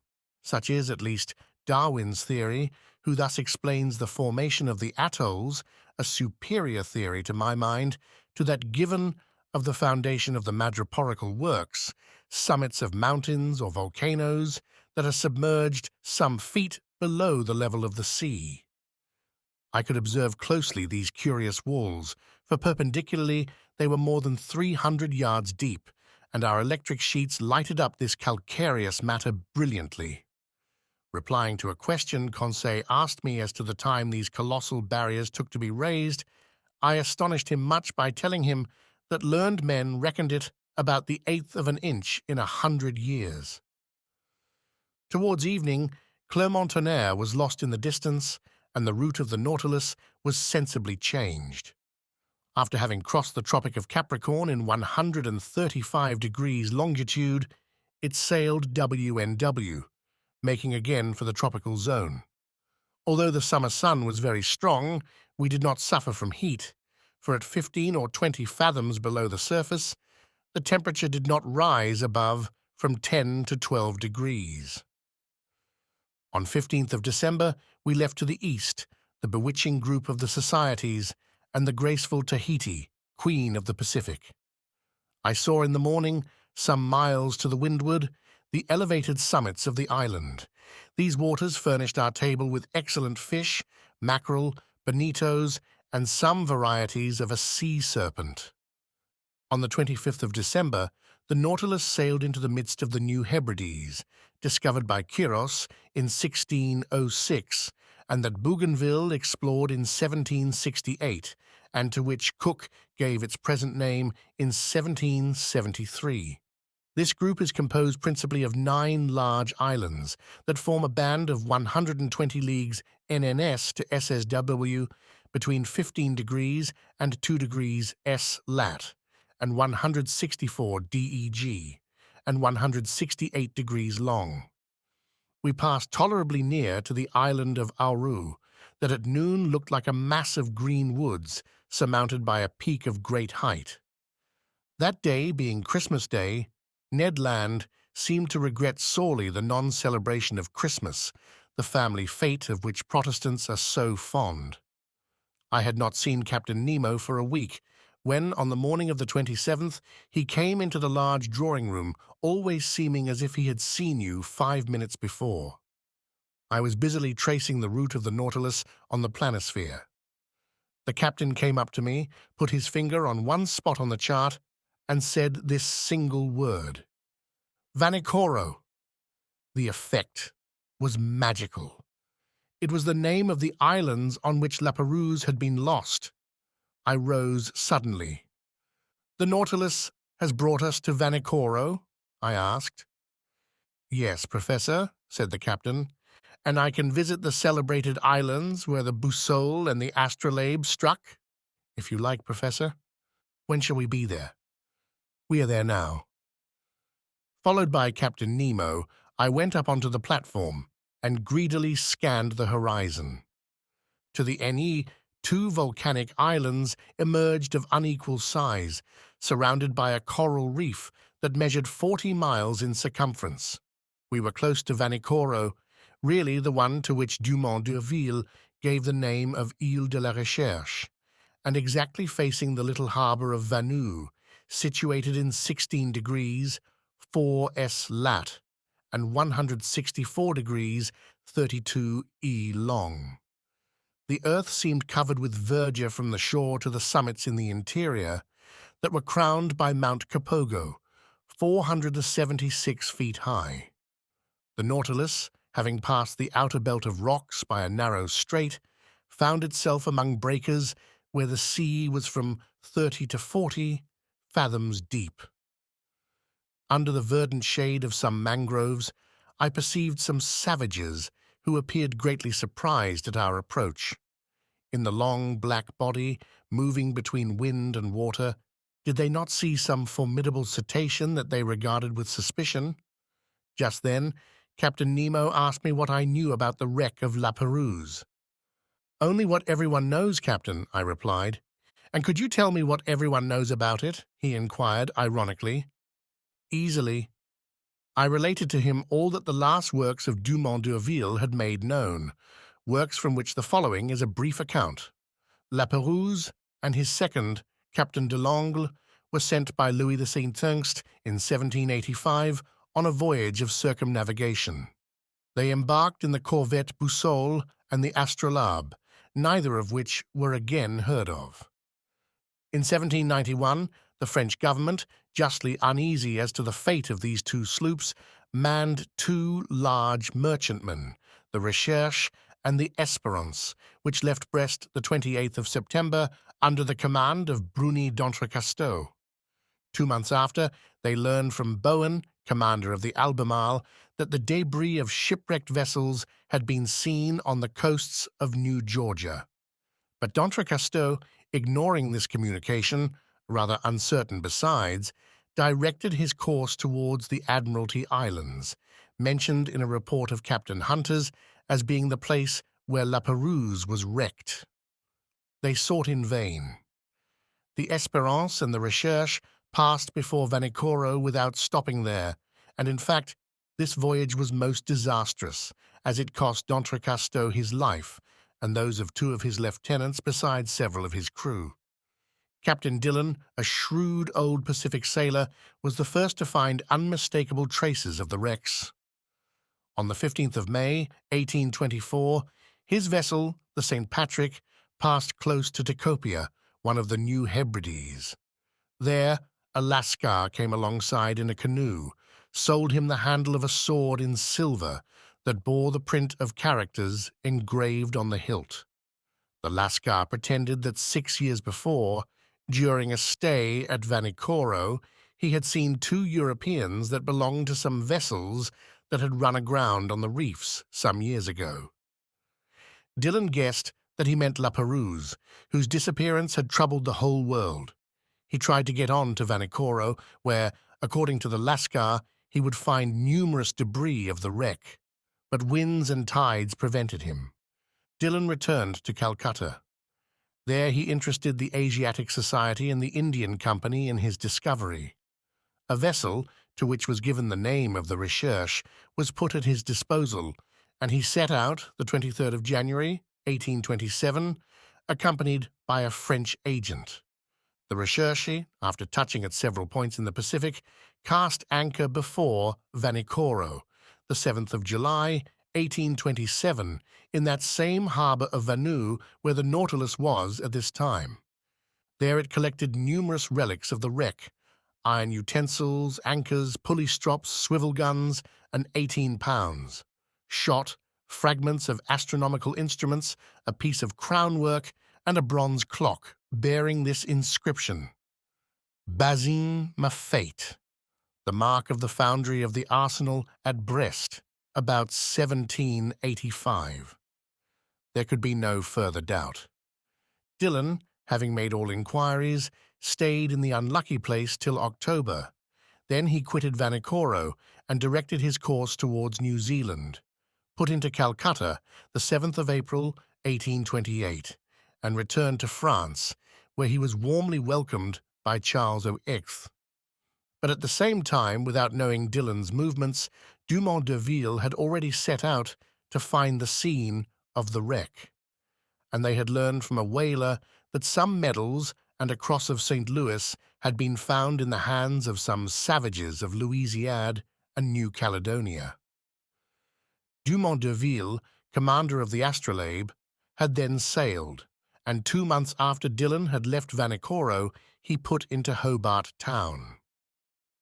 There he learned the results of Dillon's inquiries and found that a certain James Hobbs, second lieutenant of the Union of Calcutta, after landing on an island situated 8 degrees 18 S lat and 156 degrees 30 E long, had seen some iron bars and red stuffs used by the natives of these parts. Dumont d'Urville, much perplexed and not knowing how to credit the reports of low-class journals, decided to follow Dillon's track. On the 10th of February, 1828, the Astrolabe appeared off Tikopia and took as guide and interpreter a deserter found on the island. Made his way to Vanikoro, sighted it on the 12th inst, lay among the reefs until the 14th, and not until the 20th did he cast anchor within the barrier in the harbour of Vanu. On the 23rd, several officers went round the island and brought back some unimportant trifles. The natives, adopting a system of denials and evasions, refused to take them to the unlucky place. This ambiguous conduct led them to believe that the natives had ill-treated the castaways, and indeed they seemed to fear that Dumont d'Urville had come to avenge La Pérouse and his unfortunate crew. However, on the 26th, appeased by some presents, and understanding that they had no reprisals to fear, they led Monsieur Jacquereau to the scene of the wreck. There, in 3 or 4 fathoms of water, between the reefs of Pacou and Vanu, lay anchors, cannons, pigs of lead and iron, embedded in the limy concretions. The large boat and the whaler belonging to the Astrolabe were sent to this place, and not without some difficulty, their crews hauled up an anchor weighing 1,800 pounds, a brass gun, some pigs of iron, and 2 copper swivel guns. Dumont d'Urville, questioning the natives, learned too that La Pérouse, after losing both his vessels on the reefs of this island, had constructed a smaller boat, only to be lost a second time. Where?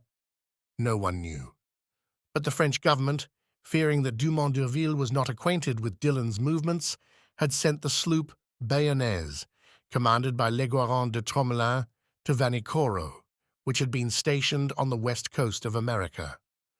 The Bayonnaise cast her anchor before Vanikoro some months after the departure of the Astrolabe, but found no new document, but stated that the savages had respected the monument to La Pérouse. That is the substance of what I told Captain Nemo. So, he said, no one knows now where the 3rd vessel perished that was constructed by the castaways on the island of Vanikoro? No one knows. Captain Nemo said nothing, but signed to me to follow him into the large saloon. The Nautilus sank several yards below the waves, and the panels were opened. I hastened to the aperture, and under the crustaceans of coral covered with fungi, siphonules, alcyons, madrepores, through myriads of charming fish, girelles, glyphocidri, pomphirides, diacopes, and holocenters, I recognized certain debris that the drags had not been able to tear up. Iron stirrups, anchors, cannons, bullets, capstan fittings, the stem of a ship, all objects clearly proving the wreck of some vessel and now carpeted with living flowers. While I was looking on this desolate scene, Captain Nemo said in a sad voice, "Commander La Pérouse set out the 7th of December, 1785, with his vessels La Boussole and the Astrolabe. He first cast anchor at Botany Bay, visited the Friendly Isles, New Caledonia, then directed his course towards Santa Cruz and put into Namuka, one of the Hapai group. Then his vessels struck on the unknown reefs of Vanikoro. The Boussole, which went first, ran aground on the southerly coast. The Astrolabe went to its help and ran aground too.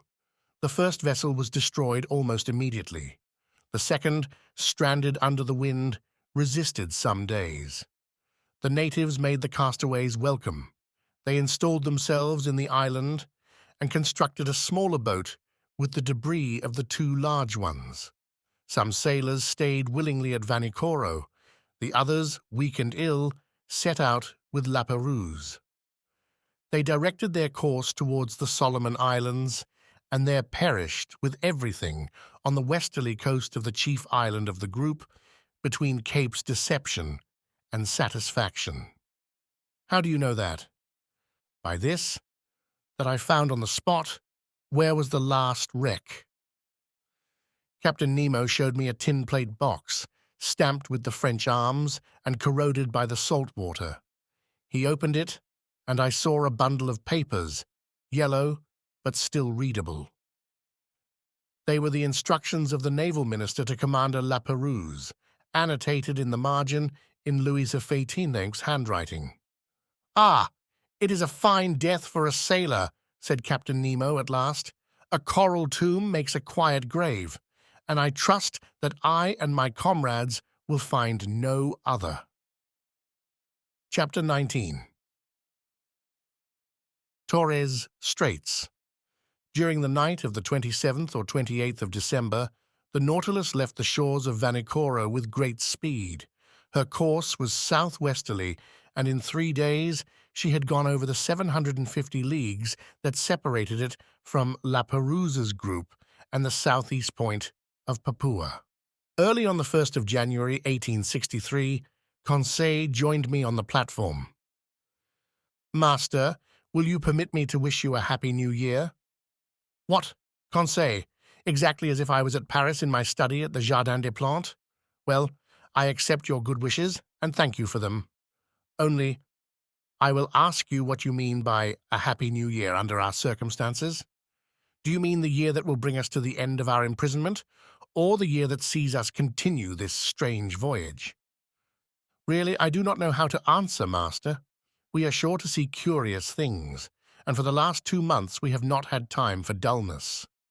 The last marvel is always the most astonishing, and if we continue this progression, I do not know how it will end. It is my opinion that we shall never again see the like. I think then, with no offense to Master, that a happy year would be one in which we could see everything." On the 2nd of January we had made 11,340 miles, or 5,250 French leagues, since our starting point in the Japan seas. Before the ship's head stretched the dangerous shores of the Coral Sea on the northeast coast of Australia. Our boat lay along some miles from the redoubtable bank on which Cook's vessel was lost, the 10th of June, 1770. The boat in which Cook was struck on a rock, and if it did not sink, it was owing to a piece of coral that was broken by the shock and fixed itself in the broken keel. I had wished to visit the reef, 360 leagues long, against which the sea, always rough, broke with great violence, with a noise like thunder. But just then, the inclined planes drew the Nautilus down to a great depth, and I could see nothing of the high coral walls. I had to content myself with the different specimens of fish brought up by the nets. I remarked, among others, some Germans, a species of mackerel as large as a tunny, with bluish sides and striped with transverse bands that disappear with the animal's life. These fish followed us in shoals and furnished us with very delicate food. We took also a large number of giltheads, about 1.5 inches long, tasting like dories, and flying parapeds like submarine swallows, which, in dark nights, light alternately the air and water with their phosphorescent light. Among the mollusks and zoophytes, I found in the meshes of the net several species of alcyonarians, echini, hammers, spurs, dials, ceretes, and hyaliae.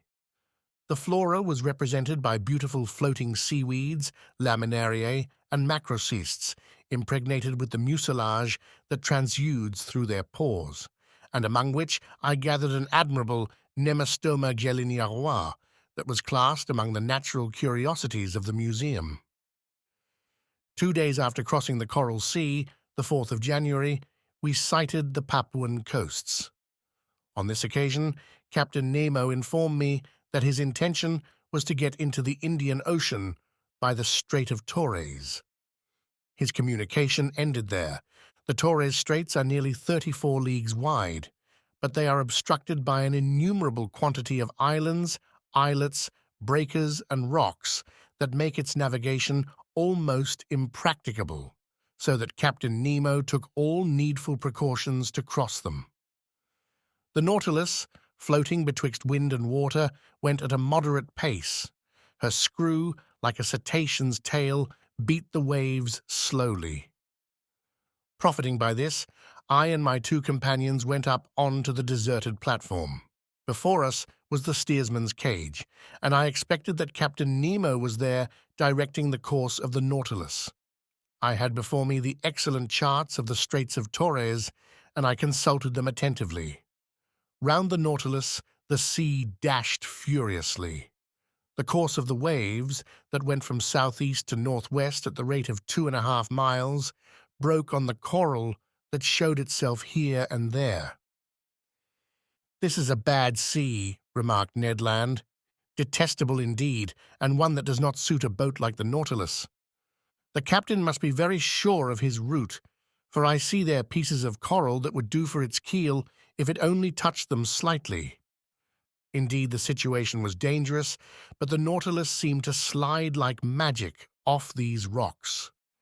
It did not follow the routes of the astrolabe and the Zélie exactly, for they proved fatal to Dumont d'Urville. It bore more northwards, coasted the islands of Murray, and came back to the southwest towards Cumberland Passage. I thought it was going to pass it by, when, going back to northwest, it went through a large quantity of islands and islets little known, towards the Island Sound and Canal Mauvais. I wondered if Captain Nemo, foolishly imprudent, would steer his vessel into that pass where Dumont d'Urville's 2 corvettes touched, when, swerving again and cutting straight through to the west, he steered for the island of Gilboa. It was then 3 in the afternoon. The tide began to recede, being quite full. The Nautilus approached the island that I still saw, with its remarkable border of screw pines. He stood off it at about 2 miles distant. Suddenly a shock overthrew me. The Nautilus just touched a rock and stayed immovable, laying lightly to port side. When I rose, I perceived Captain Nemo and his lieutenant on the platform. They were examining the situation of the vessel and exchanging words in their incomprehensible dialect. She was situated thus.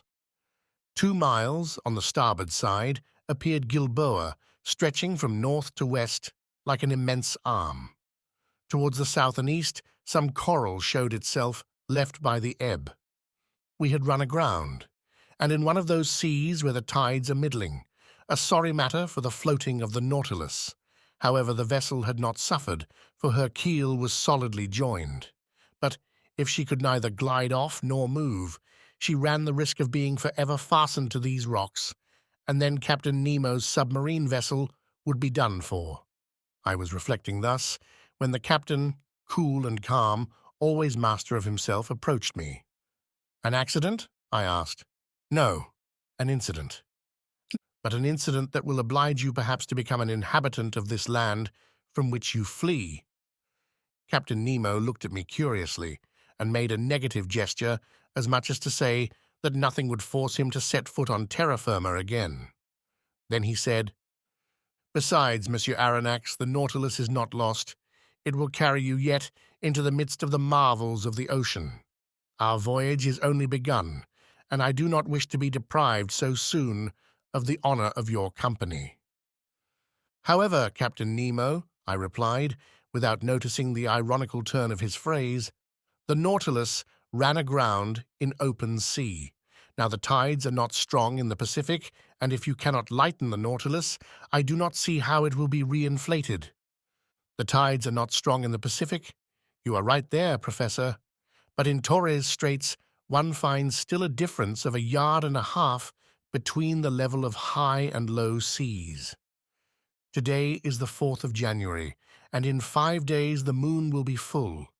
Now I shall be very much astonished if that satellite does not raise these masses of water sufficiently and render me a service that I should be indebted to her for." Having said this, Captain Nemo, followed by his lieutenant, redescended to the interior of the Nautilus. As to the vessel, it moved not, and was immovable, as if the coralline polypi had already walled it up with their indestructible cement. "Well, sir," said Ned Land, who came up to me after the departure of the captain. "Well, friend Ned, we will wait patiently for the tide on the 9th instant, for it appears that the moon will have the goodness to put it off again." "Really? Really? And this captain is not going to cast anchor at all, since the tide will suffice," said Conseil simply. The Canadian looked at Conseil, then shrugged his shoulders. "Sir, you may believe me when I tell you that this piece of iron will navigate neither on nor under the sea again. It is only fit to be sold for its weight. I think, therefore, that the time has come to part company with Captain Nemo. Friend Ned, I do not despair of this stout Nautilus as you do, and in 4 days we shall know what to hold to on the Pacific tides. Besides, flight might be possible if we were in sight of the English or Provençal coast, but on the Papuan shores it is another thing. And it will be time enough to come to that extremity if the Nautilus does not recover itself again, which I look upon as a grave event. But do they know, at least, how to act circumspectly? There is an island. On that island there are trees. Under those trees, terrestrial animals, bearers of cutlets and roast beef, to which I would willingly give a trial." "In this, friend Ned is right," said Conseil, "and I agree with him. Could not master obtain permission from his friend Captain Nemo to put us on land, if only so as not to lose the habit of treading on the solid parts of our planet?" "I can ask him, but he will refuse." "Will master risk it?" asked Conseil, "and we shall know how to rely upon the captain's amiability." To my great surprise, Captain Nemo gave me the permission I asked for, and he gave it very agreeably, without even exacting from me a promise to return to the vessel. But flight across New Guinea might be very perilous, and I should not have counseled Ned Land to attempt it. Better to be a prisoner on board the Nautilus than to fall into the hands of the natives. At 8 o'clock, armed with guns and hatchets, we got off the Nautilus. The sea was pretty calm. A slight breeze blew on land. Conseil and I rowing, we sped along quickly, and Ned steered in the straight passage that the breakers left between them. The boat was well handled and moved rapidly. Ned Land could not restrain his joy. He was like a prisoner that had escaped from prison, and knew not that it was necessary to re-enter it. "Meat! We are going to eat some meat. And what meat?" he replied. Real game? No, bread indeed. I do not say that fish is not good, we must not abuse it, but a piece of fresh venison, grilled on live coals, will agreeably vary our ordinary course. Glutton, said Conseil, he makes my mouth water. It remains to be seen, I said, if these forests are full of game, and if the game is not such as will hunt the hunter himself. Well said, Monsieur Aronnax, replied the Canadian, whose teeth seemed sharpened like the edge of a hatchet. But I will eat tiger, loin of tiger, if there is no other quadruped on this island. Friend Ned is uneasy about it, said Conseil. Whatever it may be, continued Ned Land, every animal with 4 paws without feathers or with 2 paws without feathers will be saluted by my first shot. Very well. Master Land's imprudences are beginning. Never fear, Monsieur Aronnax, replied the Canadian. I do not want 25 minutes to offer you a dish of my sort. At 8:30, the Nautilus boat ran softly aground on a heavy sand, after having happily passed the coral reef that surrounds the island of Gilboa. Chapter 20. A few days on land. I was much impressed on touching land. Ned Land tried the soil with his feet as if to take possession of it. However, it was only 2 months before that we had become, according to Captain Nemo, passengers on board the Nautilus, but, in reality, prisoners of its commander. In a few minutes, we were within musket shot of the coast. The whole horizon was hidden behind a beautiful curtain of forests. Enormous trees, the trunks of which attained a height of 200 feet, were tied to each other by garlands of bindweed, real natural hammocks, which a light breeze rocked. They were mimosas, figs, hibisci, and palm trees mingled together in profusion, and under the shelter of their verdant vault grew orchids, leguminous plants, and ferns. But without noticing all these beautiful specimens of Papuan flora, the Canadian abandoned the agreeable for the useful. He discovered a cocoa tree, beat down some of the fruit, broke them, and we drank the milk and ate the nut with a satisfaction that protested against the ordinary food on the Nautilus. Excellent, said Ned Land. Exquisite, replied Conseil. And I do not think, said the Canadian, that he would object to our introducing a cargo of coconuts on board. I do not think he would, but he would not taste them. So much the worse for him, said Conseil. And so much the better for us, replied Ned Land. There will be more for us. One word only, Master Land, I said to the harpooner, who was beginning to ravage another coconut tree. Coconuts are good things, but before filling the canoe with them, it would be wise to reconnoiter and see if the island does not produce some substance not less useful. Fresh vegetables would be welcome on board the Nautilus. Master is right, replied Conseil, and I propose to reserve 3 places in our vessel, one for fruits, the other for vegetables, and the third for the venison, of which I have not yet seen the smallest specimen. Conseil, we must not despair, said the Canadian. Let us continue, I returned, and lie in wait. Although the island seems uninhabited, it might still contain some individuals that would be less hard than we on the nature of game. Ho, ho, said Ned Land, moving his jaws significantly.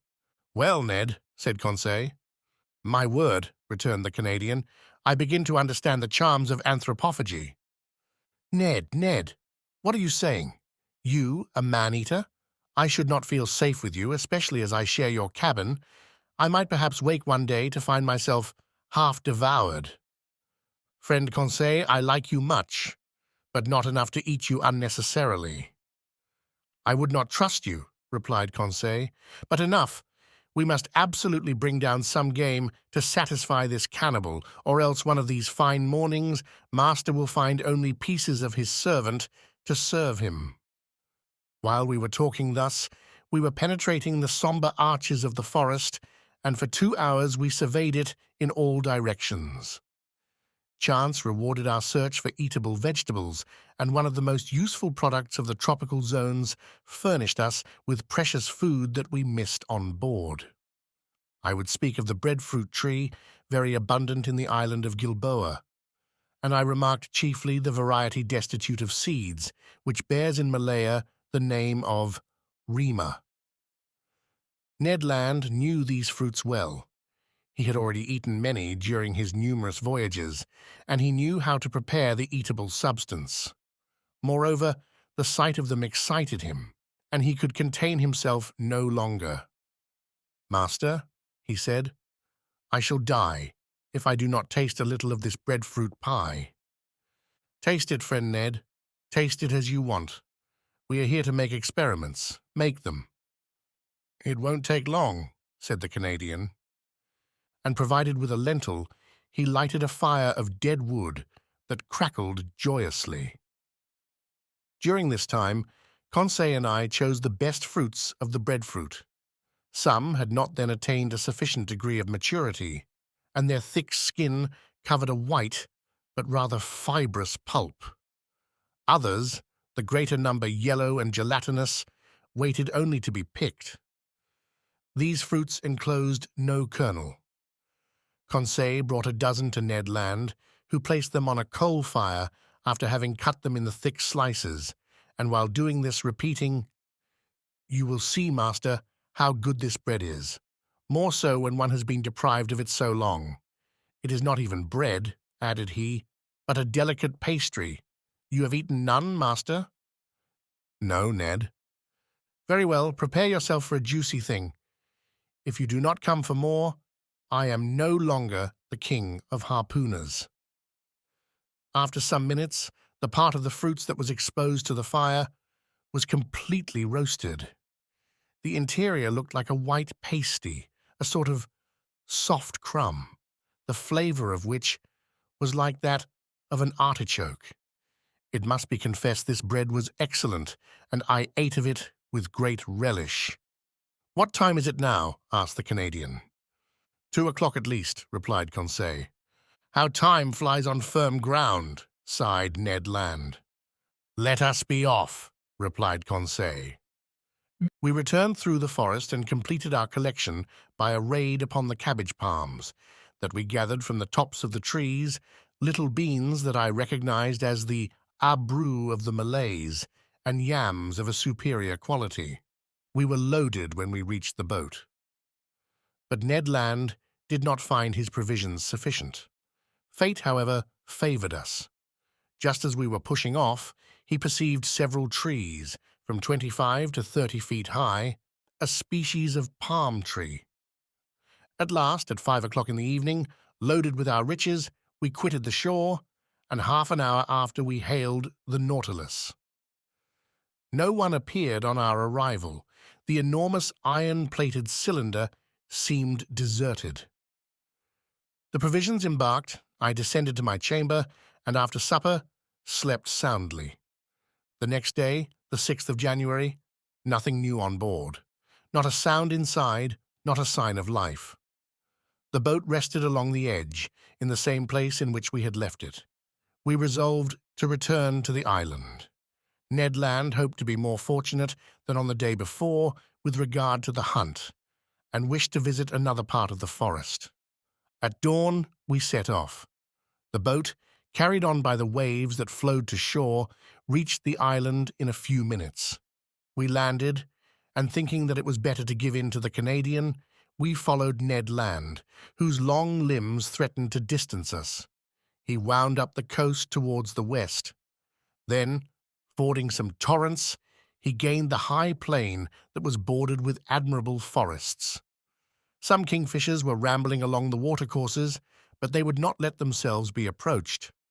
Their circumspection proved to me that these birds knew what to expect from bipeds of our species, and I concluded that, if the island was not inhabited, at least human beings occasionally frequented it.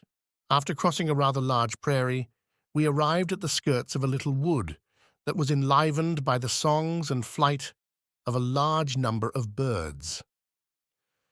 "There are only birds," said Conseil. But they are eatable, replied the harpooner. I do not agree with you, friend Ned, for I see only parrots there. Friend Conseil, said Ned gravely, the parrot is like pheasant to those who have nothing else. And, I added, this bird, suitably prepared, is worth knife and fork. Indeed, under the thick foliage of this wood, a world of parrots were flying from branch to branch, only needing a careful education to speak the human language.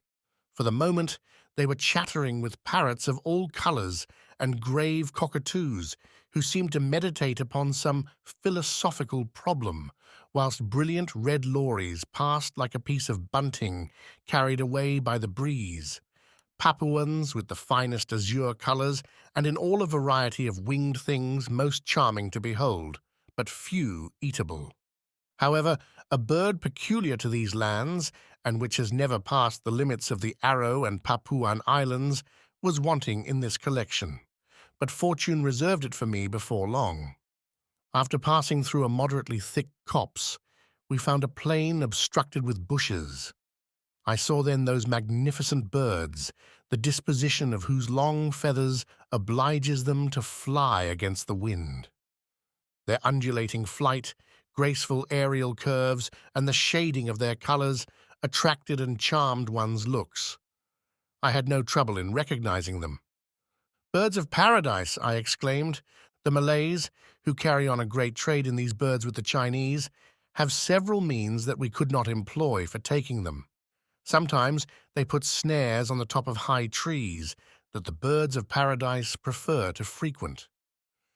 Sometimes they catch them with a viscous birdlime that paralyzes their movements. They even go so far as to poison the fountains that the birds generally drink from. But we were obliged to fire at them during flight, which gave us few chances to bring them down. And indeed, we vainly exhausted one half our ammunition. About 11 o'clock in the morning, the first range of mountains that form the center of the island was traversed, and we had killed nothing. Hunger drove us on. The hunters had relied on the products of the chase, and they were wrong. Happily, Conseil, to his great surprise, made a double shot and secured breakfast. He brought down a white pigeon and a wood pigeon, which, cleverly plucked and suspended from a skewer, was roasted before a red fire of dead wood.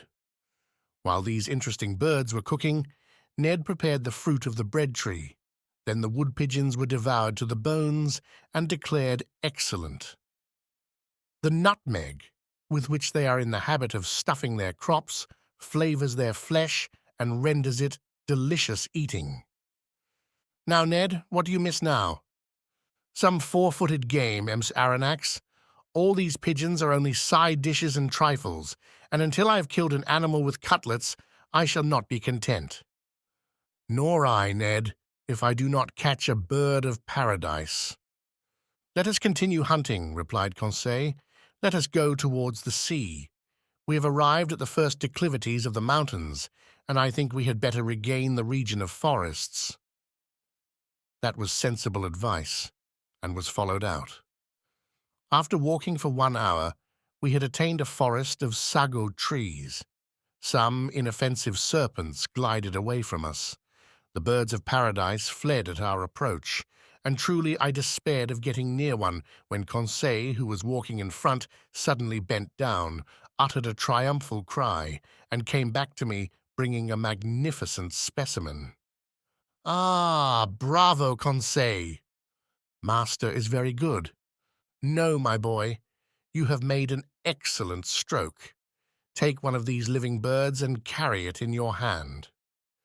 If master will examine it, he will see that I have not deserved great merit. Why, Conseil? Because this bird is as drunk as a quail. Drunk!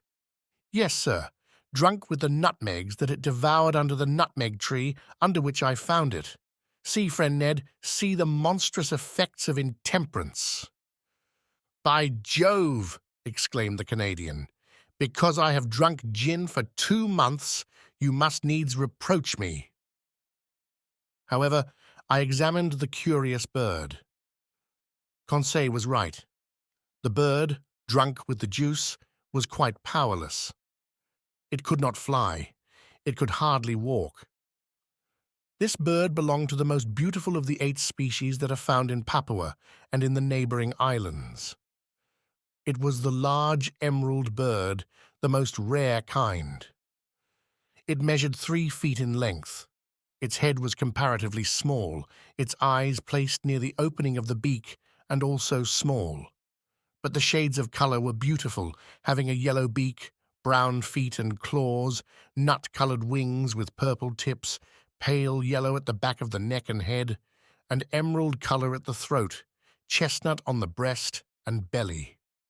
2 horned, downy nets rose from below the tail that prolonged the long, light feathers of admirable fineness, and they completed the whole of this marvelous bird that the natives have poetically named the bird of the sun. But if my wishes were satisfied by the possession of the bird of paradise, the Canadians were not yet.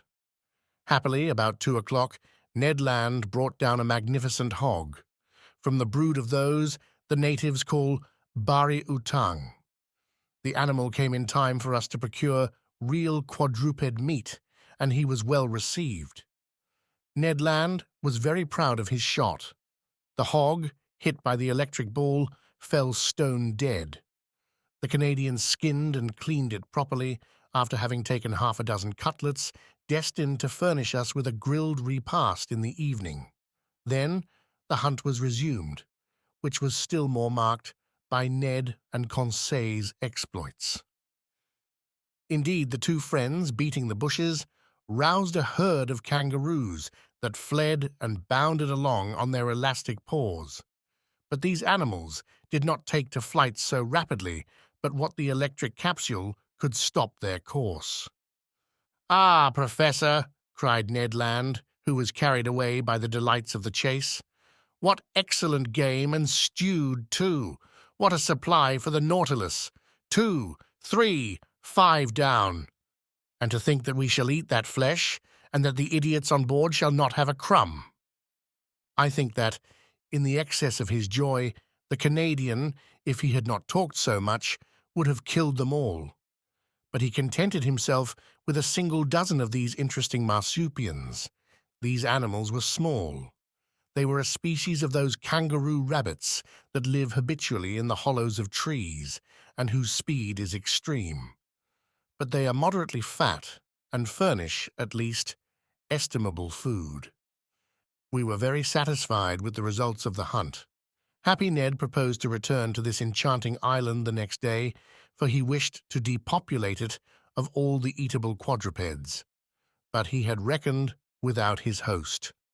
At 6 o'clock in the evening we had regained the shore. Our boat was moored to the usual place.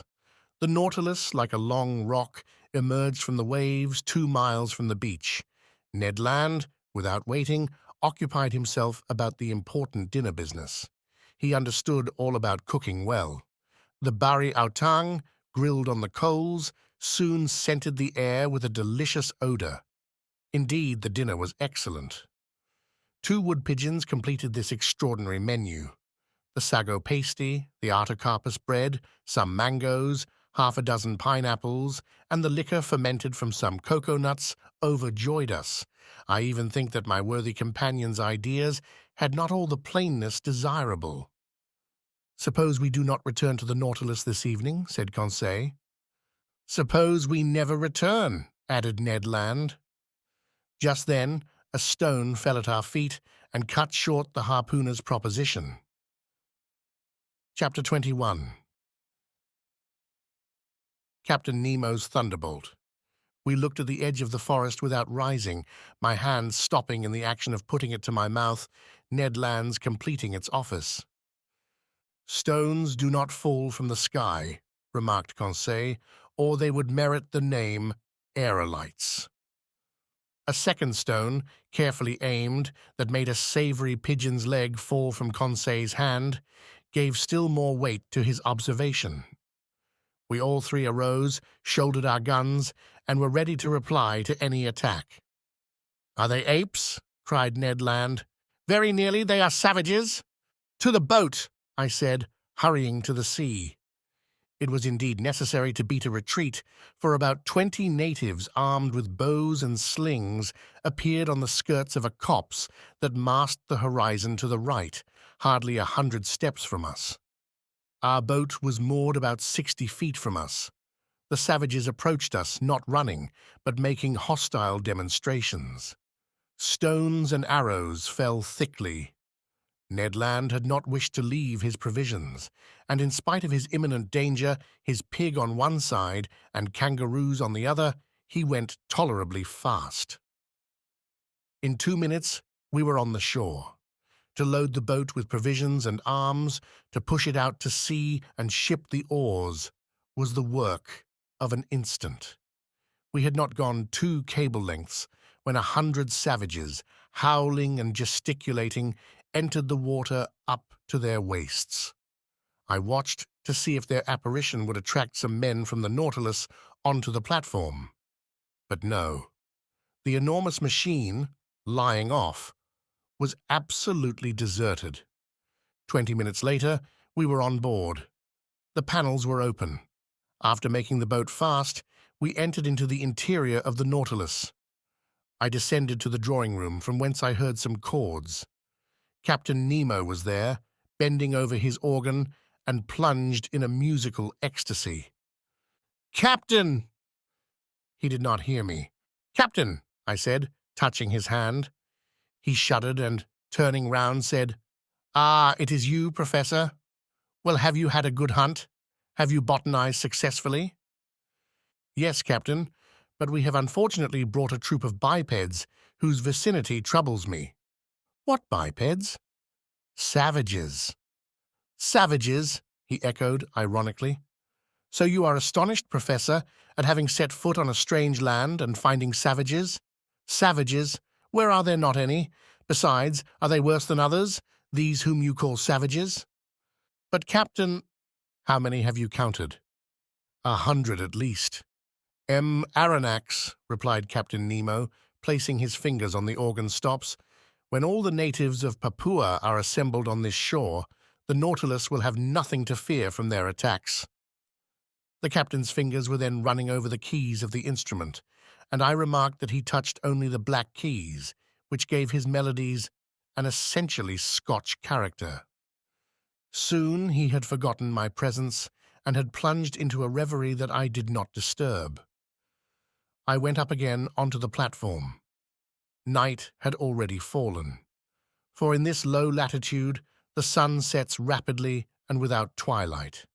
I could only see the island indistinctly, but the numerous fires lighted on the beach showed that the natives did not think of leaving it. I was alone for several hours, sometimes thinking of the natives, but without any dread of them, for the imperturbable confidence of the captain was catching, sometimes forgetting them to admire the splendors of the night in the tropics.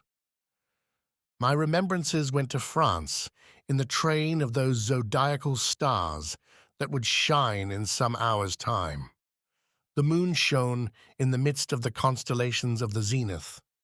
The night slipped away without any mischance, the islanders frightened no doubt at the sight of a monster aground in the bay. The panels were open and would have offered an easy access to the interior of the Nautilus. At 6 o'clock in the morning of the 8th of January, I went up onto the platform. The dawn was breaking. The island soon showed itself through the dissipating fogs, first the shore, then the summits.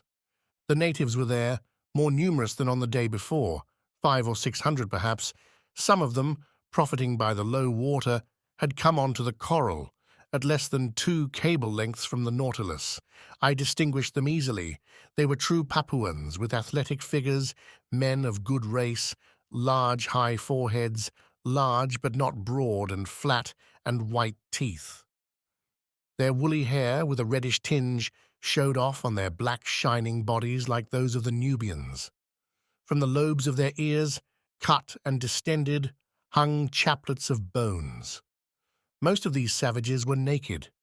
Amongst them I remarked some women, dressed from the hips to knees in quite a crinoline of herbs that sustained a vegetable waistband.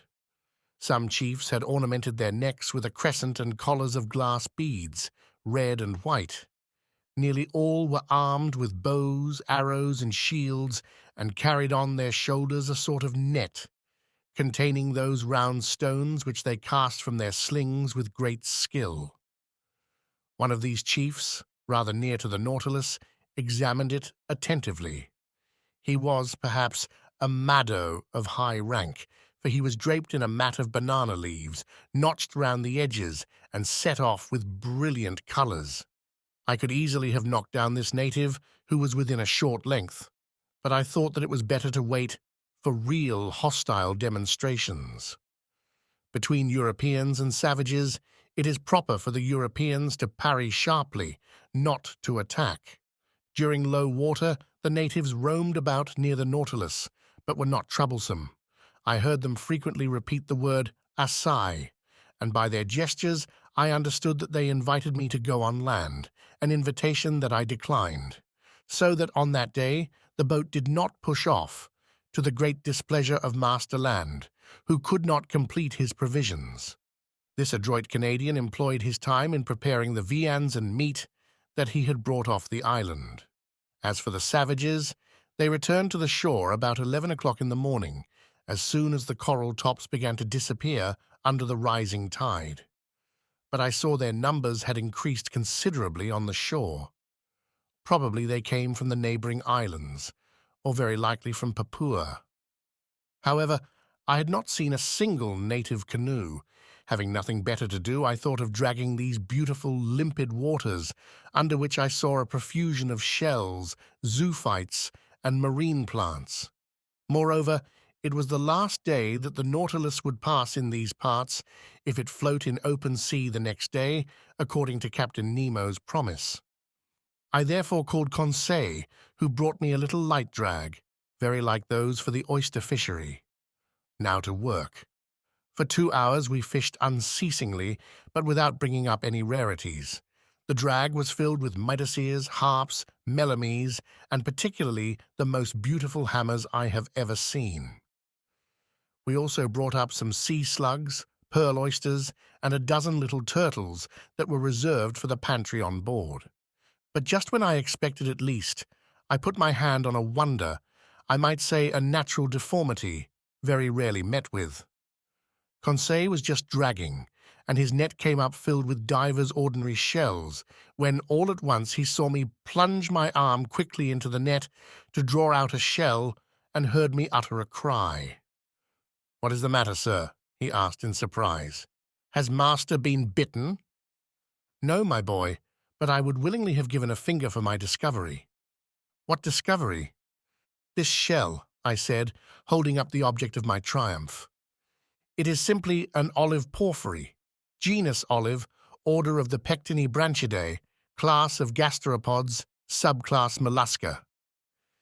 "Yes, Conseil, but instead of being rolled from right to left, this olive turns from left to right." "Is it possible?" "Yes, my boy, it is a left shell." Shells are all right-handed with rare exceptions, and when by chance their spiral is left, amateurs are ready to pay their weight in gold. Conseil and I were absorbed in the contemplation of our treasure, and I was promising myself to enrich the museum with it, when a stone unfortunately thrown by a native struck against and broke the precious object in Conseil's hand. I uttered a cry of despair. Conseil took up his gun and aimed at a savage who was poising his sling at 10 yards from him. I would have stopped him, but his blow took effect and broke the bracelet of amulets which encircled the arm of the savage. Conseil seized his gun. "Conseil!" cried I. "Conseil!" "Well, sir, do you not see that the cannibal has commenced the attack?" "A shell is not worth the life of a man," said I. "Ah, the scoundrel!" cried Conseil. "I would rather he had broken my shoulder." Conseil was in earnest, but I was not of his opinion. However, the situation had changed some minutes before, and we had not perceived. A score of canoes surrounded the Nautilus. These canoes, scooped out of the trunk of a tree, long, narrow, well adapted for speed, were balanced by means of a long bamboo pole which floated on the water. They were managed by skillful, half-naked paddlers, and I watched their advance with some uneasiness. It was evident that these Papuans had already had dealings with the Europeans and knew their ships. But this long iron cylinder, anchored in the bay, without masts or chimneys, what could they think of it? Nothing good, for at first they kept at a respectful distance. However, seeing it motionless, by degrees they took courage and sought to familiarize themselves with it. Now this familiarity was precisely what it was necessary to avoid. Our arms, which were noiseless, could only produce a moderate effect on the savages, who have little respect for aught but blustering things. The thunderbolt, without the reverberations of thunder, would frighten man but little, though the danger lies in the lightning, not in the noise. At this moment, the canoes approached the Nautilus, and a shower of arrows alighted on her. I went down to the saloon, but found no one there. I ventured to knock at the door that opened into the captain's room. "Come in," was the answer. I entered and found Captain Nemo deep in algebraical calculations of x and other quantities. "I am disturbing you," said I, for courtesy's sake. "That is true, Monsieur Aronnax," replied the captain, "but I think you have serious reasons for wishing to see me." "Very grave ones. The natives are surrounding us in their canoes, and in a few minutes we shall certainly be attacked by many hundreds of savages." "Ah," said Captain Nemo quietly, "they are come with their canoes?" "Yes, sir." "Well, sir, we must close the hatches." "Exactly. And I came to say to you—" "Nothing can be more simple," said Captain Nemo. And pressing an electric button, he transmitted an order to the ship's crew. "It is all done, sir," said he after some moments. "The pinnace is ready, and the hatches are closed. You do not fear, I imagine, that these gentlemen could stave in walls on which the balls of your frigate have had no effect." "No, Captain, but a danger still exists." "What is that, sir?" "It is that tomorrow, at about this hour, we must open the hatches to renew the air of the Nautilus. Now, if, at this moment, the Papuans should occupy the platform, I do not see how you could prevent them from entering." "Then, sir, you suppose that they will board us?" "I am certain of it." "Well, sir, let them come. I see no reason for hindering them. After all, these Papuans are poor creatures, and I am unwilling that my visit to the island should cost the life of a single one of these wretches." Upon that I was going away, but Captain Nemo detained me and asked me to sit down by him. He questioned me with interest about our excursions on shore and our hunting, and seemed not to understand the craving for meat that possessed the Canadian. Then the conversation turned on various subjects, and, without being more communicative, Captain Nemo showed himself more amiable. Amongst other things, we happened to speak of the situation of the Nautilus, run aground in exactly the same spot in this strait where Dumont d'Urville was nearly lost. "Apropos of this D'Urville was one of your great sailors," said the captain to me, "one of your most intelligent navigators. He is the captain cook of you Frenchmen, unfortunate man of science, after having braved the icebergs of the South Pole, the coral reefs of Oceania, the cannibals of the Pacific, to perish miserably in a railway train. If this energetic man could have reflected during the last moments of his life, what must have been uppermost in his last thoughts, do you suppose?" So speaking, Captain Nemo seemed moved, and his emotion gave me a better opinion of him. Then, chart in hand, we reviewed the travels of the French navigator, his voyages of circumnavigation, his double detention at the South Pole, which led to the discovery of Adelaide and Louis Philippe, and fixing the hydrographical bearings of the principal islands of Oceania. "That which your D'Urville has done on the surface of the seas," said Captain Nemo, "that have I done under them, and more easily, more completely than he. The astrolabe and the Zelee, incessantly tossed about by the hurricane, could not be worth the Nautilus, quiet repository of labor that she is, truly motionless in the midst of the waters. "Tomorrow," added the captain, rising, "tomorrow, at 20 minutes to 3 p.m., the Nautilus shall float and leave the Strait of Torres uninjured." Having curtly pronounced these words, Captain Nemo bowed slightly. This was to dismiss me, and I went back to my room. There I found Conseil, who wished to know the result of my interview with the captain. "My boy," said I, "when I feigned to believe that his Nautilus was threatened by the natives of Papua, the captain answered me very sarcastically. I have but one thing to say to you. Have confidence in him, and go to sleep in peace." "Have you no need of my services, sir?" "No, my friend. What is Ned Land doing?" "If you will excuse me, sir," answered Conseil, "friend Ned is busy making a kangaroo pie which will be a marvel." I remained alone and went to bed, but slept indifferently. I heard the noise of the savages, who stamped on the platform, uttering deafening cries. The night passed, thus, without disturbing the ordinary repose of the crew. The presence of these cannibals affected them no more than the soldiers of a masked battery care for the ants that crawl over its front. At 6 in the morning I rose. The hatches had not been opened.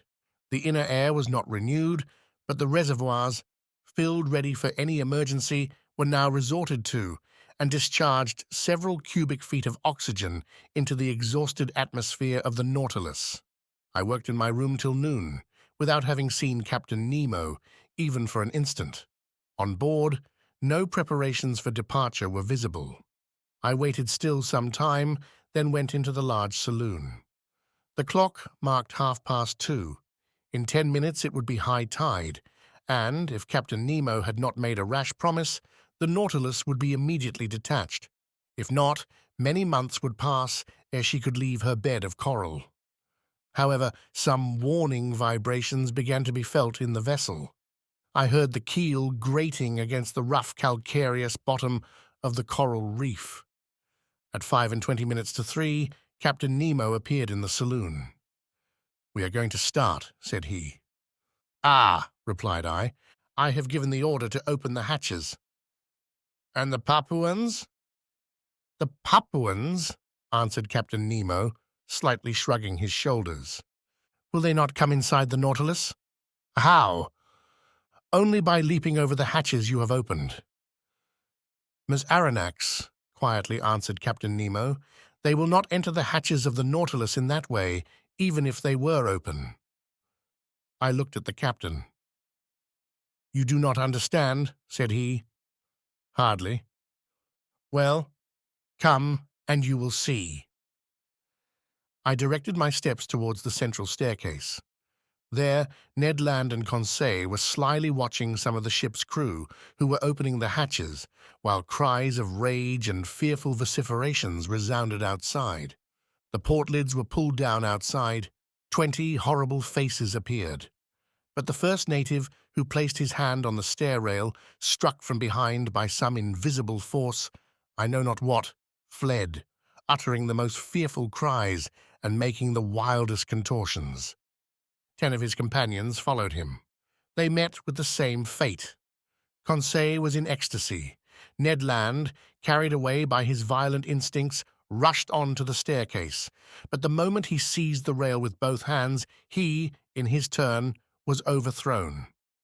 "I am struck by a thunderbolt," cried he with an oath. This explained all. It was no rail, but a metallic cable charged with electricity from the deck, communicating with the platform. Whoever touched it felt a powerful shock, and this shock would have been mortal if Captain Nemo had discharged into the conductor the whole force of the current. It might truly be said that between his assailants and himself, he had stretched a network of electricity which none could pass with impunity. Meanwhile, the exasperated Papuans had beaten a retreat paralyzed with terror. As for us, half laughing, we consoled and rubbed the unfortunate Ned Land, who swore like one possessed. But at this moment the Nautilus, raised by the last waves of the tide, quitted her coral bed exactly at the 40th minute, fixed by the captain. Her screw swept the waters slowly and majestically. Her speed increased gradually, and sailing on the surface of the ocean, she quitted safe and sound the dangerous passes of the Straits of Torres. Chapter 22. Agrisomnia.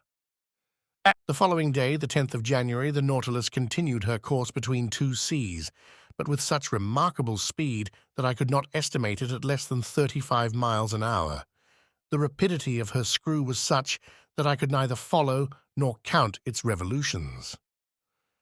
When I reflected that this marvelous electric agent, after having afforded motion, heat, and light to the Nautilus, still protected her from outward attack and transformed her into an ark of safety which no profane hand might touch without being thunderstricken, my admiration was unbounded, and from the structure it extended to the engineer who had called it into existence. Our course was directed to the west, and on the 11th of January we doubled Cape Wessel, situation in 135 degrees long, and 10 degrees AS lat, which forms the east point of the Gulf of Carpentaria. The reefs were still numerous, but more equalized and marked on the chart with extreme precision. The Nautilus easily avoided the breakers of Money to port and the Victoria Reefs to starboard, placed at 130 degrees long, and on the 10th parallel, which we strictly followed. On the 13th of January, Captain Nemo arrived in the Sea of Timor and recognized the island of that name in 122 degrees long. From this point, the direction of the Nautilus inclined towards the southwest. Her head was set for the Indian Ocean. Where would the fancy of Captain Nemo carry us next? Would he return to the coast of Asia, or would he approach again the shores of Europe? Improbable conjectures both, to a man who fled from inhabited continents. Then, would he descend to the south? Was he going to double the Cape of Good Hope, then Cape Horn, and finally go as far as the Antarctic Pole? Would he come back at last to the Pacific, where his Nautilus could sail free and independently? Time would show. After having skirted the sands of Cartier, of Hibernia, Seringapatam, and Scott, last efforts of the solid against the liquid element, on the 14th of January, we lost sight of land altogether. The speed of the Nautilus was considerably abated, and with irregular course she sometimes swam in the bosom of the waters, sometimes floated on their surface. During this period of the voyage, Captain Nemo made some interesting experiments on the varied temperature of the sea in different beds. Under ordinary conditions, these observations are made by means of rather complicated instruments and with somewhat doubtful results by means of thermometrical sounding leads, the glasses often breaking under the pressure of the water, or an apparatus grounded on the variations of the resistance of metals to the electric currents. Results so obtained could not be correctly calculated. On the contrary, Captain Nemo went himself to test the temperature in the depths of the sea, and his thermometer, placed in communication with the different sheets of water, gave him the required degree immediately and accurately. It was thus that either by overloading her reservoirs or by descending obliquely by means of her inclined planes, the Nautilus successively attained the depth of 3, 4, 5, 7, 9, and 10,000 yards, and the definite result of this experience was that the sea preserved an average temperature of 4 degrees and a half at a depth of 5,000 fathoms under all latitudes. On the 16th of January, the Nautilus seemed becalmed, only a few yards beneath the surface of the waves. Her electric apparatus remained inactive, and her motionless screw left her to drift at the mercy of the currents. I suppose that the crew was occupied with interior repairs, rendered necessary by the violence of the mechanical movements of the machine. My companions and I then witnessed a curious spectacle. The hatches of the saloon were open, and, as the beacon light of the Nautilus was not in action, a dim obscurity reigned in the midst of the waters.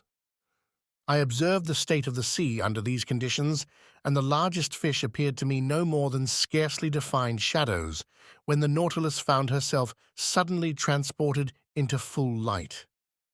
I thought at first that the beacon had been lighted, and was casting its electric radiance into the liquid mass. I was mistaken, and after a rapid survey perceived my error. The Nautilus floated in the midst of a phosphorescent bed, which, in this obscurity, became quite dazzling.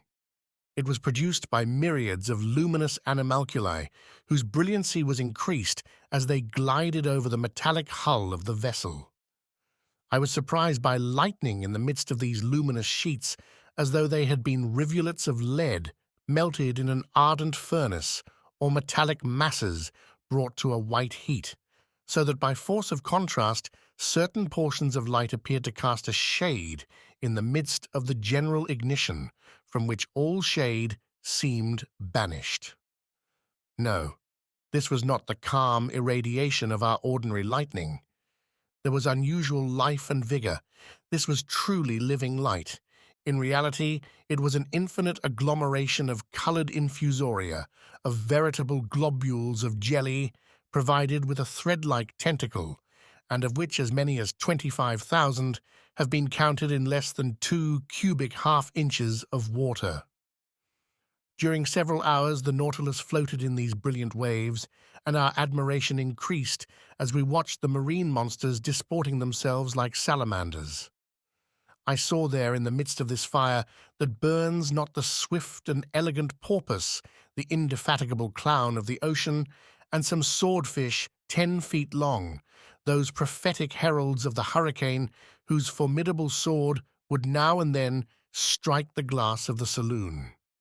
Then appeared the smaller fish, the ballista, the leaping mackerel, wolf-thorn tails, and 100 others, which striped the luminous atmosphere as they swam.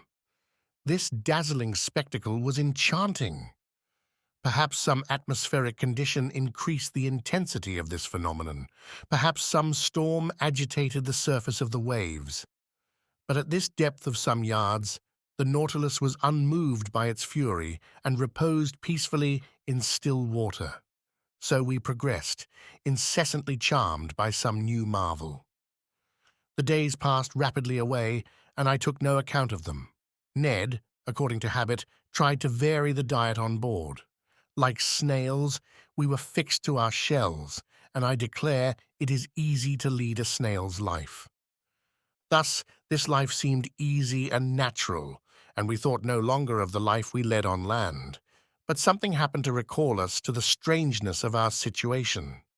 On the 18th of January, the Nautilus was in 105 degrees long and 15 degrees S lat. The weather was threatening, the sea rough and rolling. There was a strong east wind. The barometer, which had been going down for some days, foreboded a coming storm. I went up onto the platform just as the second lieutenant was taking the measure of the horary angles, and waited, according to habit, till the daily phrase was said. But on this day it was exchanged for another phrase not less incomprehensible. Almost directly, I saw Captain Nemo appear with a glass, looking towards the horizon. For some minutes he was immovable, without taking his eye off the point of observation. Then he lowered his glass and exchanged a few words with his lieutenant. The latter seemed to be a victim to some emotion that he tried in vain to repress. Captain Nemo, having more command over himself, was cool. He seemed, too, to be making some objections, to which the lieutenant replied by formal assurances. At least I concluded so by the difference of their tones and gestures. For myself, I had looked carefully in the direction indicated without seeing anything. The sky and water were lost in the clear line of the horizon. However, Captain Nemo walked from one end of the platform to the other, without looking at me, perhaps without seeing me. His step was firm, but less regular than usual. He stopped sometimes, crossed his arms, and observed the sea. What could he be looking for on that immense expanse? The Nautilus was then some hundreds of miles from the nearest coast. The lieutenant had taken up the glass and examined the horizon steadfastly, going and coming, stamping his foot and showing more nervous agitation than his superior officer.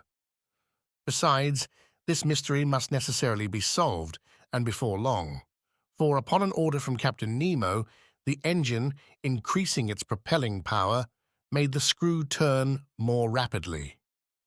Just then, the lieutenant drew the captain's attention again. The latter stopped walking and directed his glass towards the place indicated.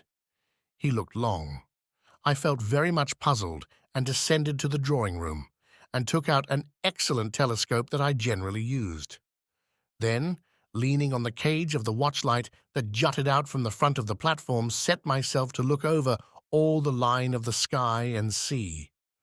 But my eye was no sooner applied to the glass than it was quickly snatched out of my hands. I turned round. Captain Nemo was before me, but I did not know him. His face was transfigured. His eyes flashed sullenly. His teeth were set. His stiff body, clenched fists, and head, shrunk between his shoulders, betrayed the violent agitation that pervaded his whole frame. He did not move. My glass, fallen from his hands, had rolled at his feet. Had I unwittingly provoked this fit of anger? Did this incomprehensible person imagine that I had discovered some forbidden secret? No, I was not the object of this hatred, for he was not looking at me. His eye was steadily fixed upon the impenetrable point of the horizon. At last, Captain Nemo recovered himself. His agitation subsided. He addressed some words in a foreign language to his lieutenant, then turned to me. Aronnax, he said, in rather an imperious tone, I require you to keep one of the conditions that bind you to me. What is it, Captain? You must be confined with your companions until I think fit to release you. You are the master, I replied, looking steadily at him. But may I ask you one question? None, sir. There was no resisting this imperious command. It would have been useless. I went down to the cabin occupied by Ned Land and Conseil and told them the captain's determination. You may judge how this communication was received by the Canadian. But there was not time for altercation. 4 of the crew waited at the door and conducted us to that cell where we had passed our first night on board the Nautilus. Ned Land would have remonstrated, but the door was shut upon him. Will master tell me what this means? Asked Conseil. I told my companions what had passed. They were as much astonished as I, and equally at a loss how to account for it. Meanwhile, I was absorbed in my own reflections, and could think of nothing but the strange fear depicted in the captain's countenance. I was utterly at a loss to account for it when my cogitations were disturbed by these words from Ned Land. "Hello? Breakfast is ready." And indeed the table was laid. Evidently Captain Nemo had given this order at the same time that he had hastened the speed of the Nautilus. "Will master permit me to make a recommendation?" asked Conseil. "Yes, my boy." "Well, it is that master breakfasts. It is prudent, for we do not know what may happen." "You are right, Conseil." "Unfortunately," said Ned Land, "they have only given us the ship's fare." "Friend Ned," asked Conseil, "what would you have said if the breakfast had been entirely forgotten?" This argument cut short the harpooner's recriminations. We sat down to table. The meal was eaten in silence. Just then, the luminous globe that lighted the cell went out and left us in total darkness. Ned Land was soon asleep, and what astonished me was that Conseil went off into a heavy slumber. I was thinking what could have caused his irresistible drowsiness when I felt my brain becoming stupefied. In spite of my efforts to keep my eyes open, they would close. A painful suspicion seized me. Evidently soporific substances had been mixed with the food we had just taken. Imprisonment was not enough to conceal Captain Nemo's projects from us. Sleep was more necessary. I then heard the panels shut. The undulations of the sea, which caused a slight rolling motion, ceased. Had the Nautilus quitted the surface of the ocean? Had it gone back to the motionless bed of water? I tried to resist sleep. It was impossible. My breathing grew weak. I felt a mortal cold freeze my stiffened and half-paralyzed limbs. My eyelids, like leaden caps, fell over my eyes. I could not raise them. A morbid sleep, full of hallucinations, bereft me of my being. Then the visions disappeared and left me in complete insensibility. Chapter 23. The Coral Kingdom. The next day I woke with my head singularly clear. To my great surprise, I was in my own room. My companions, no doubt, had been reinstated in their cabin without having perceived it any more than I.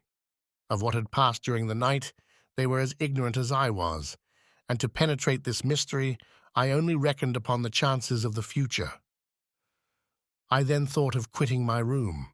Was I free again, or a prisoner? Quite free. I opened the door, went to the half-deck, went up the central stairs. The panels, shut the evening before, were open. I went onto the platform. Ned Land and Conseil waited there for me. I questioned them. They knew nothing. Lost in a heavy sleep, in which they had been totally unconscious, they had been astonished at finding themselves in their cabin. As for the Nautilus, it seemed quiet and mysterious as ever. It floated on the surface of the waves at a moderate pace. Nothing seemed changed on board. The second lieutenant then came onto the platform and gave the usual order below. As for Captain Nemo, he did not appear. Of the people on board, I only saw the impassive steward, who served me with his usual dumb regularity. About 2 o'clock, I was in the drawing-room, busied in arranging my notes, when the captain opened the door and appeared. I bowed. He made a slight inclination in return, without speaking. I resumed my work, hoping that he would perhaps give me some explanation of the events of the preceding night. He made none. I looked at him. He seemed fatigued. His heavy eyes had not been refreshed by sleep. His face looked very sorrowful. He walked to and fro, sat down and got up again, took a chance book, put it down, consulted his instruments without taking his habitual notes, and seemed restless and uneasy. At last he came up to me and said, "Are you a doctor, Monsieur Aronnax?" I so little expected such a question that I stared some time at him without answering. "Are you a doctor?" he repeated. "Several of your colleagues have studied medicine." "Well," said I am a doctor and resident surgeon to the hospital. I practiced several years before entering the museum." "Very well, sir." My answer had evidently satisfied the captain, but not knowing what he would say next, I waited for other questions, reserving my answers according to circumstances. "M. Aronnax, will you consent to prescribe for one of my men?" he asked. "Is he ill?" "Yes. I am ready to follow you." "Come, then." I own my heartbeat. I do not know why. I saw a certain connection between the illness of one of the crew and the events of the day before, and this mystery interested me at least as much as the sick man. Captain Nemo conducted me to the poop of the Nautilus and took me into a cabin situated near the sailors' quarters. There, on a bed, lay a man about 40 years of age, with a resolute expression of countenance, a true type of an Anglo-Saxon. I leant over him. He was not only ill, he was wounded. His head, swathed in bandages covered with blood, lay on a pillow. I undid the bandages, and the wounded man looked at me with his large eyes and gave no sign of pain as I did it. It was a horrible wound. The skull, shattered by some deadly weapon, left the brain exposed, which was much injured. Clots of blood had formed in the bruised and broken mass, in color like the dregs of wine. There was both contusion and suffusion of the brain. His breathing was slow, and some spasmodic movements of the muscles agitated his face.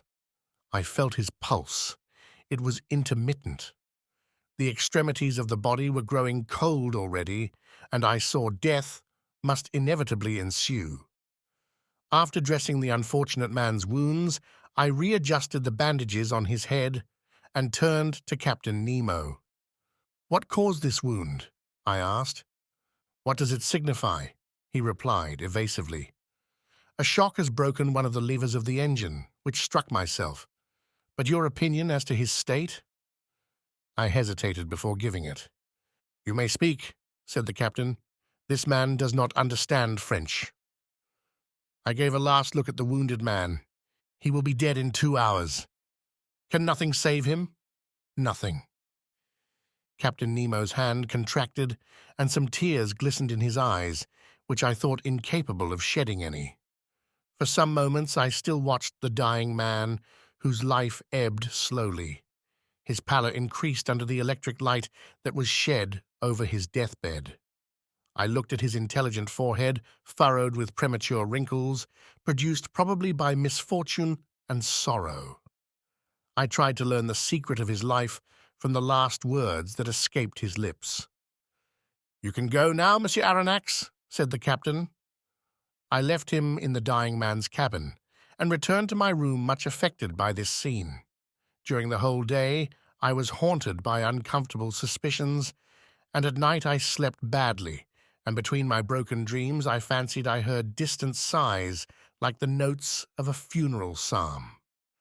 Were they the prayers of the dead, murmured in that language that I could not understand? The next morning I went on to the bridge. Captain Nemo was there before me. As soon as he perceived me, he came to me.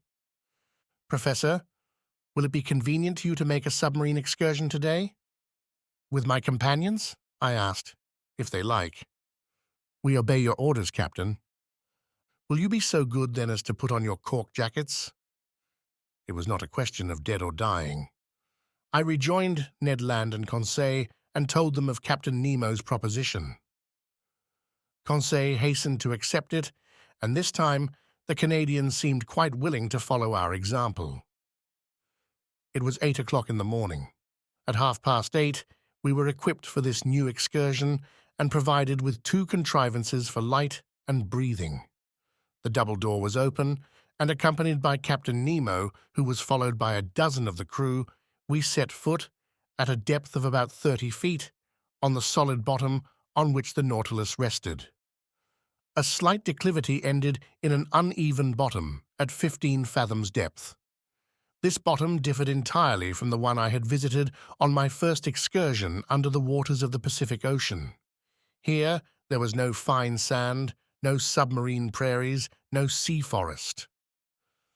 I immediately recognized that marvelous region in which, on that day, the captain did the honors to us. It was the Coral Kingdom.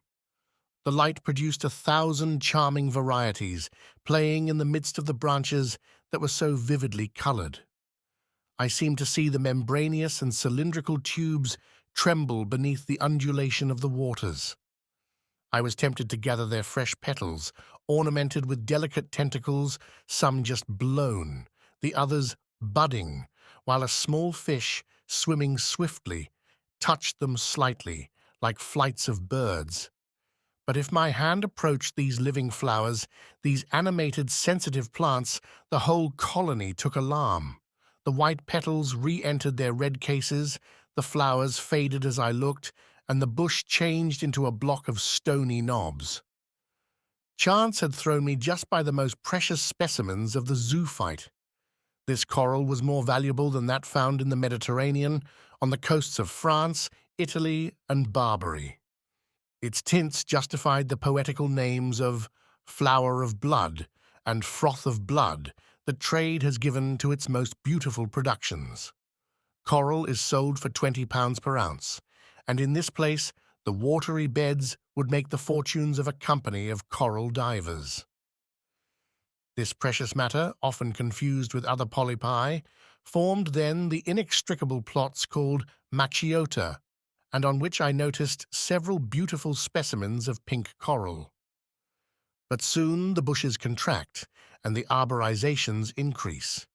Real petrified thickets, long joints of fantastic architecture, were disclosed before us. Captain Nemo placed himself under a dark gallery, where by a slight declivity we reached a depth of 100 yards. The light from our lamps produced sometimes magical effects, following the rough outlines of the natural arches and pendants disposed like lustres that were tipped with points of fire. At last, after walking 2 hours, we had attained a depth of about 300 yards, that is to say, the extreme limit on which coral begins to form. But there was no isolated bush nor modest brushwood at the bottom of lofty trees. It was an immense forest of large mineral vegetations, enormous petrified trees, united by garlands of elegant sea-bindweed, all adorned with clouds and reflections. We passed freely under their high branches, lost in the shade of the waves. Captain Nemo had stopped. I and my companions halted, and turning round, I saw his men were forming a semicircle round their chief. Watching attentively, I observed that 4 of them carried on their shoulders an object of an oblong shape. We occupied in this place the center of a vast glade, surrounded by the lofty foliage of the submarine forest. Our lamps threw over this place a sort of clear twilight that singularly elongated the shadows on the ground. At the end of the glade the darkness increased, and was only relieved by little sparks reflected by the points of coral. Ned Land and Conseil were near me. We watched, and I thought I was going to witness a strange scene. On observing the ground, I saw that it was raised in certain places by slight excrescences encrusted with limy deposits and disposed with a regularity that betrayed the hand of man. In the midst of the glade, on a pedestal of rocks roughly piled up, stood a cross of coral that extended its long arms that one might have thought were made of petrified blood. Upon a sign from Captain Nemo, one of the men advanced, and at some feet from the cross he began to dig a hole with a pickaxe that he took from his belt. I understood all. This glade was a cemetery, this hole a tomb, this oblong object the body of the man who had died in the night. The captain and his men had come to bury their companion in this general resting place at the bottom of this inaccessible ocean. The grave was being dug slowly. The fish fled on all sides while their retreat was being thus disturbed. I heard the strokes of the pickaxe, which sparkled when it hit upon some flint lost at the bottom of the waters. The hole was soon large and deep enough to receive the body. Then the bearers approached. The body, enveloped in a tissue of white linen, was lowered into the damp grave. Captain Nemo, with his arms crossed on his breast, and all the friends of him who had loved them, knelt in prayer. All fell on their knees in an attitude of prayer. The grave was then filled in with the rubbish taken from the ground, which formed a slight mound. When this was done, Captain Nemo and his men rose. Then, approaching the grave, they knelt again, and all extended their hands in sign of a last adieu. Then the funeral procession returned to the Nautilus, passing under the arches of the forest, in the midst of thickets, along the coral bushes, and still on the ascent. At last the light of the ship appeared, and its luminous track guided us to the Nautilus. At 1 o'clock we had returned. As soon as I had changed my clothes, I went up onto the platform, and, a prey to conflicting emotions, I sat down near the binnacle. Captain Nemo joined me. I rose and said to him, "So, as I said he would, this man died in the night." "Yes, Monsieur Aronnax." "And he rests now near his companions in the coral cemetery?" "Yes, forgotten by all else, but not by us. We dug the grave, and the polypi undertake to seal our dead for eternity." And burying his face quickly in his hands, he tried in vain to suppress a sob. Then he added, "Our peaceful cemetery is there, some 100 feet below the surface of the waves. Your dead sleep quietly, at least, Captain, out of the reach of sharks. Yes, sir, of sharks and men, gravely replied the captain.